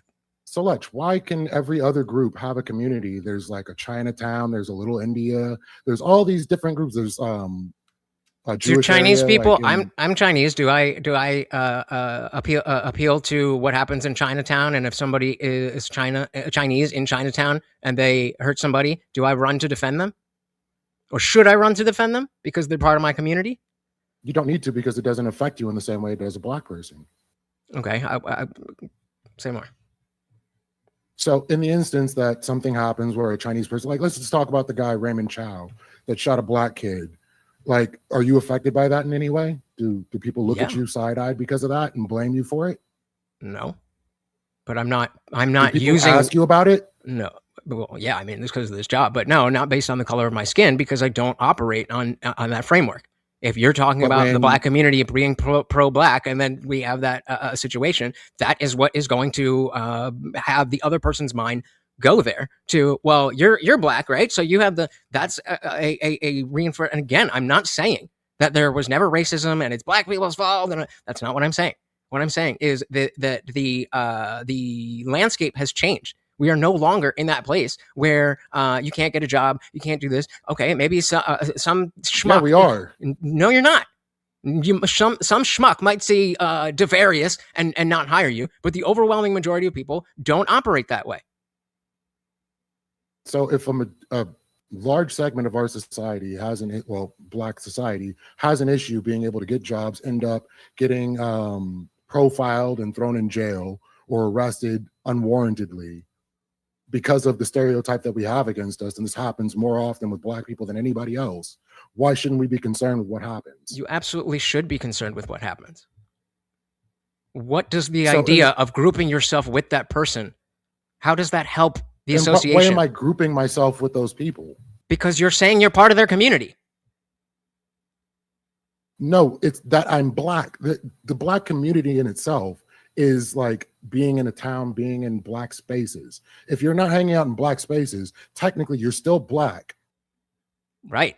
But you don't need, right, you're still black. So what does that have, what is that, how does that knock down what I just said? I think we're missing each other with the idea of black community, because like when I'm thinking black community, I'm thinking like being in a predominantly black area. Okay. That is the black community. So whereas just being black. So the reason I specifically wanted in quotes and the TM is that the black community, meaning the brotherhood of all black people being on the same team. We need to support black businesses. We need to do this. We need to do that. I understand the reason why, hey, other black people have been held down, and so now we want to lift people up. But if the framework isn't there where you need that separation, then you're only undercutting your value in the marketplace. You're only good as a black store. You're only good as a black musician. Instead of being an American thing. And that I understand that I certainly didn't say that racism was solved in the 90s. I think I was saying the idea that we should see people not for the color of their skin, but based on who they are. That was the best place that we're going. And since then, everything has gotten super racially motivated. And, maybe there's, I don't know the numbers on violence, but it seems silly to me to think that just because, there's more black people doing this and we've got Black Lives Matter, that race relations are better because of those things. It could still be that there are individual circumstances that are better for black individuals. I'm not denying that. I'm saying talking about the black community as a through line for every black person, that undercuts all of those things and increases the exact barriers that you're talking about. Is that the same for Jewish people? Yep. So you're saying that Jewish people are not prosperous because they, go to Jewish businesses, spend money in the Jewish communities, put money into other Jewish. Yeah, but they're doing better. endeavors? So if they're doing better than the Right. average person, why wouldn't they want to continue that? Is that what you feel about So the black why community? Do you think the black community is why doing better? shouldn't Do you black think the people black community patronize is each doing other? better? Do you think the black community is doing better than the overall American community right now? No, I said they're doing worse, and that's why we need to Okay. patronize each other. I Because don't if we think don't, who else patronizing will? anybody is ever a good idea. But if it helped the Jewish community, why is it bad for the black community? Because there are different values, there are different activities, there are different things associated with that connection of the black community. We don't see when's the last time you've seen a teen takeover? Can you expound on that? When's the last time you've seen a teen takeover of Jews? That's not what their culture is. That's what you view black people's culture as being. And that's not what I'm talking about. I'm saying black businesses, black entrepreneurs. Right. Why And shouldn't I we said, as patronize the black affirmative, that is not entrepreneurs? what I'm appealing to in this thing. It's I mean, specifically you just saying did. that idea. But you just did. I don't know if you noticed it. I didn't say I can't talk about it. I'm saying that the idea that you would feel that you have a duty to defend teen takeovers simply because you're black is a bad thing for you as an individual. Do you agree or When disagree? did I with do that? that? I don't know a single black person that does that. Okay. So I don't know so where would you're or getting wouldn't? this from. What black people do you know that are doing that? I mean, I don't really talk to people like that. The black people that I know aren't doing that, so I So don't where know did you get the personally. idea that this is happening? Because of the I don't even know what a discussions. team I don't know if takeover you is. I don't know if you have the internet, but social media, the things that go out there, the trends that are made. This is again why I think everybody should be on TikTok. The So it's trends of what propaganda. people are actually saying, and of course that's not my only source, but you can see that when's the I didn't hear the phrase black fatigue until maybe last few years. Why do And you was think that the that is? algorithm pushing that forward, or was it just because everybody was saying it? Black people are saying it, white people are That's saying the it, same. or That's is the it same because thing. it's being pushed forward in the algorithm? That's the same thing. That's the same thing. Yeah, I'm going to say that's systematic, and that's the media doing it and put it in your mind that this is a Okay. thing. You could have gone your entire life and Okay. never heard this, and it would never been a thought in your mind. But you have fallen victim to the propaganda unknowingly. What propaganda specifically are you talking about? Black fatigue. You wouldn't even know or care about that if it wasn't pushed forward in the algorithm. Nope. There's always been a negative connotation with hood and ghetto and stuff like that. That is what's being referred. It just has a name now, and we're seeing a lot how'd more that of get it. there? Well, Because black fatigue because didn't that's how start language as what works. it When is you now. see a pattern, then there's a reason to label that pattern. And Have you of ever heard course, the it doesn't term mean woke? that all black people are like that. But it's like, here we go again. It's the same thing with feminists. You can't group yourselves in this worldview and then get mad when that worldview comes back at you. Oh, now you want the patriarchy. When we're on the date, you want me to pay for it. You can't have your cake and eat it too. You have to pick a principle and operate on that principle. Have you ever heard the term woke? Too much. Yes, sir. Okay, so do you know what its original meaning was? Be aware. To be aware of social injustices that are being put forward against you. Mhm. But it's now been changed and Mhm. pushed forward in the algorithm as something negative. Mhm. Same thing goes. Black fatigue was initially a thing that black people felt in regards to oppression coming from the system itself. So Mhm. these things are being perverted and changed and propagated out. I've to already agreed with people that. to I've see the already agreed with negativity. that, I think 4 times now.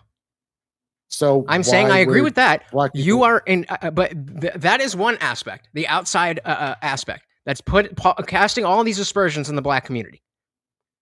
Then you have black individuals saying, "This is our community," and like other, I genuinely do appreciate you having this conversation. There's one other guy on my channel that's willing to, but it's very difficult to have this conversation because so quickly, as I said in my opening, it gets to be about like, oh, you just don't like black people, or you're not trying to do this. When I'm genuinely looking I never at the accused fact, you of that. I no, think no, you're no, just no, no, no, misguided and misled. fair enough, but I'm just clarifying that the reason that this conversation, maybe I'm so far outside, is because the black community, TM, the label, the black community, has labeled these discussions unfair and automatically racist. Because what ends up happening is they end up conflating things that they're hearing on social media with actual black people and how we feel about these situations. And you're saying that black people are accepting that teen takeovers, whatever those may be, are a part of black culture, and it's not. These are things that you're being told. Find me a that picture of aren't a teen reality. takeover that's not all black. I don't know what a teen takeover is. I mean, maybe you should watch And the news, bro. What is it? What is It's what when is a teen thousands of takeover? it's You when wanna explain it thousands to me? of it's when thousands of kids, teens, 20s, whatever, they take over a block and they do like what do they call it? Like donuts in their cars, and it's just causing havoc. That's literally car Find, culture. That's what they call like rallies. bro. It's not a rally. What?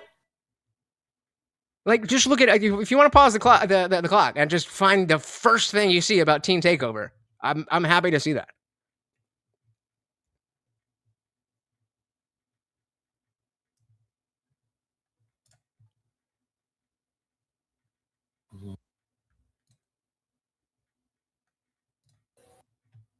I don't know, maybe you want to go teen takeover and just go to images, and we'll see. And if any of those are not overwhelmingly predominantly black.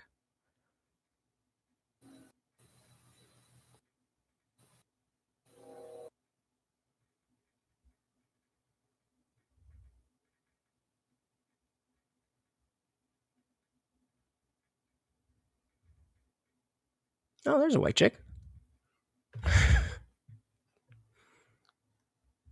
Yeah, I've seen this kind of culture before, and it happens literally with like people with souped up cars that go Yeah, that's a into, different like, thing. populated That's a areas. different thing. I know exactly what Because you're it's talking about. labeled differently. No, it's an entirely. So- It's not a meeting of people who are there to show off their cars. It is people who are there to meet up and cause havoc and just do. Like the donuts was just a part of it. There's property damage usually is the purpose. Bro, that's what I'm telling you. When I was in high school, all the Asian kids were doing this. Doing what? Team takeovers?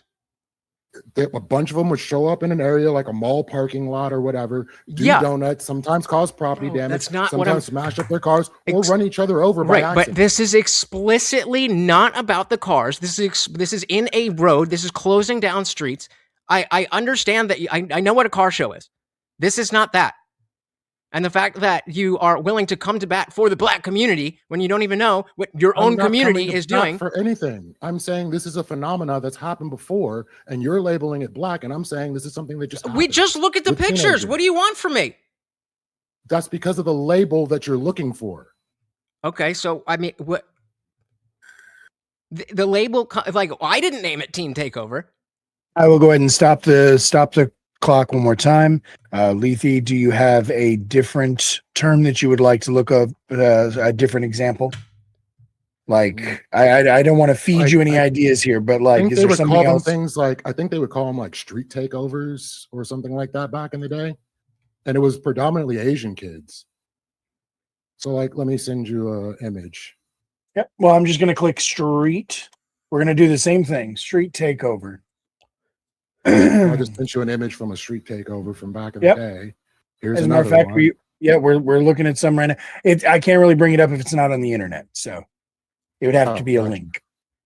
But here we go. We got plenty of pictures popping up for everybody. So notice how there's one car there. Like, there happens to be somebody doing it, but it's just people crowding. And this isn't a parking lot. As you can see, these are open streets where they don't have any permitting. They just go there and they block it off and they do whatever they want. That is not a thing Asian kids do, Indian kids do, white kids do. There might be a few in there, but that is In my experience, they did. I was there. I mean, I don't know what to tell you, man. You're telling me my experiences didn't happen? No, I'm saying your experience isn't representative of the reality of what I'm talking about. I don't doubt that you've seen a car show that maybe got a little rowdy with mostly Asians. I'm not claiming that your experience is not true. What I'm saying is that it's absolutely irrelevant to the point that we're talking about, that grouping yourself with these people by calling it your community is a negative thing for you personally. Horseradish, can you pull up what is a street takeover and look at where it shows origin and culture? 100%. What is a street takeover?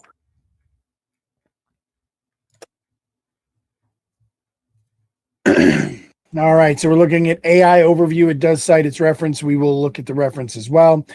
Street takeover or sideshow is an illegal gathering where drivers swarm public intersections, bridges, or parking lots to block traffic and create an impromptu arena. Flash mob style. Key characteristics. Flash mob style. They're usually organized quickly over social media. Exhibition driving. Unlike traditional street racing, which focuses on speed, takeovers are all about showmanship. Public hazard. They disrupt traffic, trap drivers, delay emergency responders, etc. You said scroll down, specifically looking for Origins So and just search cultures. Asian- It says Yeah, search originating Asian as teen- sideshows in the 1980s in San Francisco Bay Area. These gatherings initially started as informal social meets for youth to show off cars. However, the trend surged in popularity and spread nationally during the pandemic. Even if I concede that point to you, that doesn't change anything about the fact that this is now in 2026 a quote unquote thing of the black community. But you're not labeling doing it that, black right? culture when it didn't start as black culture. I and didn't it's say not it only started as that- black culture. You said that me defending this is me defending the black community, and I'm telling you Yes, it's not. the defense. It's me defending. Okay. Well, not defending, but me labeling what I know accurately is something that kids do. Not just black kids. It was predominantly Asian kids. Right. Nobody, and again, I don't doubt that you've seen that, and nobody's saying that white people are perfect or Indian people are perfect or anything. There's again, I never said anything about perfection. I'm just saying that I'm not saying that. Just because I say something it's not an accusation. I genuinely, as I was. You did accuse me. I'm just letting you know you did accuse me. Of what? Of defending the black community. No, I said if you are going to defend the community, if you are going to defend it, then it's bad for you. If you are going to defend it, it is bad for you as an individual. Do you? So let's just take it hypothetical. I don't believe that's what you said, but cool. Go ahead. Well, if I misspoke, then I apologize. I'd say anyone who would defend that based on race would be that would be not good for that person, right? If we, I mean, look at the Carmelo Anthony case with everybody, wanting to piss on Austin's grave. We're like, yeah, we got him. Free Carmelo. Like that's the type of thing. If it was just, where did I have it? I had a quote that I wrote down somewhere. So I've actually talked about the Carmelo Anthony case because, of course, people are going to bring it to me because they think I'm going to have some sort of racial bias. But in reality, when I looked at that situation, I didn't think of it racially. I looked at it as two kids that fucked up and found out. Right. It wasn't a racial thing to begin with. Me too. And so maybe it's racial. Great. And so maybe you're more progressive in a good way. Maybe you've progressed in race relations more than a lot of other black people. Well, I was talking with another black person from Texas who's about the same age as me, and we both had the same opinion of this. So was I. So it's almost like the black community isn't necessarily a monolith, that people are individuals, and some black people think this thing, and some black people think that thing, right? But I'm still affected by what happens from people that believe that is some monolithic thing going on and treat all of us as if this is the case. I agree with you. So stop reinforcing that. What have I reinforced? The notion of that connection. And again, I don't mean you personally. Have community among black people and basically patronize other black people. Right. But again, as I said in my opening, it's not about not doing that. It's not about, oh, well, they're black, so I'm not. It's just treating everybody like everybody else. And if you, as an individual black person, living in a world where racism is still around, there's still systemic aspects of this, that, and the other, even if there's no direct law saying that you can't do this. I'm not going to say that racism is gone or racism is done, but it does not help the individual to feed into the framing of the racists. Well, that's exactly what I'm saying. You're doing that right now and saying that the teen takeovers are predominantly a negative thing of the black community. Right, because I've seen a lot of defense of all communities. I've seen a lot of defense of that from black people. Well, I'm saying the framing is what is doing the heavy lifting that is causing the negative feedback loop. Okay, so even if it's a matter of, well, again, I'm not saying that you said this, I'm just giving an example. Even if it was an example of saying, well, Lutz, you're just wrong, and you're being racist. How does that help you? Hold on. I explicitly said, I'm not saying this, we're talking hypothetically. If you had said, Lutz, that's just you being racist, I still don't understand how you feeding into that idea helps you. It should be, what is the black community? I'm an American. I live in Jersey. I'm into anime. I'm into video games. That should be your community. What does the black thing do for you? Again, why should we not want to help other black people? You should. So I don't see the issue. That is the black community. So you can't help people unless you're in a community together?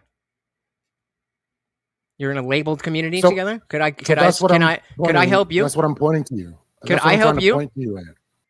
Could I help you? You can help me. Okay, so am I part of the black community? I mean, if you want to be. Oh, it's like that. It's self-ID. I mean, yeah, I don't know if that was a serious point or not. It's really not that serious because the whole idea of I don't know if you were joking. Nebulous idea. It's a nebulous idea to begin with. It's just literally, hey, right, there are people that have gone through the same struggle that I've gone through, and I recognize that these people have gone through that same struggle. Yes. So why shouldn't I want to make things better? You should. You should just stop feeding into the racist framework that made that the case in the first place. No, see, we did not. This is our call. This is our thing. This is our that. How can you think that? Do you think it's unreasonable outside of the actual racism? Do you think it's unreasonable for somebody to look at the response to Carmelo Anthony and be like, oh, Black people, I guess, is that reasonable? Obviously, that's not fair. But is it reasonable for somebody to look at it? It's like free Carmelo after the 35 years, after the case has been through. Depending on what you think the facts of the case are, and if you think it was a just verdict, yes, you can either say free Carmelo, or you can be a black person that says, nah, he deserved what he got. But a lot of people say free him because he did that. A lot of people were very are happy that we got one.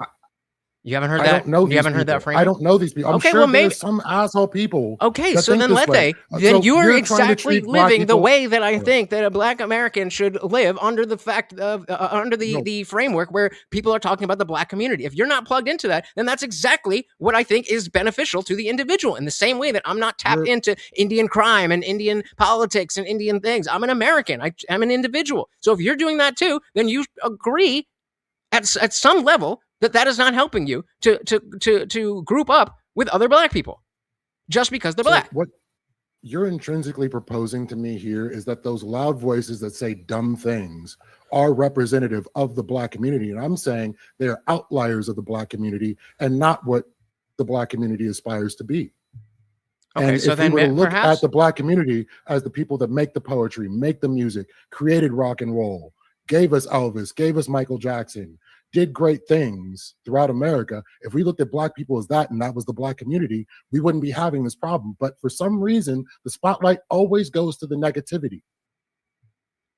But so this is an aspect that, this is usually when I'm talking to like a normal person, they get too defensive. So again, I appreciate you having this conversation. So what is it specifically that I'm getting wrong or misunderstanding that I'm agreeing with you that there are racial ideas, racial negative ideas, and people are affected by that?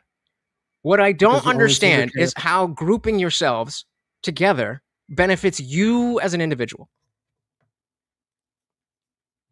So again, the black experience in America is very different from any other experience that individuals have in America, in that we were segregated, we were kept from society, our history has been kept away from us. We're not allowed to know these things. They're not taught in schools. So anything that's good about you didn't learn about slavery in school? Not really. And not from any true aspects. And alongside, they didn't show black achievements. So the good things about black there's people a whole month don't exist. There's a whole month. Yeah. And what do we get 9 times out of 10? George Washington Carver created peanut butter and he didn't, or Rosa Parks or Martin Luther King. Like literally, you get those are great people. Chunks. Are they not great people? You can only get minor chunks, but you're not. But getting this all is the other point. great Look, people. okay, so this is a perfect example. By saying, oh, we have to focus, you only get 28 days, it's the shortest month, the blacks give them the shortest one. So there's only so much time in 28 days to talk about black history. If we're just talking about history, then whenever a person who happens to be black is relevant in history, then we can talk about that as part of relevant history. Now, if you're saying that the public education, if you're saying that the education system sucks, I am certainly not going to disagree with you there. But I don't see how finding kinship with people that you don't know based on the color of their skin helps that issue. I'm agreeing with you that the issue exists. What I'm saying is your solution, the general you, the solution of the black community TM does not help the problem that I agree with you exists. And what I'm saying is, like, have you heard about CRT? Oh yeah, I'm DEI certified, baby. So for some reason, CRT is demonized by a certain segment of society. See, that's the belief that people have about it. But okay, how's it not racist? It would be integrating the holistic portion of American history and showing what actually happened in America, what black people did, what black people went through, the achievements of black people. It would be allowing American history to be American history, because guess what? Black people are Americans, and I would say some of the most American Americans. So why aren't we integrated into history in the same way everybody else is? Because of people like Ibram X. Kendi, who say the only solution to past discrimination is future discrimination. Do you agree with that or no? Why would I agree with that? I mean, you just brought up CRT. He's the CRT guy. That's his whole thing. I'm saying that history in general should be a holistic view of what actually happened in America. Agreed. So this person's idea, I think, is a good idea. He may be misguided in how he's applying it and how other people are trying to apply it, but I think it's a good idea that should be put forward and would help in creating further Black acceptance of Black people as Americans, rather than segregating us. Sorry, I got confused. Initially you said no, why would I get behind that? And then it sounded like you just said, well, you agreed with it. I apologize. The concept, I'm saying the concept of CRT and what it's trying to accomplish realistically. No, but I get that. I'm specifically asking about the notion that one of the top CRT guys in his book, that's his mantra, the only remedy to past discrimination is future discrimination. And you're saying you don't agree with that, right? That's one individual. Right. And so that's why I'm asking about that individual. What? So I don't know about that individual per se. There are other individuals with a different idea of CRT that has been proposed and has been put into colleges and has been very effective. Okay. So I don't. So fine. Like, so let's go with that. So wait. Let's go with that. Derek Bell. If you would have mentioned Derek Bell, who was the actual intellectual father of CRT, then I would probably agree with you a bit more. I mean, I'm not. I might be DEI certified, but I am certainly not a CRT expert. But the point that I'm trying to make, the point that I'm trying to make is that again, the idea. I'm pausing real quick, gentlemen. Hang on one second. I went ahead and pulled it up, so I'm just going to give you really quickly the top line of tenets from what critical race theory holds, according to Wikipedia.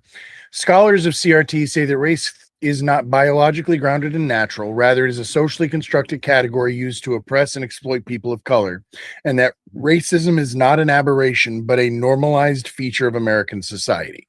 According to CRT, negative stereotypes assigned to members of minority groups benefit white people and increase racial oppression. Individuals can belong to a number of different identity groups. The concept of intersectionality, one of CRT's main concepts, was introduced by legal scholar Kimberly Crenshaw, and it goes on from there. But that is the basic tenets of CRT according to Wikipedia, as you were, gentlemen. So I don't know. I would think having that in mind would help to understand like why things are as they are. Okay, I don't inherently disagree with that. So, but it's demonized by a certain group for you to think, oh, well, it's a racist thing, and I'm going to bring forward the worst possible person to represent it to show you that it's a bad thing. That's just the from cursory understandings of what CRT is. I've heard of Derek Bell before. I didn't remember his name, but Ibram X. Kendi is another big player. You brought it up. I was just asking if you agree with one of the modern or contemporary leaders of that. If not, totally cool. Then again, we have a circumstance where you are a Black individual and you're not agreeing with the message that's pushed out. Right.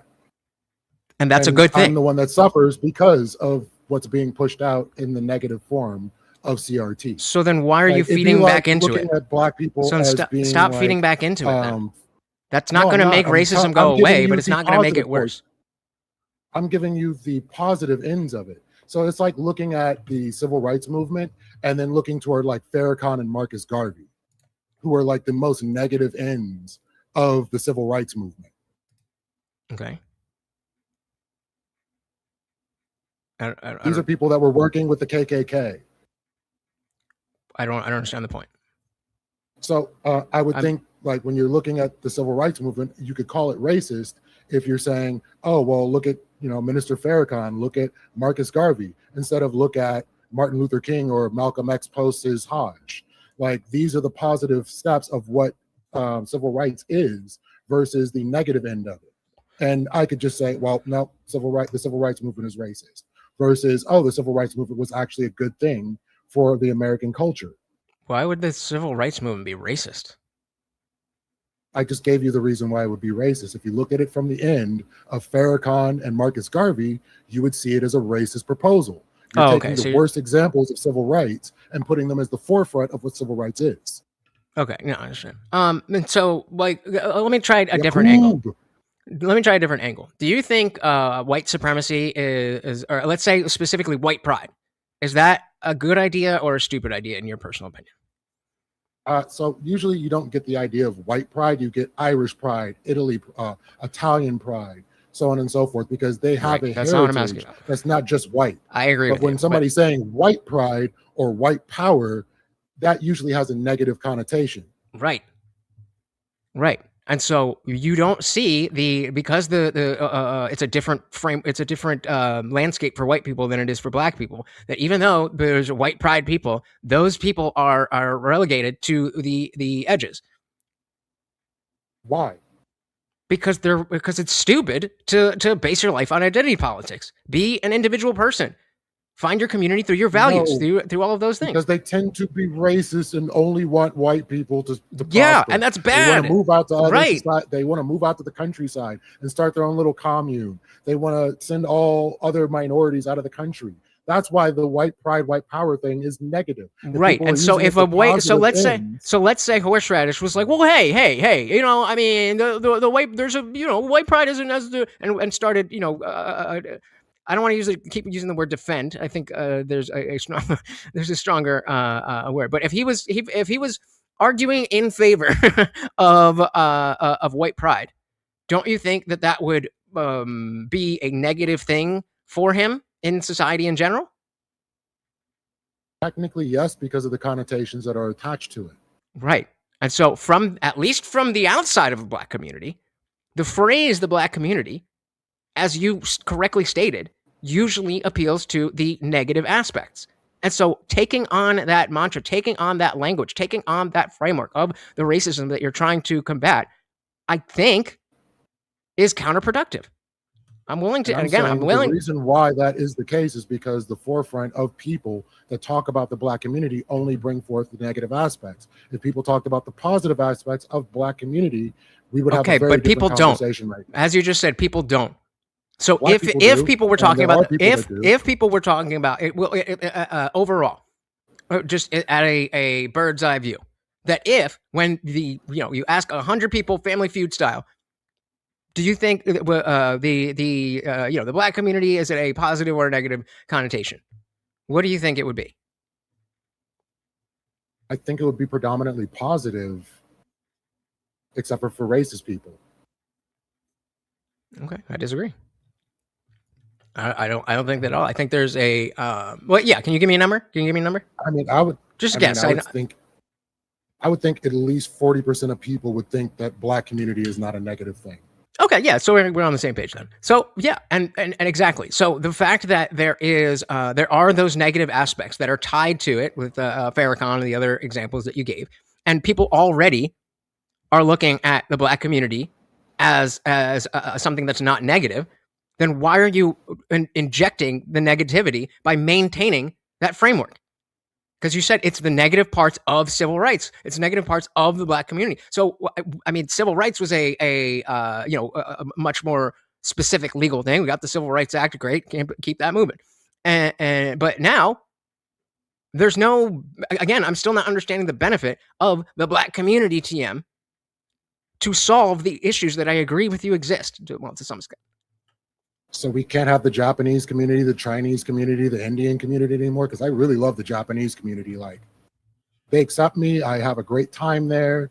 What is it? Where's the I think you might be conflating culture and community. Yeah, literally. I explicitly stated with open arms. Right. So I explicitly stated that I'm not talking against black culture. I'm not. Let me read it again for you. So why are you just saying culture? Real quick, gentlemen. Real quick. Let me jump in for just 1 second. I told y'all at the beginning that I'm happy to add another 15 minutes if both of you guys agree that you would like it on the clock. Do you Only both if I can say the pimp's prayer again? You can say the pimp's prayer again. It's up to you guys. No pressure one way or the other. It's just it sounds like you guys still have some meat to chew. If it's up to you though. You guys want another 15 minutes? I'll leave it to I've gotten most of my points across. Like I don't know that one conversation is really going to fix this misconception, but I'm more. I'm definitely down to continue though. Like it's a good conversation. I'm down. Yeah. All right. You know what? I'll tell you what. I'll meet you in the middle. I'll put 10 minutes. 10 minutes is going back on the clock for you guys.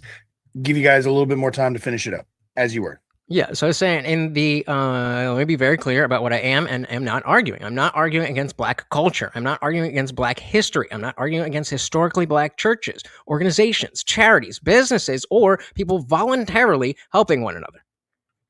I'm going against the grouping of both the negative and positive behaviors of people that are black. Putting that all in a big soup, as you've appealed to, because there's negative parts that will affect you. You should then want to distance yourself from that notion. So, and this is like a really weird thing because, like, I don't really like the way this works out. Like, when people think being embraced by the black community, all of a sudden I have the card.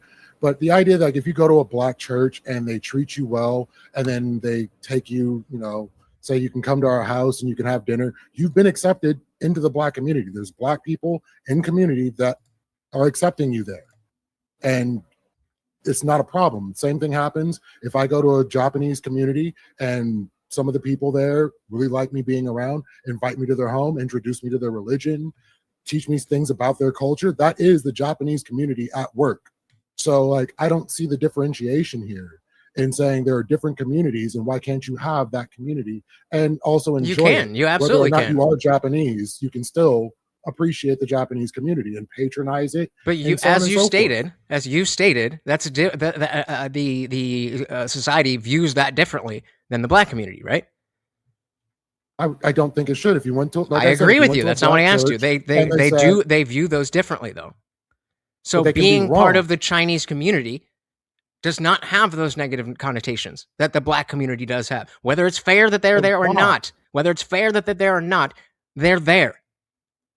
Why?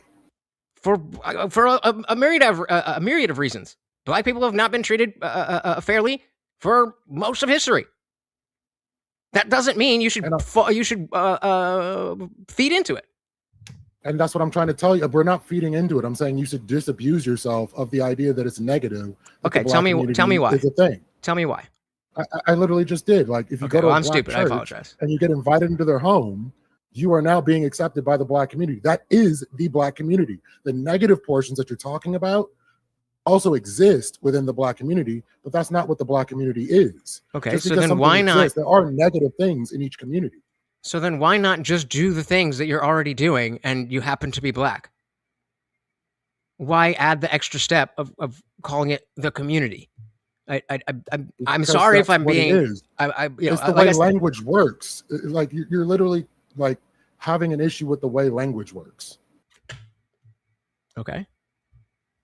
So, How so? like, if I go to Little India and hang out with people there and they, you know, bring me into the inner circle of what's going on there and treat me like family, am I not part of an Indian community? Not in the same context that this prompt is made. That's again why the quotes on the That's what I'm TM are saying. there. What's the difference? Can you explain the difference? The attitudes and specific examples of what those groups are doing.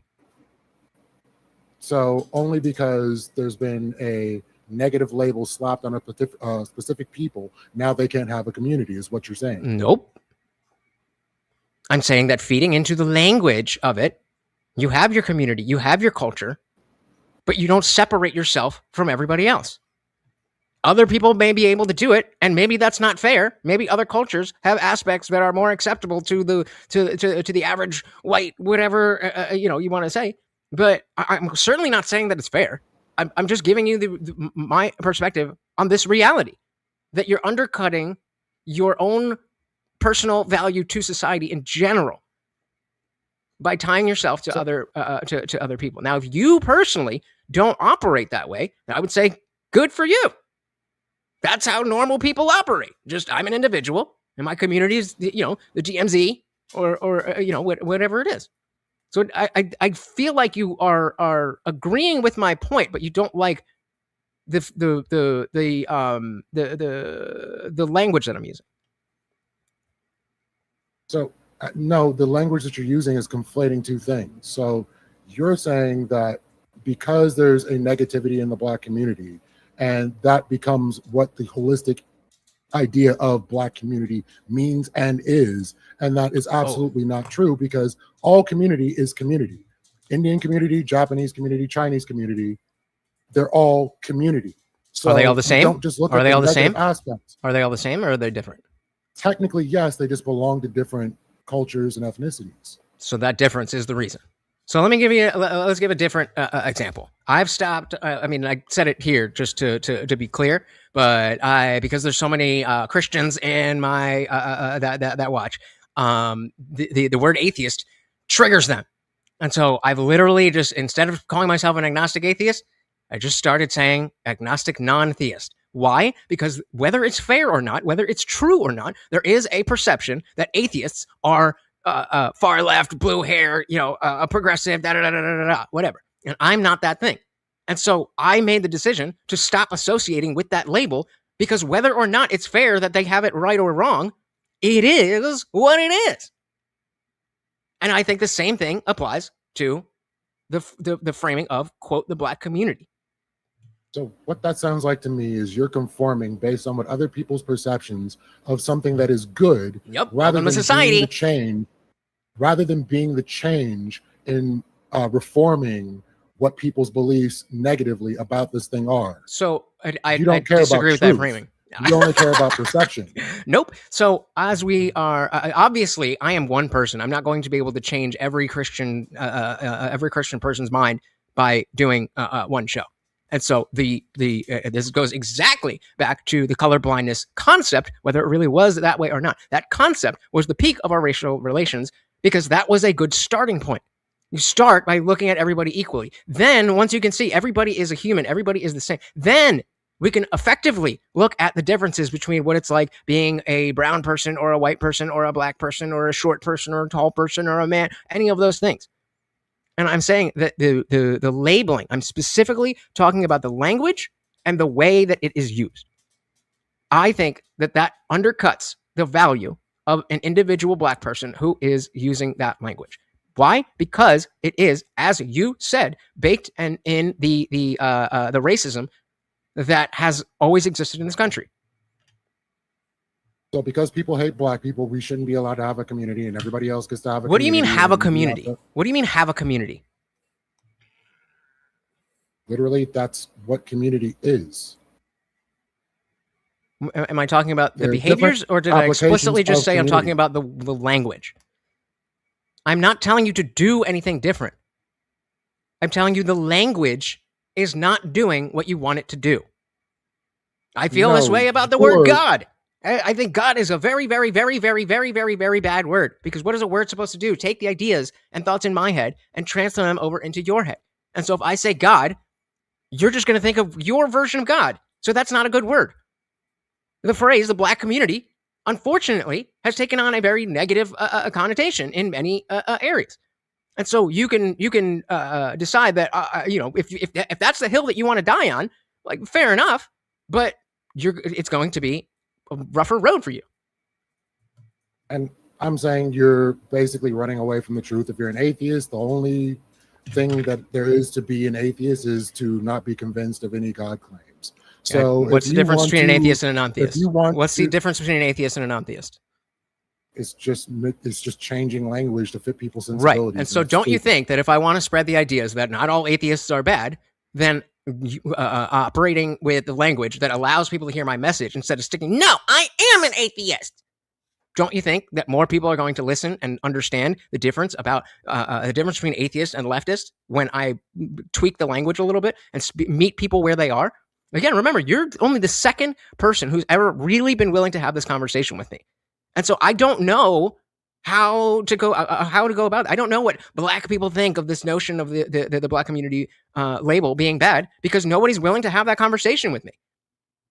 Essentially, what you're saying is to let the negativity that's being put toward the Black community unjustly flavor the narrative of what reality is.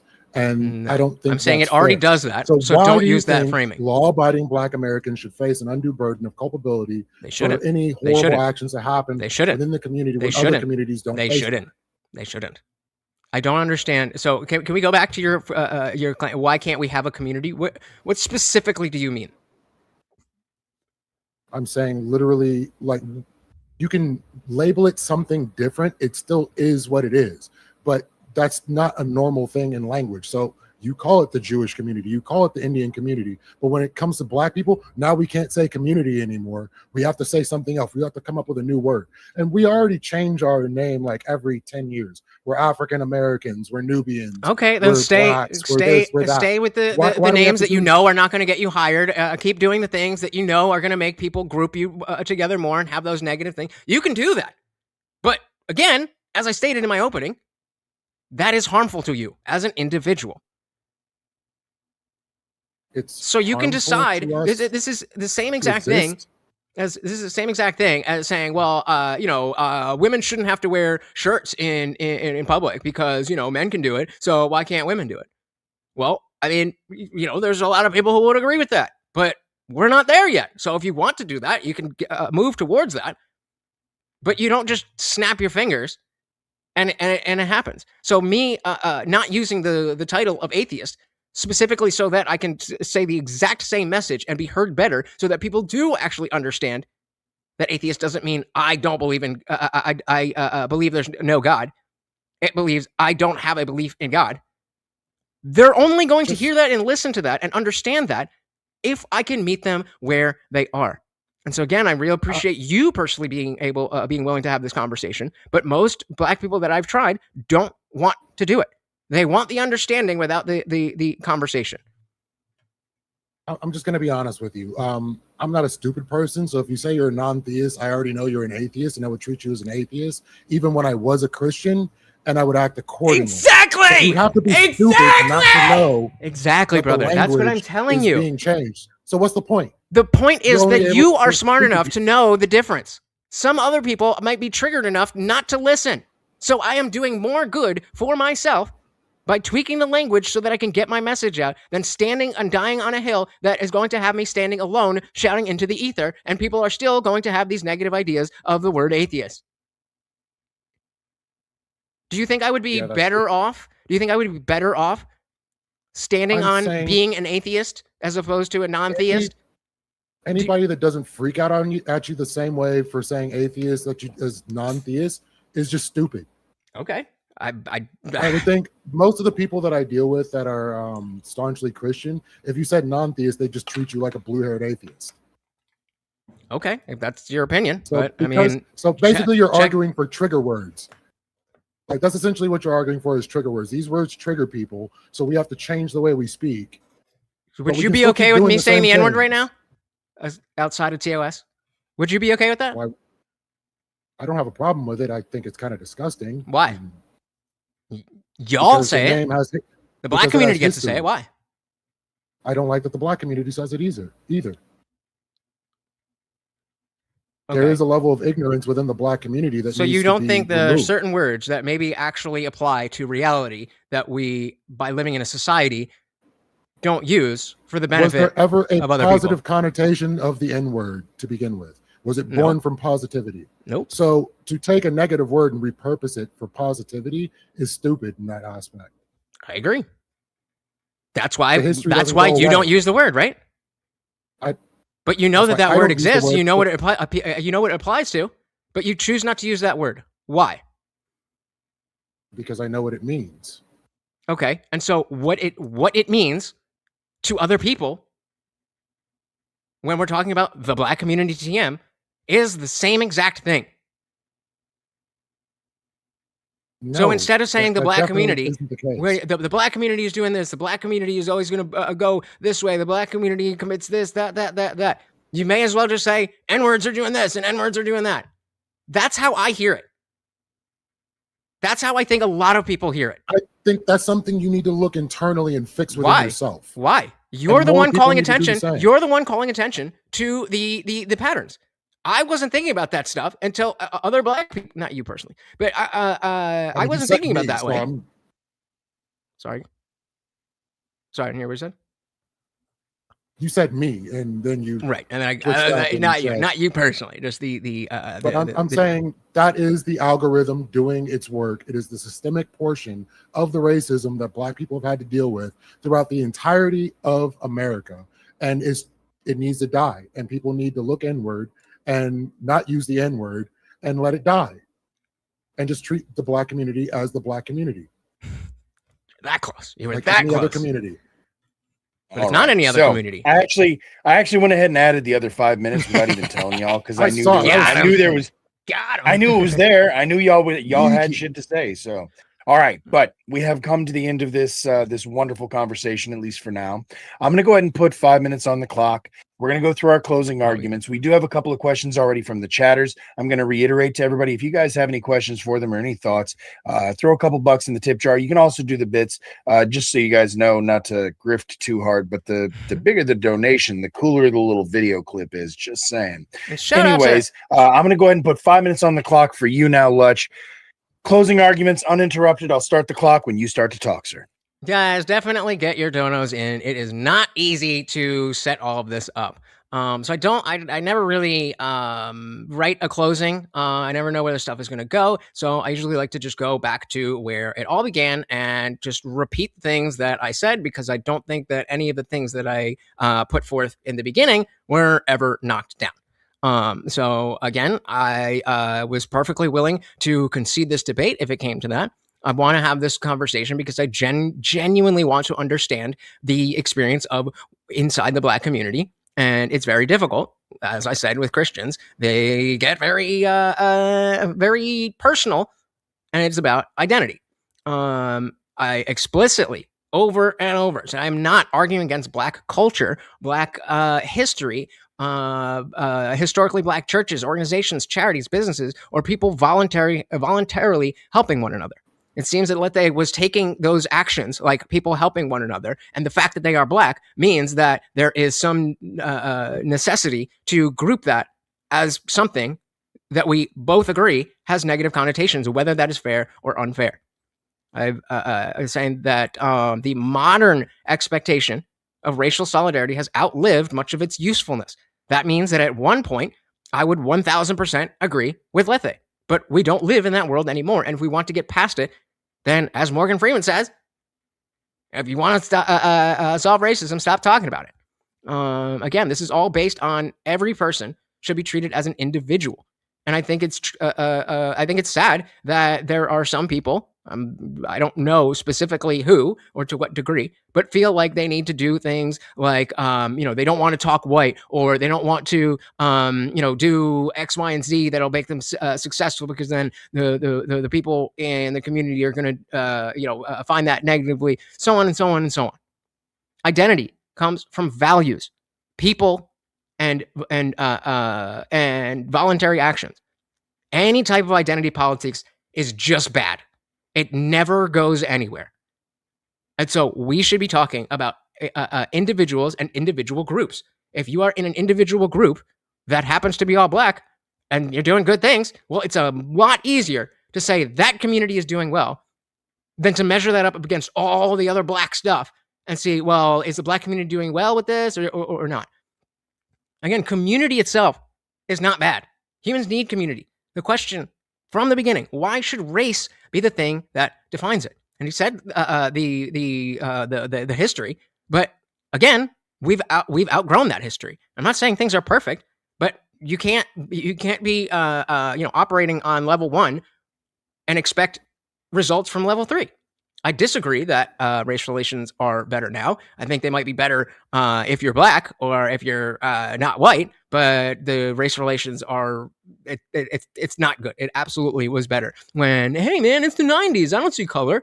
That's not a thing that we see anymore, because you better see color. You better see color or you're racist. And that must be the only thing that you care about. That turns people off. That turns people off and creates or reinforces, rather, not creates, it reinforces the exact racism that we want to get rid of in the first place. I reject the notion that I'm not interested in the truth because I'm using a different word to mean the same thing when I call myself a non-theist. There's more benefit to me personally by being able to get my message out that atheists, it's just that. It doesn't mean that because I am that thing or because I don't believe in God, that I'm a bad person or that I'm part of the group. That's how people think of it. It's not my choice that that's the way people think of it. And it also wasn't my choice that I happen not to have a God belief. But what I can choose is to use my words in such a way that meets people where they're at. It's not fair to me that people have that triggered response to atheists. But they do. So I can either keep using the word and not get my message out, or just tweak it a little bit, meet people where they're at. And as you said, all of them know that I'm an atheist. It's just they are triggered by the word in the same way Black people will be triggered by the N-word. They are triggered by that, and so I use a softer word. It doesn't mean anything different. And it's in service of finding the truth. So I don't really know what the points were, except for we have racism, and we used to have racism, and we used to need this thing. I agree, but we don't anymore. And I'll concede my time, not the debate. Yeah. Concede the rest of your no minutes. All right. And Lethe, 5 minutes is now going on the clock for you, sir. I'll start the clock when you start to talk. All right. I'm going to harken back to my opening. I said, it seems like everyone loves Black American culture, just not the Black Americans that come with it. And that is what is a byproduct of the Black community, is the Black culture. You don't get the Black culture without the Black community. You got to play along a little bit. You got to play along a little bit. That comes from the Italian community. In the same way that I'm telling you guys that I'm a non-theist. If they don't get to have that community, it is a byproduct of those things. So there are negative and positive aspects of every community. In the Christian community, there are Christian nationalists, and a lot of people really don't like Christian nationalists. But the first thing they don't think first when they hear Christian is Christian nationalists. So the negativity that comes along with certain labels shouldn't be at the forefront. And anybody that's thinking that way needs to look within themselves and wonder why I have to pee so bad. A particular group of people is the negative end versus the positive end. And like, I hate to say this, and this is something that I had to grow up dealing with.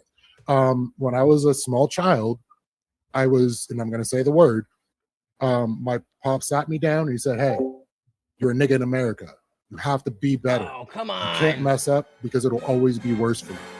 And the fact that Black parents have to do that in some instances to help you understand how you are viewed within society is a terrible thing.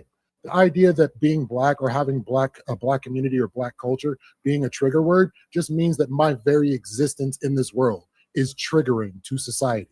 That is a terrible thing, and I would like for that. That is a terrible thing, and that's proof that there's a lot more. I'm giving you the way for it not to be such a terrible thing. I don't know if we're going to be able to do that in a short period of time, because it always takes longer to dig yourself out of a hole than it did to dig into it. So, with that being the case, we have to do the work. We have to look at the problem and we have to address it face first. You can't just skirt around it and hope it just fixes itself eventually, or we can't ignore it. That's just how it is. And so the socioeconomic issues that created this problem to begin with have to be addressed properly. And there's going to be issues along the way. It's not going to be. I said double points during the debate. Debate's almost over. Fixing things is rarely comfortable. At the end, you got 2 minutes and whatever the lag is. Go through a lot of pain.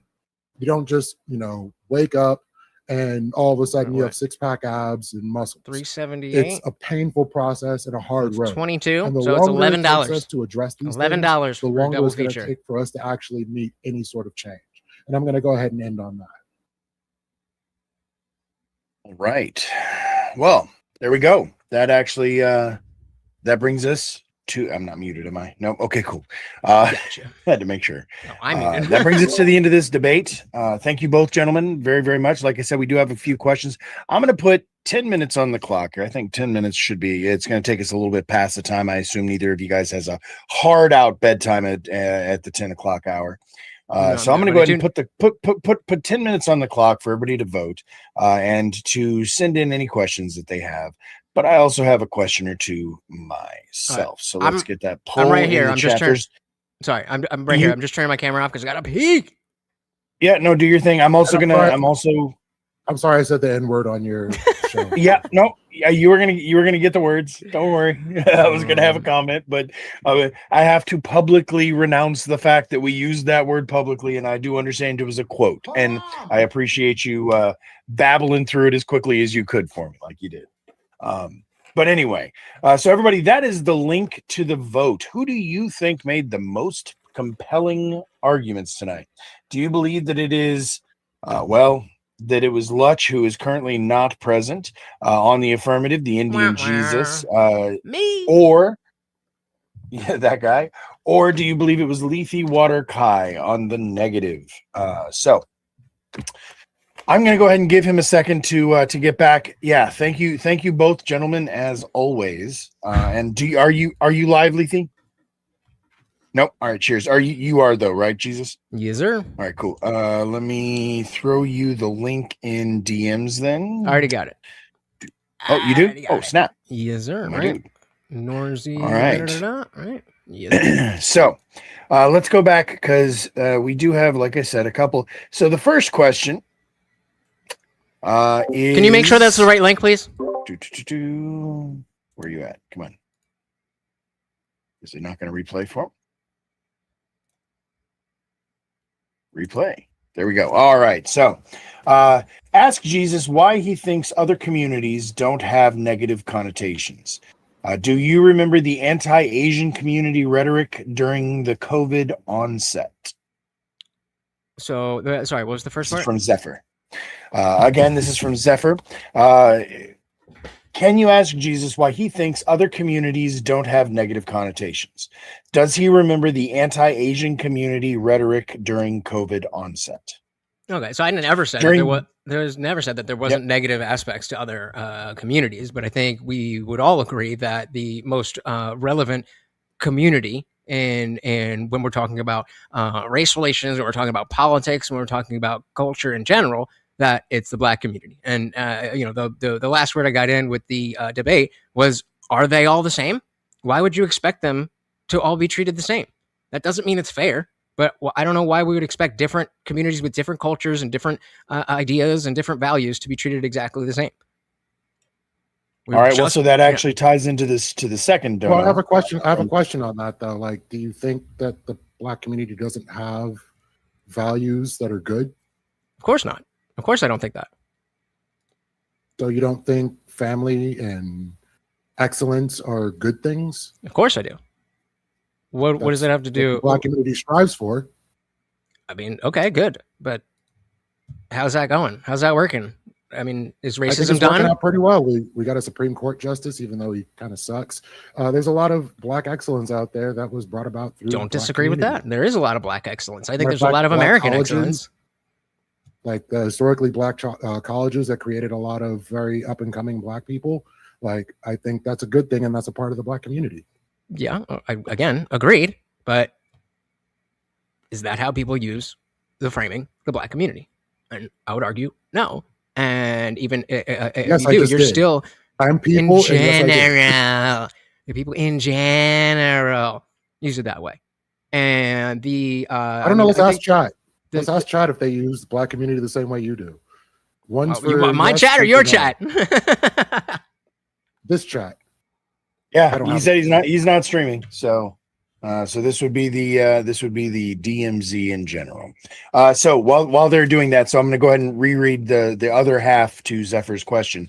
Other examples: Muslim community and Sharia law, Indian community and hygiene, Jewish community and Israel first. Why are you implying that only the Black community has the negative connotations when stereotypes can be applied to any community? Again, you've already sort of addressed that. I don't mean to belabor the point. That was the second tip that came in associated. So yeah. So I mean, reiterate. I don't think that. I think there's negative. Like, I mean, as an Indian person, like Indian people, the Indian community can be kind of smelly. Am I smelly? No, but what am I supposed to do about that? And so, calling myself a part of that community is only going to have literally the shit smeared on me as well. Am I not in service of truth because I don't call myself part of the Indian community? Well, so as it happens, that question was also something that was posed in chat. I don't remember whom by, but I think it might have been your opponent. You do refer to yourself as the Indian Jesus, do you not? So do you not directly associate yourself with your own ethnic community? Nope. I have long hair, and I look like what Jesus could look like. and I, as an individual, am an Indian. Notice how you didn't ask about the Jesus part. That's usually the part that on my end. Like, well, then you got to say Jesus. I'm not Jesus. It's a joke. It's a tongue in cheek. Oh no, you 100% look like Jesus. Like there's zero doubt. No, I love the but no, you're making a valid point there that basically it's a descriptor as opposed to a that hair don't look like lamb's wool. I'm sorry. It rained. It's super frizzy. I'm sorry. But that's all right. Everybody, remember you got 5 minutes left to vote. Click that link. It costs you nothing. Tell us who you think made the best argument. Not who you agree with, not who you think has the best hair, but who you think made the most compelling arguments in this debate tonight. Okay, so I have another question. This one's to you, Lethy. And this is going to sound kind of cliche, but I have to ask it. You did sort of imply a level of voluntary association and or inclusion into that which is defined as the Black community. Is Eminem part of the Black community? To most of the Black community, I think they would welcome him, and there are some people that don't, and we consider them jackasses. So then what? Like Lord Jamar, we don't like Lord Jamar. We think he's an idiot, and he's a flat earther. So I probably should have asked you this earlier. Can you define the Black community? This is where I was going. Yes. Okay, sorry. So what? No worries. I wish y'all would have actually gotten more into this. I was going to have you do this as well, Jesus. Can you define for me then what Black community means to you? Like you guys parsed out culture and you took away like ethnicity or like there were a bunch of different. How do you, Lethy, define the Black community specifically?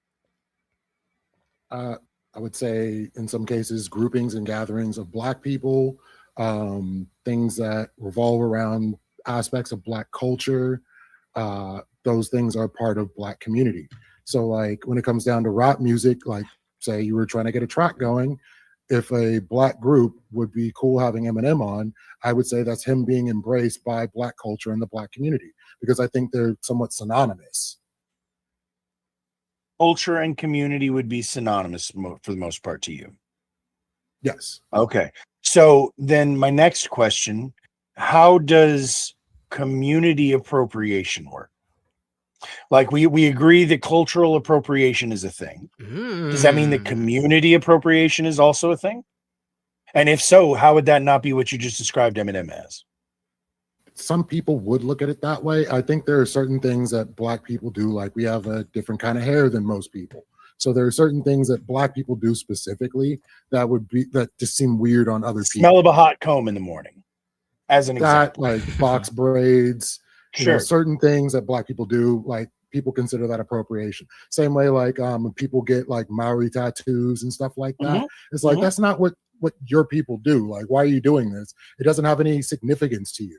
So like, why are you wearing a wave cap when you don't have hair, kind of thing? Because maybe it means that maybe they like it. I have a Buddhist tattoo. I'm not a Buddhist, but it looks cool. I think it looks cool. I don't know. You guys judge. You guys judge. Uses Census Fail lyrics that say "Follow your bliss." I think, and then ironically for the chat, I got a Buddha Trump. Make the goals higher. I got a tattoo because I didn't make the dono goal high enough. Life lesson for all fucking streamers. That's for y'all. That's for y'all. Clipping that right now. So anyway, I'm sorry. Sorry, just to tie up on that. Like that now, this even though I'm not a Buddhist and now I don't even really like Trump that much, this still has meaning to me in the sense that it is a representation of the fact that my chat is willing to support me. So maybe if you grew up and you have a friend that had a do-rag and they, maybe you just like that. Yeah, it just seems kind of odd in some cases, but all the same, if you appreciate certain aspects of the culture, I don't really take issue with it. Unless you're doing it to mock the culture specifically, I really don't have a problem with it. All right. So back to you real quick, Lutch. I got one more quick question for you, and then I think the timer's going to be just about run out. Hopefully everybody's got their votes locked in. So you were talking about or parsing out the white community, and when y'all somehow cast me in this debate as the token white dude, I just got to acknowledge that right quick. You were talking about the idea of white pride, and you said that generally you're going to hear it more framed as Irish pride or German pride or British pride or English pride, whatever, Scottish pride, that people are going to parse it out more separately. I think we all know that black has just as many ethnicities as white does, right? So why would we not parse it the same way, Lutch? Why do we not separate the black community into the different backgrounds instead of just lumping them generally as a continent? Because in media, when we hear these things, it is reinforced that yes, this is a correct. God damn it! This is a correct. Sorry, I'm just trying to get the link here again. Cool, you got it. Just do whatever. Sorry, the question one more time. This is the last part of it. I'm sorry, man. Do whatever. I will. I don't understand. No, I was asking. Fuck. Now you freaked me out so much. You scared me, man. I forgot the question. No. Okay. We understand that there are just as many different ethnicities. In gotcha. Yeah. Black as there are ethnicities in white. So why is it that you don't give the black, or the idea of black pride or the black community the same? So I would say ability to separate. I guess. Yeah, it's just not the same thing, and so we know that there is a distinct Scottish culture and so on and so forth, but Black Americans are unique in that way. And so you might be from Kenya, you might be from Ethiopia, you might be from Egypt or whatever, but the Americanization of that it's just different. I'm not saying it's better or worse, but it operates differently because it's different people, it's different values, it's different culture. It is tied to what the reality of it is, or at least people's perception of the reality. And staying on you just because that one seemed a little too easy for you. I was also impressed by the idea that we didn't discuss other countries. The fact that you guys didn't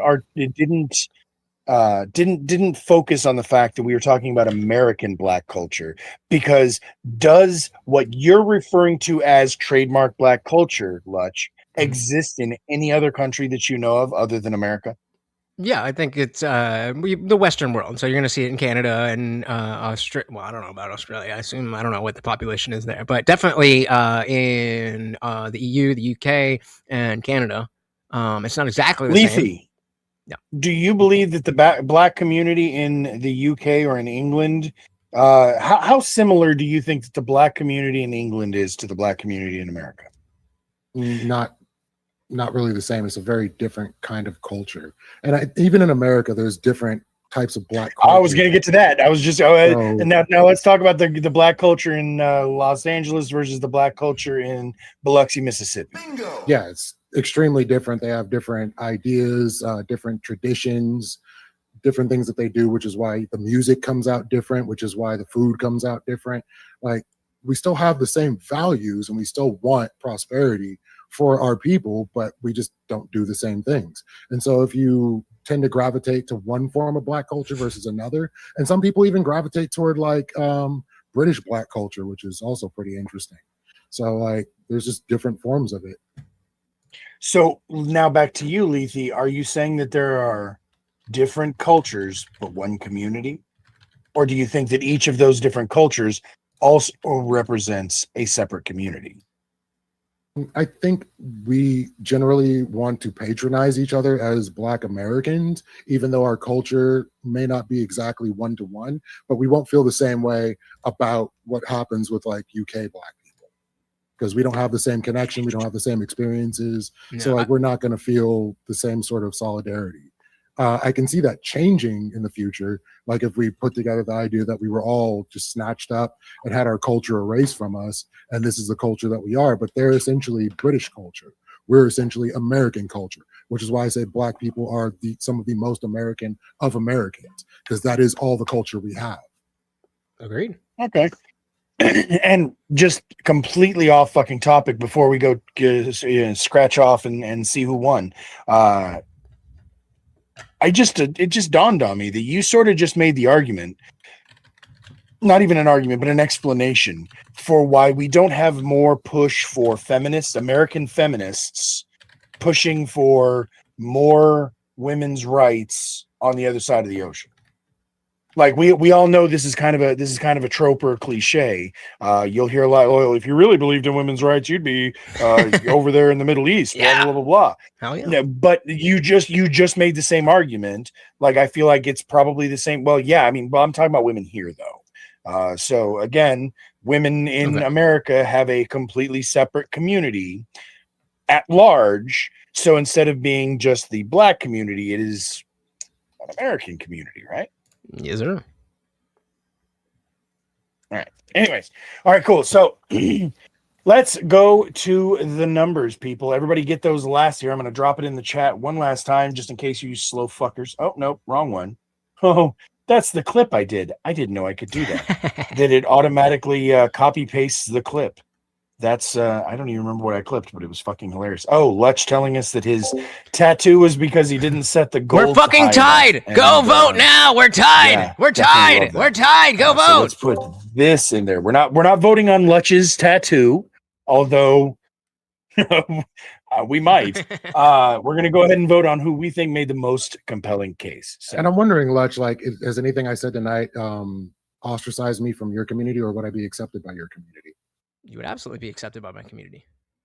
We Awesome. actually, it's funny that our resident lefty, not too common, but there are people who are willing to have these types of conversations with people they disagree with, and he is a central part of this. I mean, to put it that way, the other gentleman who was willing to go down this conversation with me is another liberal Black man who's in this community, and yeah, that's the game. That's what I'm doing, baby. Badass. People having conversations even when they're tough, but doing so respectfully. That's one thing I was going to say. I don't know too many fucking channels who would be able to, number one, have this conversation without it getting ugly.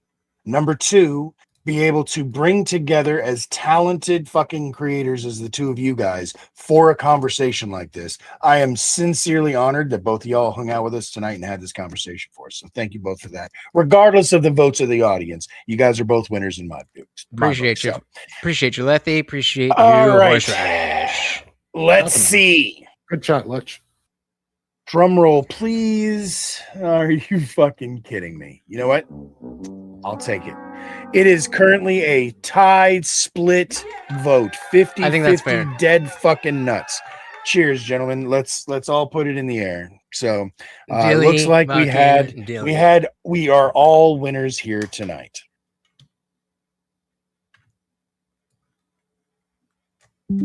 Oh, now you motherfuckers want to start voting last second. Yeah, it's too late. It's too late. Shit already got locked in. I mean, you can keep voting. I don't know if you guys know this, and I was actually going to tell you this, Lutch. Is there? Because you were watching.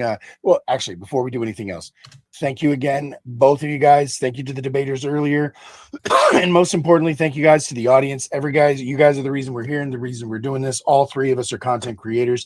I'm gonna punt this back to both of y'all. Let you introduce yourselves one more time. I'm not kicking you out. I just want to make sure we do our due diligence here. So, you first, Lutch. Please, one more time. I'm gonna drop your link in the chat, but tell everybody who you are, what you're about, and where they can find you. So as I was kind of just saying, I am Lutch, aka the Indian Jesus, not actually Jesus, here to resurrect the second coming of common sense. The whole purpose of what I'm doing is exactly what Lethe just asked me. Would my community accept him based on what he's saying?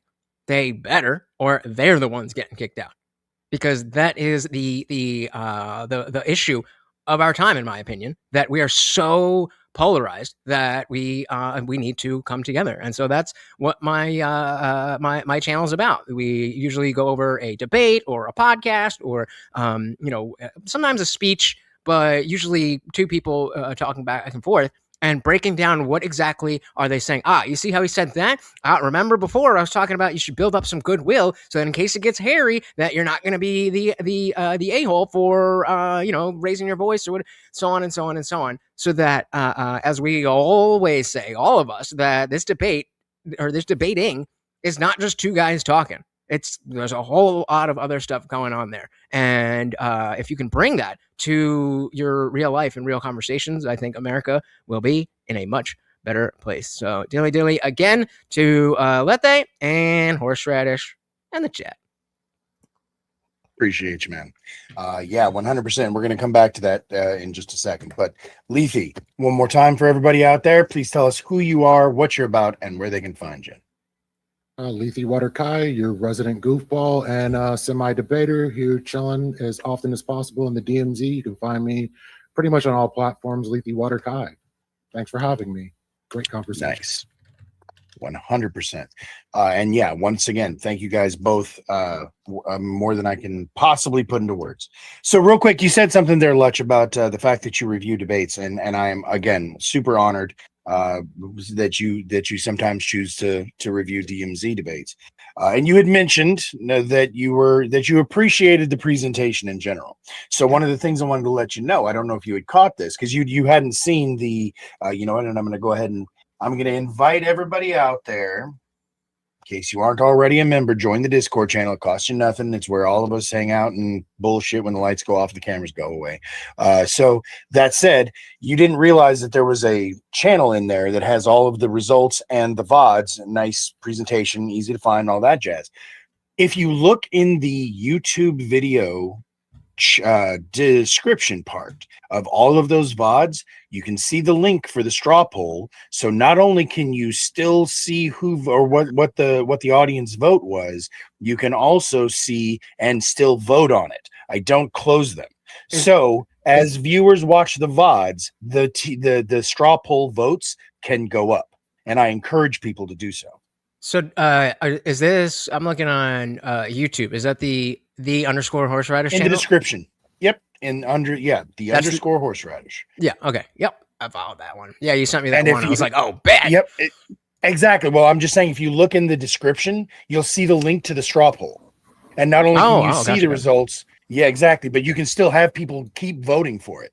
Like, you can help push the votes. I do not close the voting. The voting is still open for every debate we've ever had. So exactly. And I go back sometimes and I look to see, because the ones that actually do get people watching and stuff, I can see the appreciate the follow there. Yeah, we go back and we look to see if the votes have moved, and they often do. So it's kind of a hoot for me. But yeah, so again, this was a fun one. Do you guys do you feel like you were actually persuaded at all there, Lutch? Did Lethe make any arguments or cases that no. You still hold the same general idea? Yep. Right on. Lethe, did Lutch say anything that moved your needle at all? Nothing I haven't heard before. Same. But yeah. I do think that that's you were asking about adding time to the clock, and I was like, yeah, we should continue. I meant, like, in general, we should continue having this conversation. But I mean, the 15 minutes was good. But yeah, I'm on stream, off stream, whatever. I genuinely do care about this. So we can go at it.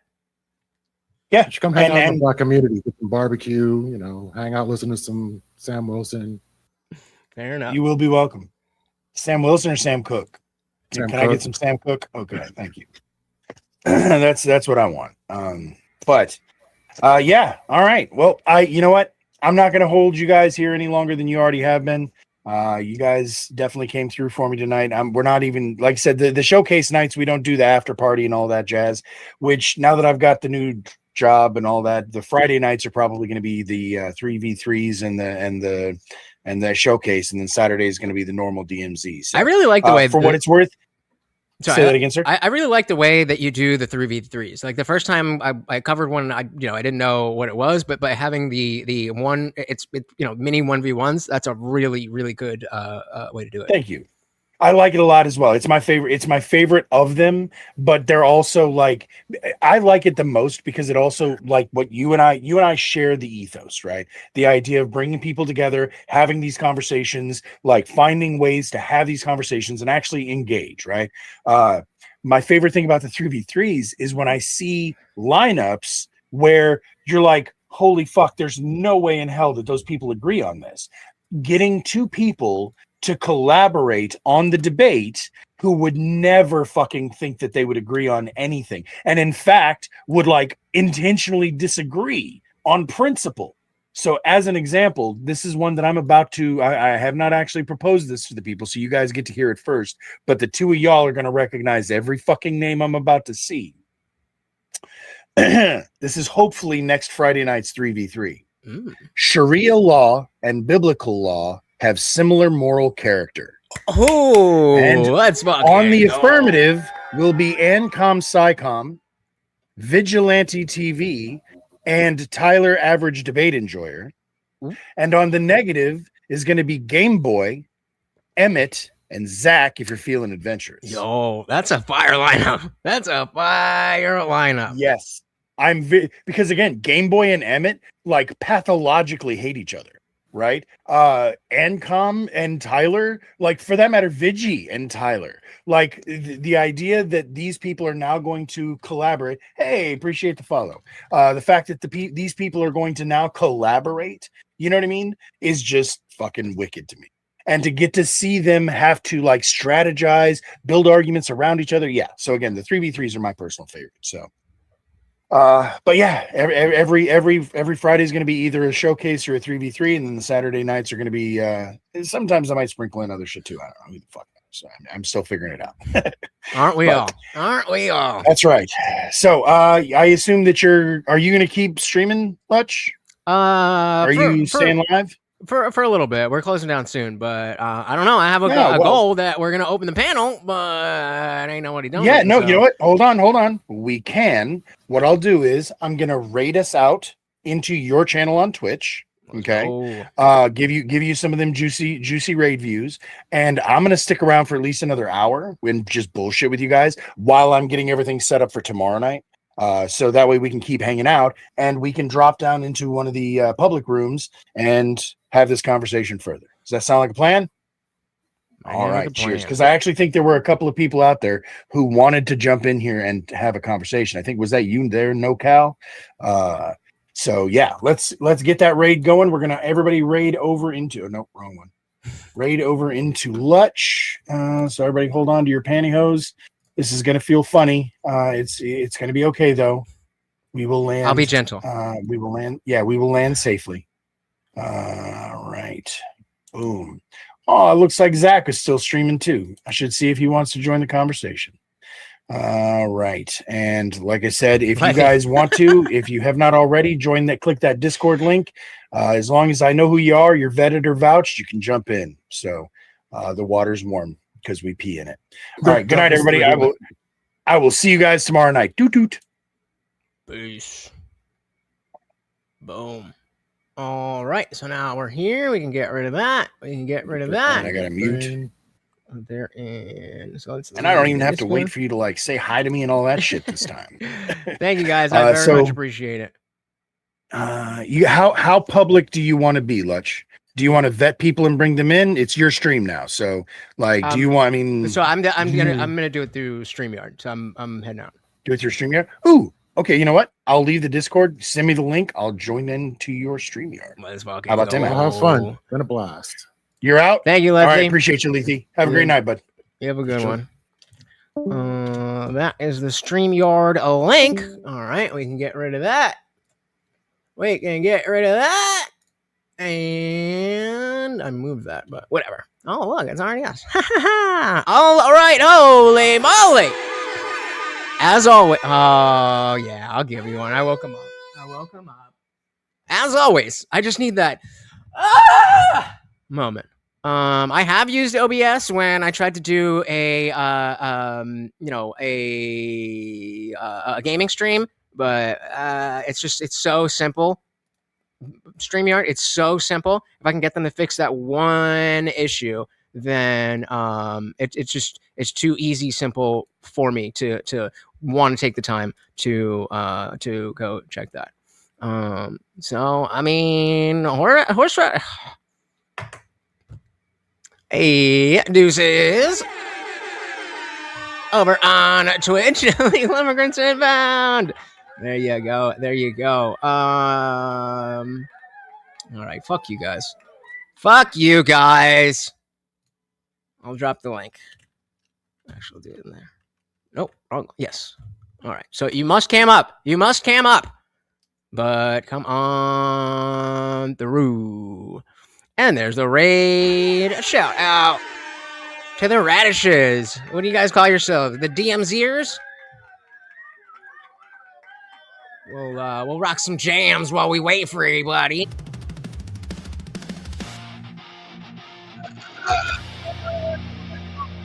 Oh, I have push-ups to do. Fuck, I gotta do push-ups in front of all y'all, right? Yep. All right, so we'll see. Come on, come on up. I didn't expect we were gonna be doing this, but let's fucking do it. And there he is. Shout out to the horseradish. Hosting an amazing show. Thank you, sir. I appreciate it. It's a blast every time. So, like I said, I'm honored every time any of you fuckers show up. So, thank you. Yeah, it's definitely a good.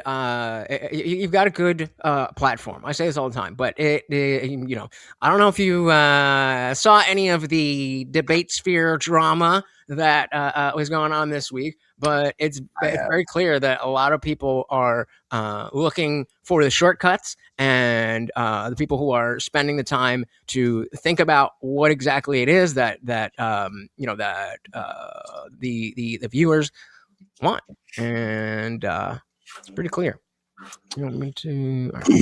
So yeah, did I drop the link? Yeah, the link is in the chat. If anybody else wants to come up, I just need you to come up, por favor. Yeah, I know, and I say this all the time to people, like, I know that what we do over in the DMZ is not for everybody. Like, I don't shit on people who want to do the blood sports. I think the blood sports is fun. Like, it feels good. I just don't know that it fixes things. I don't know that it moves the needle. But I mean, again, it's definitely it's like arm wrestling. Like, does it mean anything? No, but it's fun. You know what I mean? So again, I get it. But for me, I prefer the more structured stuff, so that's kind of what we do. But yeah, again, for what it's worth, I refer people to Easy all the time. It's like, look, if that's what you're looking for, I got a dude. Like, but it's just not what we do. So, Big Daddy Pod, come on up here. What are you doing, bro? I was saying that we bridge the gap and get the Vulcan soapbox. The Vulcan soapbox. That was the channel that I was. I do remember. I do remember you. And they're cool dudes. They're definitely more left than we are here. But they're very welcoming, very nice, very very cool. And I also it's another one of those things that you could see. It's like this is doing well. This is doing well. Oh no. That's for the DMs. Yeah, no, I am definitely eager to see. Do you have a link for their Twitch by chance? Are they on Twitch or are they on YouTube? YouTube. YouTube? Yeah, let me get. I mean, you're gonna shout them out. May as well drop that in the shit, right? You right. So, oh my god, I can't type.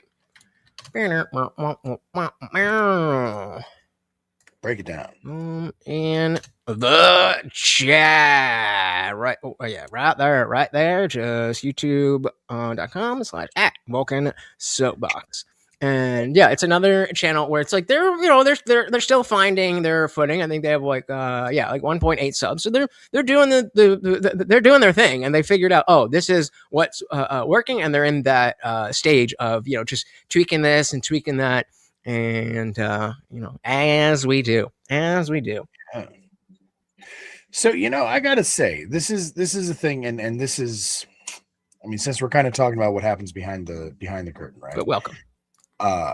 What is it that makes it so much easier, or maybe it's not easy? Like, I'm not diminishing, but like, I see people who have the same like viewership as me, but with like 3 times the actual subs over on YouTube. Do people sub more than they follow? Is that a thing? I think so. I don't really know because I don't do Twitch too much, but specifically with streaming, I think once you get past like 5 or so K subs, then you're not really doing anything different. You're not really in a different class until you hit like like 10, 15, 20K. And so it's not necessarily about the number of subscribers. That maybe that's a bigger metric on Twitch for like an individual stream, but don't nobody know. I could say I don't stream either way, but I watch a lot of content, and I personally think YouTube has a better mechanism to reach people. First, Twitch does, and they have AdSense to where it's ran by Google. So once you hit a certain threshold, I think YouTube can be better. Mm-hmm. But if you have the subs on Twitch, then that's just money in the bank. So. Yeah. And I've always streamed to Twitch as long as I've had StreamYard, and I ain't nobody there. But Grand Designs Enjoyer, I'm not an anti-theist. I used to be, but then I realized that the secular humanism that is driven usually by the doesn't work. It only works if you already want to be a good person. And so, in the short term, exactly what I was saying earlier, that I want people to be able to communicate with those that they disagree with and da-da-da. But in general, my life's goal is to create a secular moral structure that doesn't have, that isn't based on faith, but has some type of driving incentive factor to do the right things. If you're already a good person, secular humanism is going to be great. But we need a reason for people who aren't already good people to be good people. Right now, unfortunately, I do think Christianity is the best at that, which is why I'm working so goddamn hard. But would you also not consider that perhaps community would be a great way to do that as well? Absolutely. Like if we have a sense of community and we have a sense of what's best for everybody, it's in your best interests for your neighbor to be doing well, right? Yes, sir.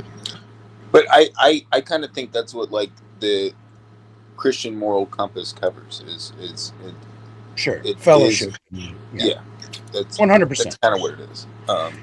Christianity is all about community. What should I call you on streaming or call me whatever you like. Most people call me Radish. Horseradish is my name, my real name actually. But I also call you Horse. You can call me Horse. You can call me Radish. You can call me Horseradish. You can call me douchebag. We all about that horse. You know what I mean? Horse. Let me ask you, how close was that vote at the end? Oh, it was 8-8 whenever I opened it up. So 8-8? Yeah, it was dead nuts 50-50. And then once I had announced it, I watched as the numbers kept trickling up, and it went up by 2 to Lutch, and then it went up by 1 to Lethe, and like people were still so yeah. I give people 15 to 20 minutes to fucking vote, and I remind them 2 or 3 times, and it always happens. I do like that you leave the votes open because people will watch this video that's really interesting. Or the next day or next week, and then eventually the votes will settle out, and that's interesting to me because I want to see where people actually land on it. So thank you. Again, I appreciate that. Kobe, and that's why I wanted to say it, because I was watching you watch that other debate, the Mullally versus Speakeasy debate, and I was going to say you can literally go vote on the fucking stream poll and tell us what you thought, who won. So.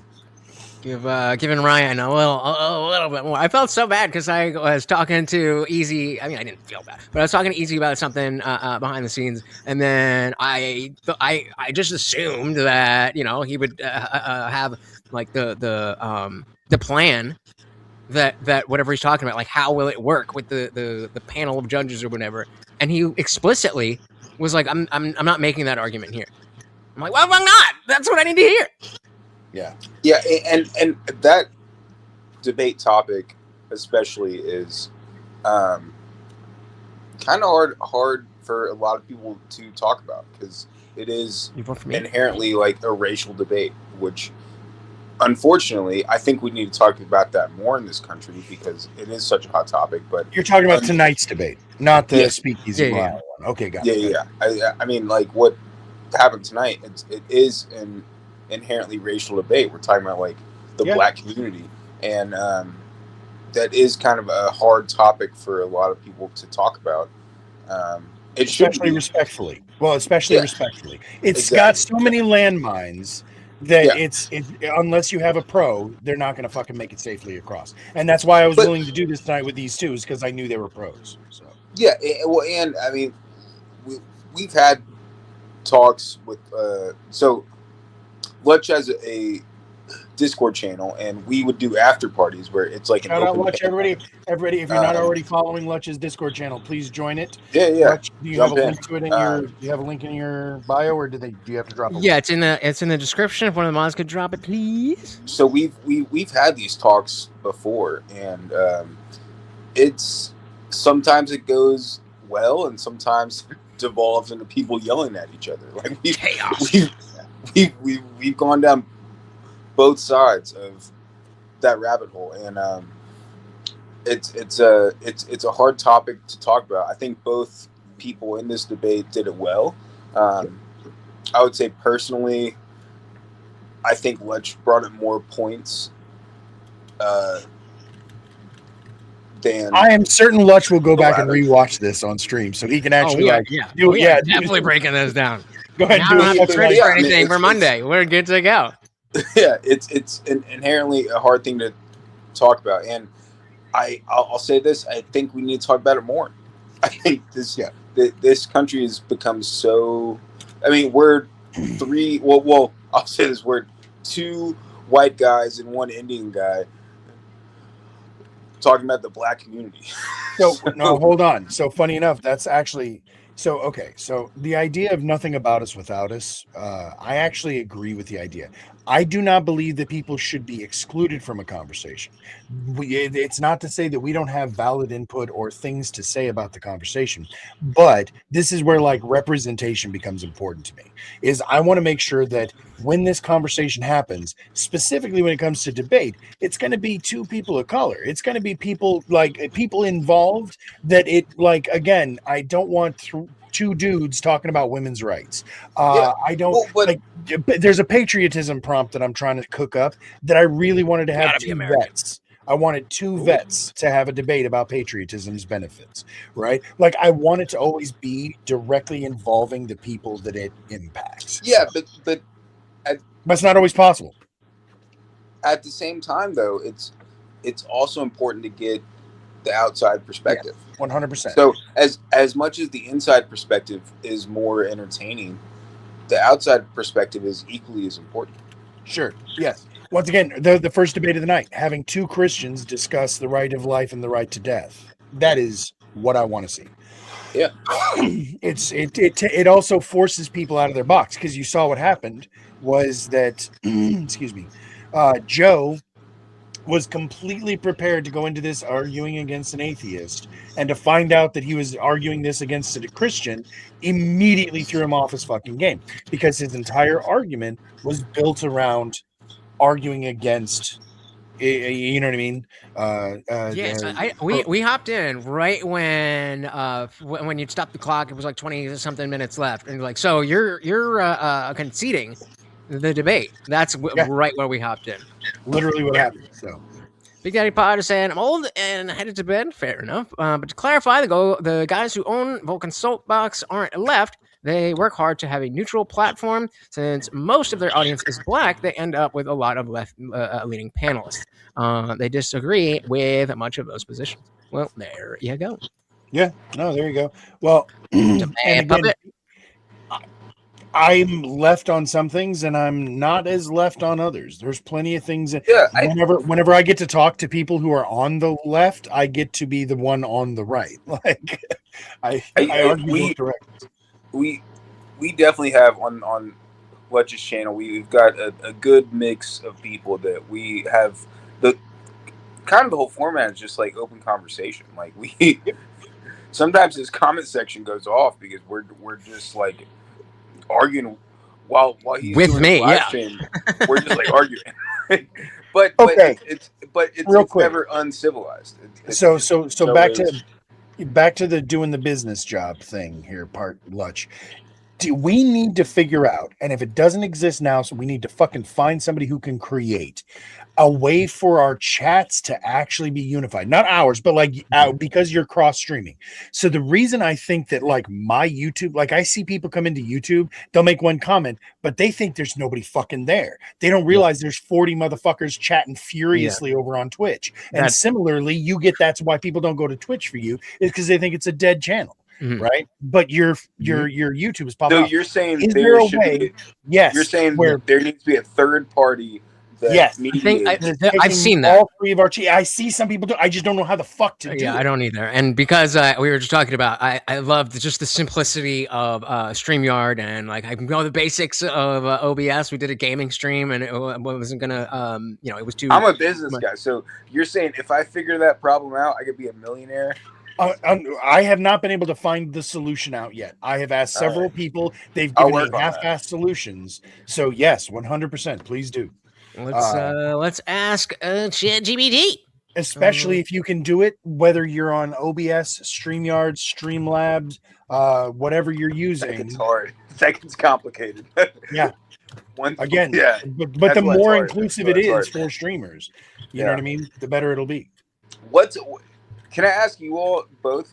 So as a streamer, what is the easiest? Because I watch a lot of like Twitch gaming streams, and they seem to always use OBS. But Depends on then what you're doing. Ludge uses StreamYard, and StreamYard lets you bring people up, and it has. So the reason, because so much of streaming is focused on gaming, then Twitch is going to be better for that. Like, little. I'm not talking about like the. He's talking about the actual. He's talking about the software. He's talking about our streaming software. He's comparing OBS, Stream Elements versus Streamlabs versus StreamYard. So it comes down to three things because I've tried several of them now. Some are easier to learn, but once you get to a certain point, they are very limited. Some of them are harder to learn, but are almost limitless in what you can make it do. So it depends on what you're doing with it and how much fucking effort you want to put into. I've been doing this for 4 years now, and I would say that it's like I have a 4-year bachelor's degree in fucking OBS. Like all of the programs that I've been using, I've been having to learn for the last 4 years. It's so much studying, trial and error, practice, repeat, but with StreamYard, literally you fucking plug and go. Boom. Like you don't even have to think like all of the shit. I don't want to out you, but how much of your elements here were pre-made for you, Lutch? How much effort did you put into like the background and everything? Yeah, see, everything, yeah. And whereas with me, every fucking aspect of what I do, I have to create, tweak, and move. And when you say tweak, are you having to do like actual coding or no? But it's a very complicated settings app. Yeah. So the fact is, I actually on my Wednesday night streams, whenever I was doing the Wednesday night streams, and I probably will again. I just started a new job, so my whole schedule is fucking topsy-turvy. Nice, congrats. But my Wednesday night streams, people like to hang out because especially other streamers, because I do a lot of this shit live. So I'll show you what I'm doing. I'll show you how I make the fucking biscuits. I don't have like trade secrets. We're doing this together, y'all. Like I will show you how I do all of the things that I do because nobody fucking showed me. You know what I'm saying? So that said, I'll show you all of what the different settings and what I have to do every time something new adds. But then there's tricks and you get better. It's just like any other software. Yeah.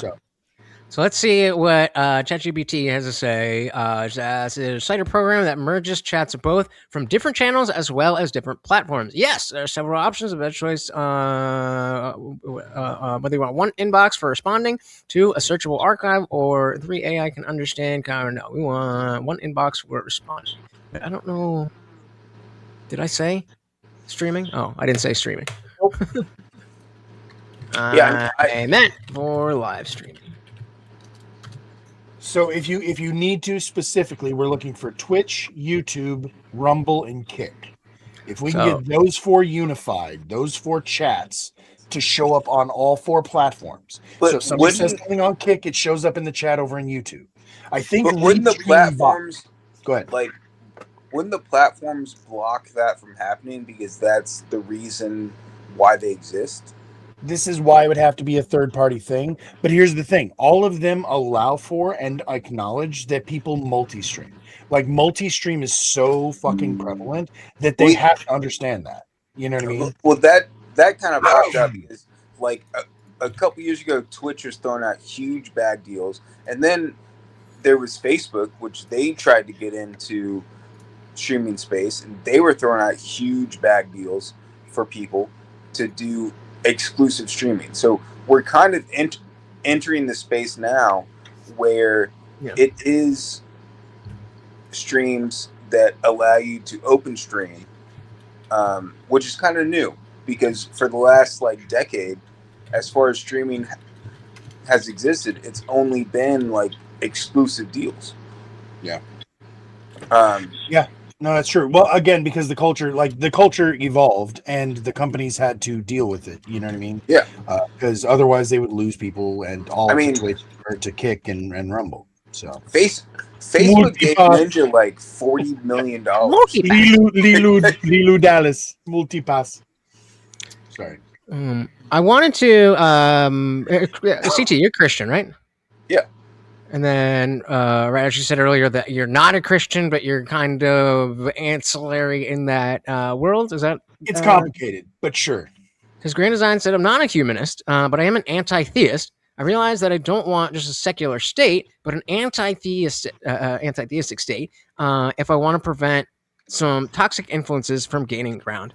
So real quick, whenever you're saying theist there, Grand Designs, are you conflating theist with like church? Because I'm against organized religion. Okay. In general, I think that the concept of the church is antithetical to the faith. But it sounds, but to say anti-theist means you don't believe there is a deity, or you're against people believing there is a deity.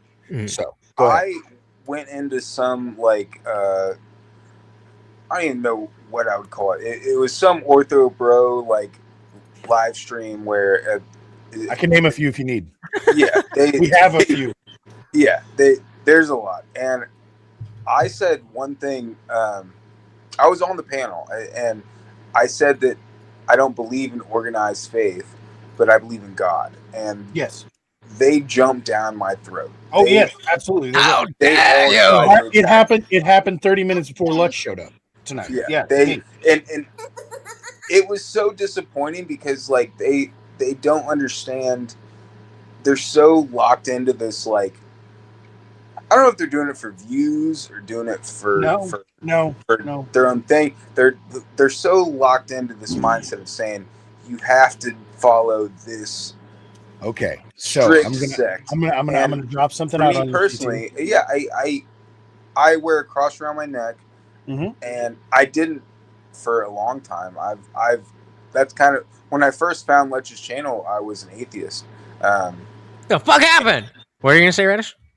Well, no, I was just going to point out the fact that there are other associations within that community. So I realized that the same people who authoritarian want to implement it through an authoritarian means, their religious beliefs also want to do so with their political beliefs. The unwillingness to allow any difference or variance or gray space is not only in their religion, it is in their politics. And so that is a big deal to me. It's something I can't overlook, is the fact that that's the same group that is pushing for fascistic or authoritarian. I know I'm not saying fascist, I'm saying fascistic, because it's fascist adjacent ideas are also the ones who are pushing for authoritarian morality from their religion. So that's I think that's a correlation.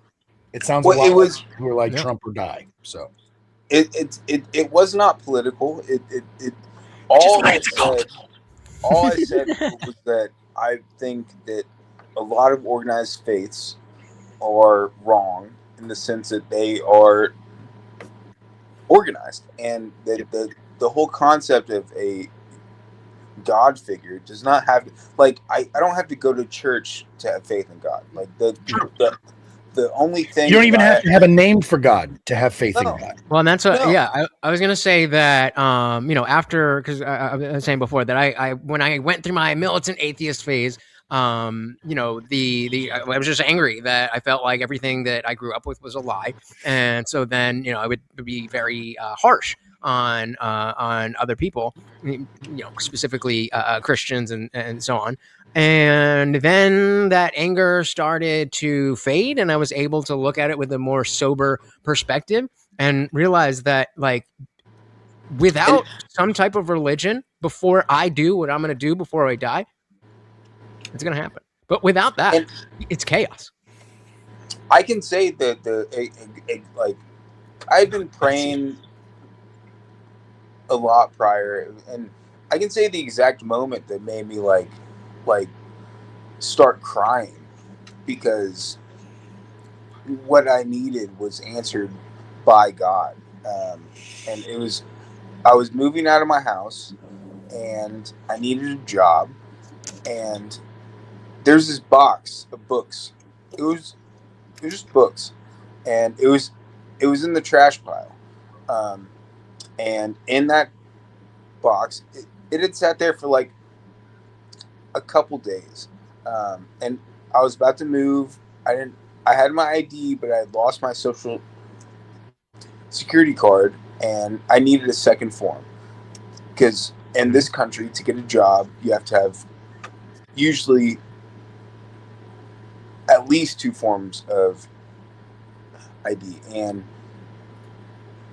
I was sitting across the room, and I don't know what told me to go through this box, but at the bottom of the box, my dad's Bible. And in that Bible was my birth certificate. And okay. And then, cut like 3 days later, I found $700 in a pocket of a jacket that I lost. Link is pinned if you want to come up with me. So like, it doesn't sound huge to people that haven't been there, but like when you're at the bottom of your rope and like you don't know what to do, and then shit like that happens, you're like, there is a higher power. Well, and that's exactly where I was going to go, that the difference between theism and deism. It is very likely that I am a deist, because I don't fully, as I said in the debate, God is very bad at being a word. I don't know what you mean when you say God. Correct. My God is whatever you worship, Lutch. Well, there you go. My TV is my God. If that is what I worship, then that is like I worship at the altar. Did you see this one? No. Oh wow, bro! I worship him. You I didn't make it. I didn't make it. Piss a lot of people. I didn't make it. I just reposted it. Regardless, That's I'm just letting you know that those ortho bros we was talking about earlier, man, they gonna get pitchforks and torches. Yeah, that's kind of fucked up. Forewarning you. So real quick, a couple things. First of all, I do want to say, Lutch, back to what you were saying. Rabid atheists are just as obnoxious as rabid Christians. Oh yeah. Like again, anybody who tries to shove their beliefs down anybody else's throat is just off the cuff irritating to me. And that's with anything, political, religious, no matter what. It's like, hey, we can have a conversation, but if you're just here to try to indoctrinate me, if we're not actually like talking to each other, if you're just waiting patiently for your turn to talk, I can't fuck with you. That said, I have said this thing. So what you were talking about, and trust me, my dude, CT, I am not trying to diminish or take away from that experience from you, but I'm gonna tell you about. That was me. So I actually I'll tell you my fun little story. And mine's a little quick one. Don't worry. And this is actually, there's a clip of this on my channel. I found Jesus, right? I went to a winter retreat, okay? And it was a whole bunch of, this is when I was in my teenage years. It was really cold outside. This is in Michigan, like snow everywhere. We're inside this church out in the mountains, and everybody's fucking hooping and hollering and praying and fucking clapping and worshiping. And I felt something, man. I felt something inside. I was like, oh my God, what is this amazing rush? And somebody said, that's the Holy Spirit. You just got saved. And I was like, oh my God, wow, I want more of this. This is amazing. Cocaine.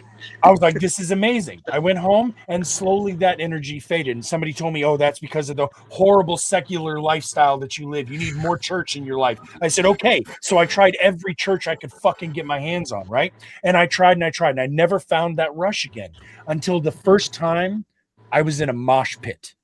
And when I was in a mosh pit, I felt that I found God in a mosh pit, my dude.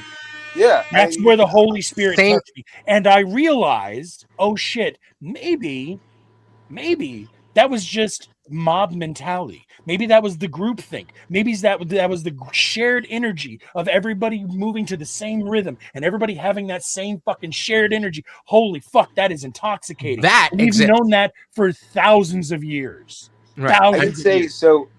So I'm sorry, point. to put a bow on it, sometimes we look for a explanation or meaning in something like pareidolia. We look for meaning in something because we need to find that meaning. And that's what I think the only thing benefit that church does have is it can give people that search for meaning, that search for hope. But I resist the idea of organized church because that means that people are using the control over that energy, over that feeling, over that sentiment. Yeah, they're manipulating their people through that feeling, and I'm not fucking okay with that. And I can say I've been to a ton of music festivals. I've been a ton of mosh pits. Zoo, same shit. Yeah, I've been. It is a very similar feeling. I can say the feeling I had was me alone in a living room. Sure. With but you needed that experience. I kind of agree at that time. Well, no. I this is why the Ortho Bros jumped down my throat is because I said you don't need church. They don't need much reason for that, my friend. Yeah, you need to go to liturgy. You need to go to liturgy. But that's my point. Earlier, did you hear that? It's like you don't need church. Literally said that tonight. Did they? Yeah, Jim Bob told me that after I debated him. If you want faith or you want to have some higher power, it's not found in a group of people. Because to what you just said, disagree. You can go to a mosh pit and find the same thing. Right, and so specifically, go to a protest, you feel it too. Yeah, exactly. And so I mean, even as as a atheist, not whatever, even someone if you don't go to church, there's a lot of that type of feeling. There is a connection that people have. My frustration is when the Christians or Muslims or whoever else try to nail down. Oh yeah, that's this. And it's like, no, okay, how do you know that? Not. Yeah, no, that's my other issue. And I said this to Joe earlier. I will take the stance of saying you can believe whatever you want to believe. You don't need any type of other group of people to tell you what that is. But I think what Radish was specifically talking about is like the same kind of thing that really put the nail in the coffin of my belief in the truth claims of Christianity. When same thing, I was in Electric Zoo, and I just felt so. And this is before the Molly. Actually, maybe it wasn't, but either way, it doesn't matter. And like, I was just there. Understanding that thing exists, that way of perception exists. It's almost as stark as the first time I did acid, and come back down. And it's like, holy shit! Like I've been looking at life through like this tiny little keyhole, and there's so much more. And everybody's like, no, there's not. Okay. Yeah, no. Now, real quick, CT. So now, would it not be safe to say though that if you can get that same buzz from believing in Jesus, that's probably better for you than getting that buzz from Molly? I mean, that's how good the Molly is, right? I'm just saying. Like one of those. If that is actually a pretty good argument for believing in the faith. Is if it brings you that same level of good feels, you know what I mean? Then why would you not do it? I mean, I remember being at Bonnaroo at like 3 a.m, and I was so strung out, and I bought a Mountain Dew for $3, and the taste of that Mountain Dew was like a godly experience. Magical. Like magic. Yeah, it was. I was so dehydrated. I hadn't eaten food in like 2 days, and at that moment, you worshipped that food and beverage. Yeah, it was your God in that moment. It filled you with a feeling that is unlike anything else. That feeling is God. And I think it's arrogant for humans to think that they can put a label or a name or some sort of an explanation for whatever that energy. You just labeled it. No, you just labeled it as God. Yeah, with a little g. But again, I don't think that it's like the idea that it's some dude with a beard that we are made in its image. No, like that I think is. I feel the same way about the word God as I do about the word atheist. It's just not the biggest fallacy, but it represents things that do actually matter. Let me say that then. Deity. How about that? There you go. The biggest Deity fallacy of is whatever Jesus you Christ is that people think Jesus Christ was a white guy that like walked across Arkansas. No. He was literally fucking Jewish. Yeah, he's a oh Jewish. My God, dude! You're gonna lose all of your fucking your conservative followers, man. Hey, if you can't handle it, then you know. Shout out to Twitch with the goddamn character count. Riesly said, I don't have a problem with lessons from Jesus or the Bible as long as they're talking as not gospel, but like a lens to view the world at the time. My morality would be created through the idea that we all understand what it means to inflict a negative thing onto someone, like pain, insult, injury, etc. And that was really the idea of Jesus in the Christian view. It's so hard for people to see things like that. So I spot on. You can throw your horns off, but I agree with the second part of that. But to say the first part is not gospel is not that what are you saying? So I don't have a problem with the lessons from Jesus or the Bible as long as they're not taking it as gospel. Yeah, see, that's where it's wrong. So I think what they mean there is that the Bible was literally accurate historical representation. Obviously, they're called the Gospels. They are literally the gospel. That we use the word taking it as gospel because of the Gospels. No, but to that, do you gentlemen know what the Jefferson Bible is? Have you guys ever heard of this? Yeah, base as fuck. Yes, base as fuck. Right there, fist bump. So that is exactly right. So yeah, there we go. So I am a fan of that, and that is why I will say all the time I'm a follower of Jesus. I think that if every human being behaved in the way that Jesus taught, the world would be a better place. I can't call myself a Christian because of everything that fucking carries with it. I don't need for him to deify himself. I don't need for a church to tell me this is what he really meant when he said that. He fucking said the thing. Let's go with that. If you're going to call yourself, like, again, I actually use this. I thought we were Christians, not Paulians, not Peterians. You know what I mean? That's kind of the problem with where modern faith is that it is built off this book that we call the Holy Bible, which is the for most people it is the what's the king James? King James, yes. Atheists know the Bible better than you do, motherfucker. Let's go. King James held a council to where he basically nitpicked what books would be in the Bible. That's the Council of Nicaea. Sorry, y'all. Yes. I just had a nosebleed. Give me a second. I got to go off cam. Okay, do you think? Yeah, I mean, so Riesly. But yeah, that's kind of what makes it hard to believe, is because this book is supposed to be like a couple thousand years old, and then at a certain point, we have this version that we call the King James version, which is supposed to be like 400 years old, 500 years old.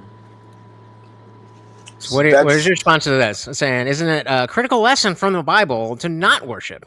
Can't remember. You don't have to worship. You have to pray. And I think what you're going at is like not having false idols, but the within the Bible is definitely meant for worship of Jesus Christ, the Trinity, all of that stuff. Now that's where like the it's never asked for that though. That's modern faith. It's what? What'd you say? It's never asked to praise a book or to sing songs. That's I still don't know what you're saying. He's saying we're not supposed to worship the book. Oh, well, there you go. Yeah, you're not supposed to hold the book as being the deity. Yeah, I don't know. The book itself. Well, so what I was going to say, I'm sorry, can become a false idol. Like if you only worship the book, then the book itself is a false. The book is just a guideline. So what? Remind me, wasn't there a church Jesus took down? Didn't Jesus herald the end of a church of some sort? I remember him flipping a table. Is that? Yeah, that was the money. That was the money counters, right? I think. I don't remember. It's been a They were while. using the He church. was against bankers as well. They were using the church to sell things, and he said, "Okay." So, okay, I think I'm good. Sorry, it's been really, really dry around here for the last couple of weeks. So Same. as you can see in the grass behind me. So suddenly I know Twitch is like weird about having blood on stream. So that's why I was all like, "Oh, you don't see me." Anyways, okay, so I one of the other things that Jesus does talk about, and I was just talking to them about this earlier. So after I make this argument, I'm also going to tell you the response that I heard tonight that I'm still processing because it might actually be a good response. If you've read the Jefferson Bible, then you know that one of the most interesting parts of the Jefferson Bible to me was when you read the Temple of the Mount, or I'm sorry, the Sermon on the Mount, out of, or like, just his words, right? Instead of anything else with it. But if you actually read what he says regarding worship or regarding prayer, he says that you should be only praying in your closet by yourself, and that you should not be doing it in public or with other people around, because people who do that are doing it for vanity.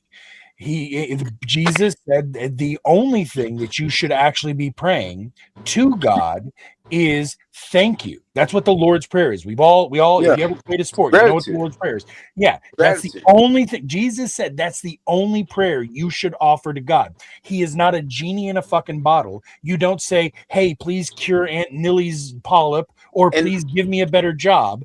God's going to give you what he's going to give you. Ortho Bros got mad at me for. Yes, and that's what I was going to say is Jesus literally said that you are not supposed to be asking God for things. So yet every church I've ever been to has a prayer circle. Yep. Can we do that? And that's like, so, when Lethe was talking about how, I changed the word from atheist to non-theist. It's like, those are the types of things that, like, if you've been in the church and that's just what you do, you may not always see from the outside, like, oh, this doesn't really fit. And the aspect of showing my perspective of why I was born into the Catholic Church, I was confirmed in the Methodist Church, and all the way, I always say this, my freshman year of college, that was 2008. Oh, wait, don't hate. That was high school, but yeah, when we were still using AOL Instant Messenger, and I was putting Bible verses in my away message in the first in that first semester, and then by the end of the second semester of my freshman year, I was an atheist. And I definitely went down that same route, and I know Lutch is still an atheist. There's probably nothing we could say right now that would non-theist, man. Are you not listening? So was that your goth turn, Lutch? Is that when you started dyeing your hair black? No, funnily enough, like, I was an emo kid, and if I could have had, even as frizzy and fluffy as this shit is right now, because like I said, it was porn. If I could have had like the Jesus, there's a lot of gray under there. But if I could have had that kind of fucking, wow, my dude, I would have been so happy. But for I whatever have a reason, ton of my hair grays used to too, be really curly. Not like curly, but like very super wavy. And then one day I just like didn't get a haircut, and I started noticing that it was growing out. I was like, oh, fuck it, let's grow it out. Were you gonna say, was there ever any eyeliner involved? I don't remember specifically, but I'm pretty sure there. No, yeah, there was. There was, and there was one time where we flat ironed my hair so that we could do it like that because. Oh my god, that is so dangerous! Did you skinny jeans ruined your hair? Yeah, right. I mean, a lot of people from like my emo group, they did that, and their hair is just fucking fried. Yeah. But I was also a girl jeans wearer. Girl, well, you are a smaller gentleman, so you are able to. So again, we had this discussion when you were lamenting being a small guy, and I'm like, motherfucker, you get to wear whatever you want. Eat a dick. Like you can literally put on you just have to tighten the belt. Dude, I went to work feeling like a fucking sausage the other day. I'm like, I haven't put this shirt on in a while. I like it. No, we are not wearing that now. So when's the last time you fucking experienced that? He never has. No, let's you be can honest. literally walk into any Goodwill in this country and walk out looking fly as fuck. I do not have that option. I personally have 3 different levels of wardrobe. One when I lose weight, one when I gain weight, and the current weight I'm at. My struggle is putting on in the last like 6 months to a year. So you want some of mine, dude? If I could fucking please. donate it, I would. I mean, this is why I've pushed this. Shout out to Funkmaster who fucking came through. I was like, in the chat? He probably went to bed. But we were saying something. I don't remember exactly what we were doing. But I did tie the goal to push-ups, and then Funkmaster was like, yeah, why don't you just do $2 a push-up, and you have to hit the goal. If we hit the goal. And so the way I do my goal, as you can see, we have a stream goal that is a number of donos, and then it is a count total. And so if we get 15, if we get 15 99-cent super stickers, hey, that's the goal. Morty gets his peanut butter, and I got to do push-ups. That's only going to be 7 push-ups. Have that's you what I seen need. Growth from the push-ups? I don't know. What do you think? Flex on us one. Let me zoom in. Well, so that's not where you would see it, my dude. So you need to if that's what you're looking for, you need to do curls. Your bicep has nothing to do with push-ups at all. I was told it was a full body workout. Dude, no, they're lying the fuck to you. Push-ups are only going to work the back of your arm, your triceps. Go like this for us. Yeah, straighten your arm, and that I guarantee you is more defined. That's what you're going to see from doing push-ups. Yeah, you see that right there? You see that muscle? That's from those push-ups. Same thing with your chest. I bet you can start making your titties bounce. You keep doing push-ups, you can make your titties bounce. It's not going to give you big biceps. It's not going to make you a big neck. No, you need to get yourself. What do you weigh? About 110, 120? Right about 110. Give or take. So, dude, even if you got yourself a 20-pound dumbbell, fuck your push-ups. Get yourself a 20-pound dumbbell and do curls instead. You can do fucking hammers. You can do all of these other things instead of just push-ups. Push-ups is not the thing that you need. I'm sorry. I actually used to be really big into bodybuilding and stuff. So if you're actually trying to put on muscle, you don't do fucking push-ups. Push-ups are going to make you leaner. Is that what you want? Is that possible? Is that possible? So, but yeah, that I mean, I've always had, or rather, I've never had a schedule, and a routine, and a lot of that is because of Morty the dog. But I've always just been, I was serving tables. Now I'm a dog trainer, and that is not a set schedule. But I've realized I'm getting up there. I turned 37 later this year, and I still look like this. So I think it's going to be a big, I'm going to need a distraction. I will not be okay. I mean, just look at him. I will not be okay when he passes. He's gonna be 16 in a couple months. So, you know. But that's gonna be my opportunity to like, okay, that's a big thing. Let's make that change. Sure. And Buffett said push-ups won't make you leaner. They will still grow muscle mass. You just need to keep up the protein. I drink a protein shake every day. So calisthenics in general. Yes, I'm a big fan of using. So whenever I say that it's going to make him leaner, he's only using his own body weight for those push-ups. It's only going to isolate his pecs and his tries.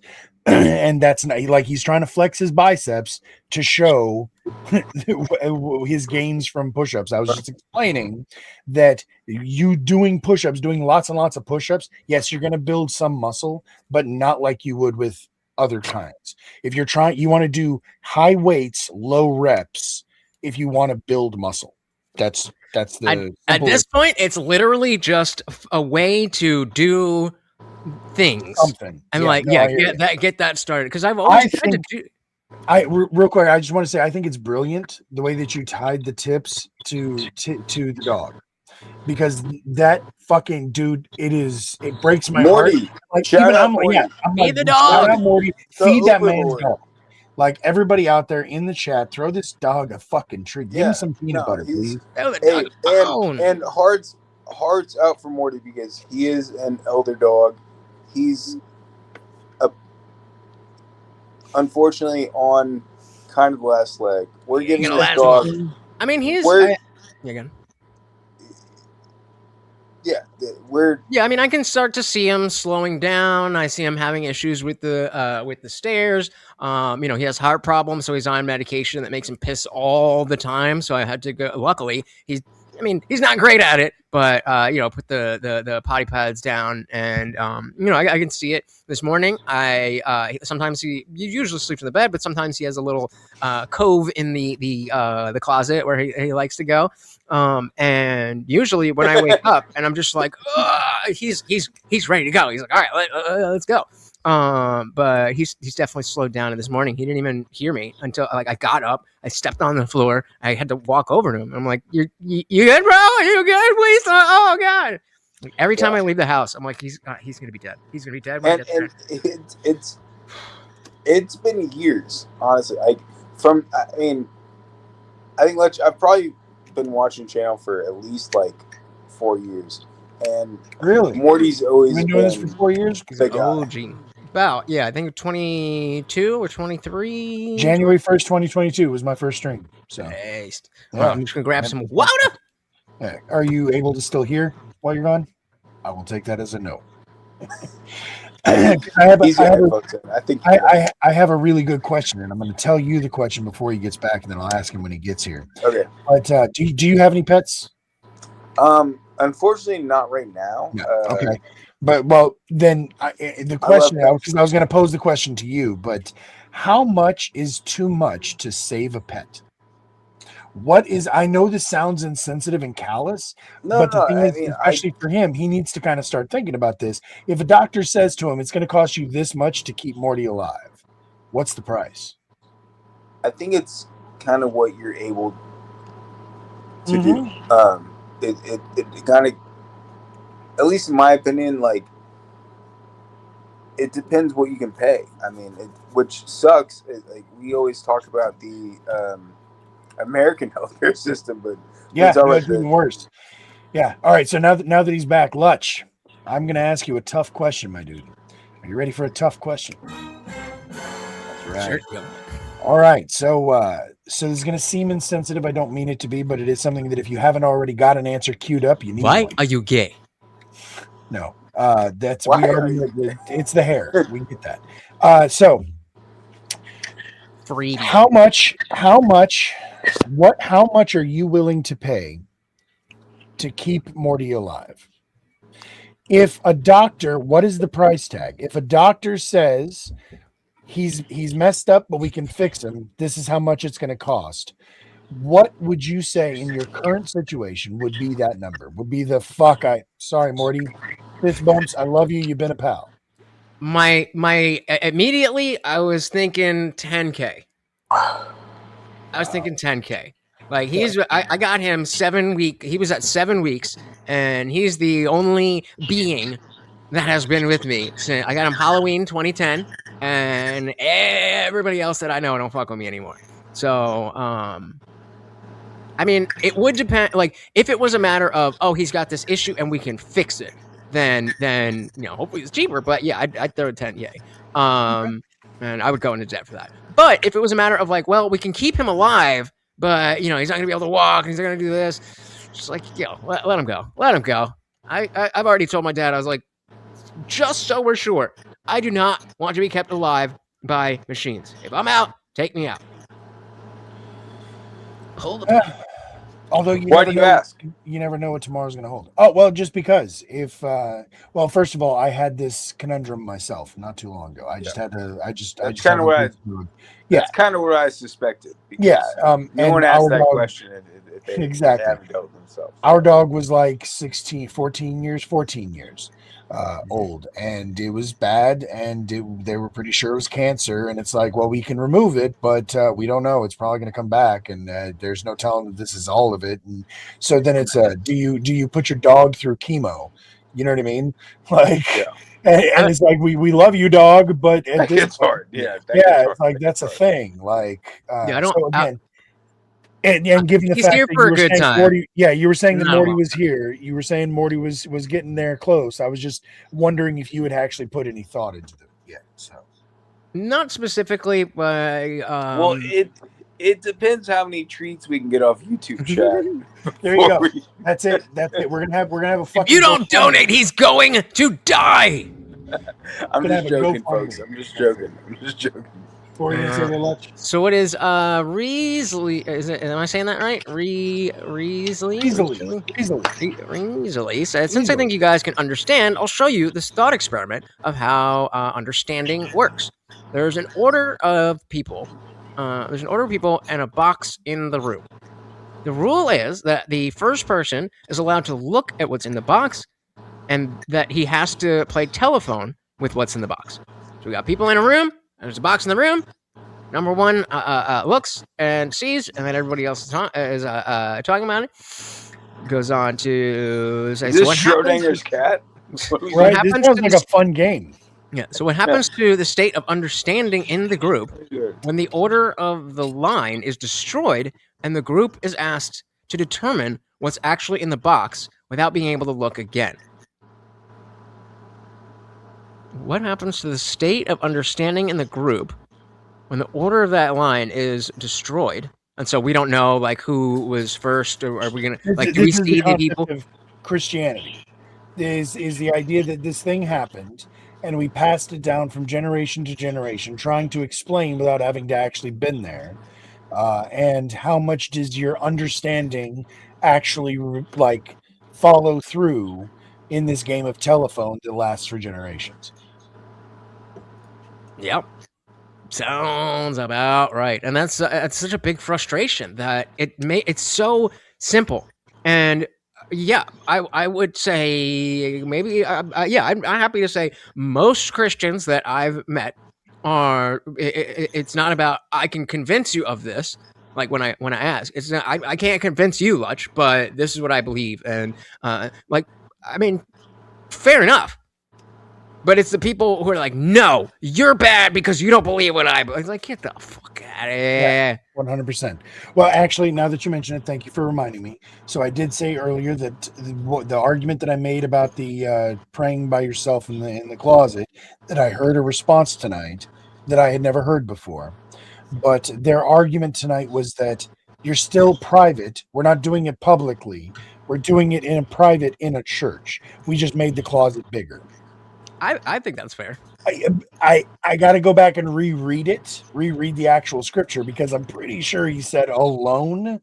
But that is still a valid point, that it's not, they're not praying in the, but do they not preach in the fucking courtyards? Do they not pray out in the fields? Do they not I feel like I've seen a few people speaking in tongues on a street corner in Detroit. Yeah. So it doesn't matter where you actually are.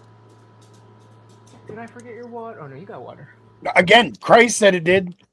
Yeah, and I like that's an aspect of like what you're supposed to do. Like this is what we're supposed to do, and I'm willing to have my mind changed. But you got to change my mind. But the book was written by people. It sure was. It's good to hear a Christian say that. The book was indeed written by people. God never wrote the book. It's not. Well, except for the stone tablets. He did make those, right? I mean, yes. Allegedly. Yeah. I mean, if we're talking about like the tablets that Moses brought down, then yes. But like the emerald tablets, no. Those were written by people, which a lot of our book is brought down from the emerald tablets, which are found in a cave in Egypt. Like, it doesn't. But that disconnect of like, well, there's reason to follow this. And as I was saying earlier about the values of Christianity, that is something that that I've really come to respect. That what Christianity is supposed to be is a really good thing, and absent another moral structure that's established, what are you gonna do? Sounds like looks like you disagree. No. I just re-looked up to verify the actual scripture, and I get to tell the ortho bros, no, spray bottles. You're wrong. All right, I'm sorry, just because that feels good. All right, so Jesus said, the man himself, Jesus Christe, and when you pray, do not be like the hypocrites, for they love to pray standing in the synagogues and on the corners of the streets to be seen by others. Truly, I tell you, they have received their reward in full. But when you pray, go into your room, close the door, and pray to your Father who is unseen. Then your Father who sees what is done in secret will reward you. Specifically says, don't go to fucking church to pray. He says, do it in private. Your worship should be private between you and God. Specifically says it. Sorry, I was right. They were wrong. Yeah. Well, wait. So just to play devil's advocate there, where does the idea of the fact that society was different, like how does that come into it? Like for example, that they only had synagogues back then and not other types of churches. I'm sorry. Let me pull that on you now. The argument that somebody would make, if I was to argue against my own point right there, is that there was only synagogues and the church was corrupt. However, now we have better and less corrupt churches that we're praying in, so we no longer have the problems of the synagogues that Christ was teaching against. That's the argument that I would make against myself right there. Don't make me argue back against my own argument, though, because I can. What do you got with that, CT? We got so much. Like, who's us to say that the modern church is less corrupt? It's not. That would be my argument to my argument of my argument. Yeah. So, yeah.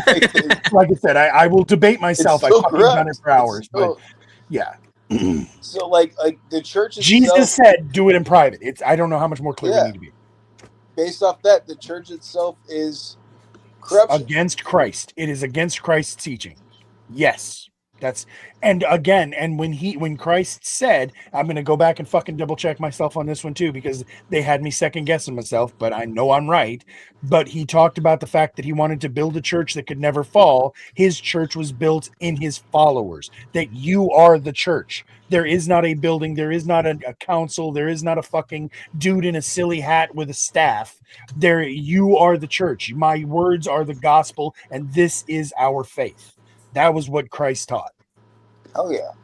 I'm sorry. Wusa. No. Go ahead. No, I just agree. Yeah. So. Yeah. I'm getting a little riled up. It's getting late. And I wish that, like, I don't know if you agree, but I wish I could go back to believing in religion, in God. And like, it's like, so you're just out here naked as opposed to having a giant blanket wrapped around everything. 100%. I mean, that was where a lot of the anger originally, when I lost my faith, came from. It's like, well, why don't I get that? Why did I even think that was a thing if it wasn't real. And so now I got to go and figure out all this shit from the ground floor. So I've actually wondered before. The term losing your religion in the South, we've all heard the song by REM. It actually means like losing your marbles, like losing your shit, going crazy, right? I've always wondered if that association is because when you lose your religion, you fucking go a little crazy. There is a recalibration when you lose the faith in something that you built your fucking your morality, your ethics, your structure on. If that's crumbling underneath you, yeah, you're gonna lose your shit. So I've always wondered if that, I don't know, but that seems like an interesting I don't think any of us do. No, all right. Well, without any more donos, I think we might wind down. So I'll give you the floor last. CT, anything to shout out to the people before we go? The floor is I think the last debate was awesome.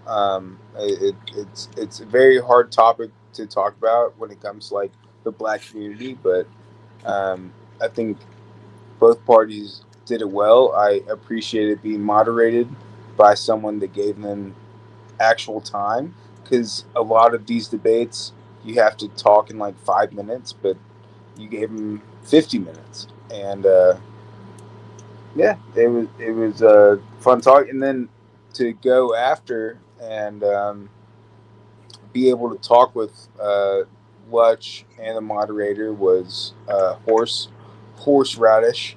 Go follow Horseradish right now. It's all good content. Most of the people watching are horseradish people anyway. So yeah, I was about to say it goes both ways. Yeah, our communities are kind of already touching tips. So, all right, CT, thank you so very much for tips.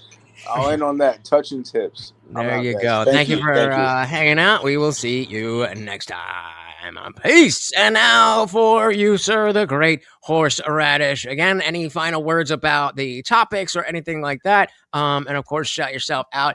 The floor, sir, is yours. I appreciate that. See, I know I'm a good guest. I know not to walk across your fucking lead up and closing. Sorry. You watch last because he fucking knows. Anyways, so yeah, you guys probably already know what we do over in the DMZ. We host good faith debates. We are a debate space that is approachable without the need for defensiveness, regardless of your political affiliation. We do not let people dunk or shit on each other. We are there to actually try to get to the bottom of stuff, and we do that through structure and respect. So that said, Lutch is a constant contributor, and we're fucking lucky to have him. So shout out Lutch. Appreciate you hanging out tonight and debating. Great job. Regardless of the vote, like I said, both of y'all were fucking top notch, and you are definitely, you've got some clips in that. There were a few moments and quotes from both of y'all that I was like, ooh, that was a moment. Got him. So, yeah. But thank you for having me here for the after party here. And I will see you again hopefully soon. Probably next time I'm going to ask you to judge again though, because that's where you kind of belong. So. And then I just put the wait, wrong that link. Boom. For anybody who doesn't know, the YouTube channel, that is it right there. And make that grow over there. So hell yeah, that's the touch and tips, right? Yep, there you I'm go. trying to make your Twitch bigger. You're trying to make my YouTube bigger. Exactly. It's fucking teamwork.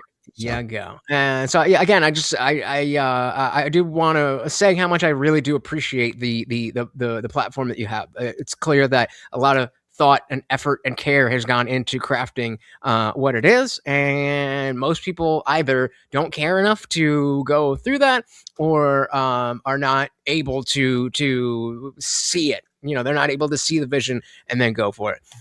So I am honored to be on your platform whenever we are. And if you're on Twitch, follow. What is it? Followers or subscribers, whatever the fuck it is. You follow over there. You subscribe over here. Yeah. Anyway, yeah. Click the buttons. You know what fucking buttons to push. Just push the fucking buttons. And don't forget, guys, I still got to do these fucking push-ups. So, do we get to watch that happen? Yeah. That's on All screen. right, cool. I'm gonna dip out, and I'm just gonna go ahead and watch, and I'm just gonna hit my vape a few times. That's all. So have a good night. All right. Take care. All right. Another night. Throbbing. Yo, what are y'all talking about? Y'all going wild. Y'all going wild. All right, so I guess then you know what time it is.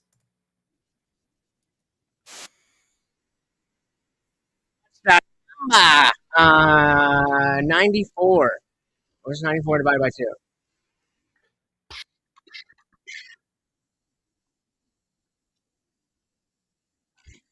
I put +2. Stupid. 47. Let's fucking go. Hooah! Guys, you paid me. Now, it is time to pay yourself. If you can't do 47, do 40. If you can't do 40, do 20. Whatever you do, pay yourselves. Let's fucking do it. 47 push-ups. Ain't no big. Oh,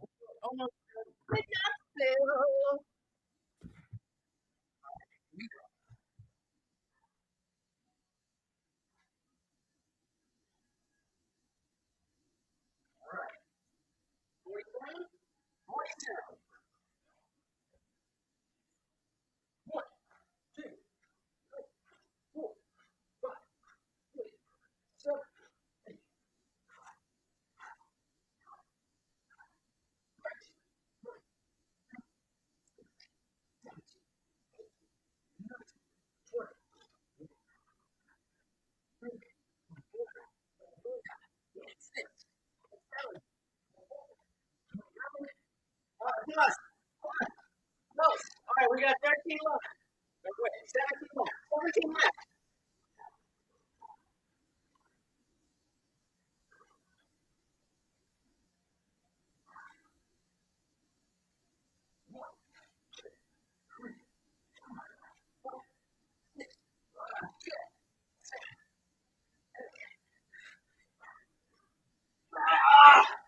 That's 9. 8 left. 8 left. Holy moly.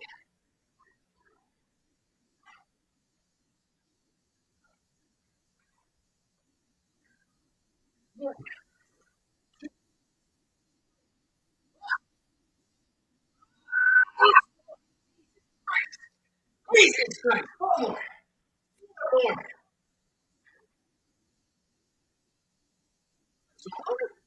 Oh, this is fun. Oh, God.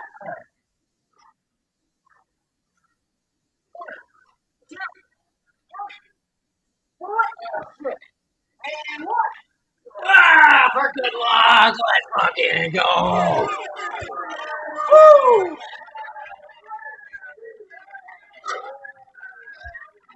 Yeah, damn. Yeah, damn. Who was talking shit and who was not? Oh, I didn't miss this one. Yeah, let's fucking go. Let's fucking go. You can always hit Discord. I've been live for almost 7 hours, so I'm going to bed. But again, you guys have to be the ones to start. If you're always waiting on me, it's just not gonna happen. When I'm doing 6+ hour streams, on top of and my days off, and we have the movie nights, I am not gonna have the bandwidth to organize you guys coming through. So again, like tonight, I'm going to bed. But on any normal stream, if you just go in there, Box usually goes in there while the show is still going, and then when people see that there's people in there, that's how it gets going. That is why, for the longest time when we were doing the Discord after parties, I was saying I'm not joining first because I don't want to be, after I'm doing a long stream, just sitting there by myself and waiting, and maybe people can come. I'm also not in the position to say, hey, you come and hang out. I don't know what you're doing. So just go.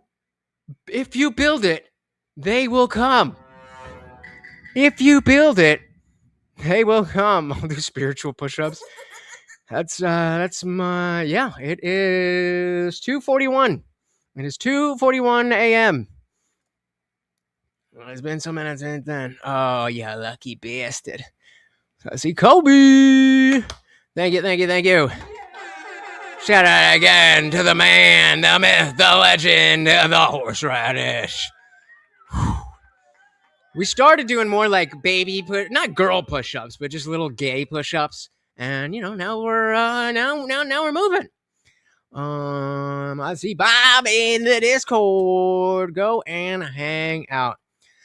Oh my goodness. So two quick things, guys. First, we got to shout out all of the donations. Thank you. Thank you. Thank you so very, very much. My goodness. Of course, Funkmaster, as always, the sugar daddy and the stream sponsor. But I want to thank all of you guys. I know that you'd be doing anything else in the world. And yet, here you are hanging out with me, the Overlord, and the chat. And that means the world to me. If you are new, please do hit the subscribe or follow or whatever. We are live every Monday, Wednesday, Friday, 8 p.m. Eastern, and sometimes whenever we feel like it. We just earned a movie night, so Sunday we're going to be over on Rumble watching whatever movie comes up and whatever gets picked. That's crazy that you guys didn't close that gap. Look at that gap. You could have gotten the double feature. That's crazy. But I do appreciate you guys. Again, there's no way that I could properly thank you. So all I will say is thank you and positive thoughts for the old dog. Once again, guys, we've got Morty, the Overlord, and I am your host. Morty, and I am your host, Lutch, aka the Indian Jesus, here to resurrect the second coming of common sense. Until next time, guys, we are out of here. Peace.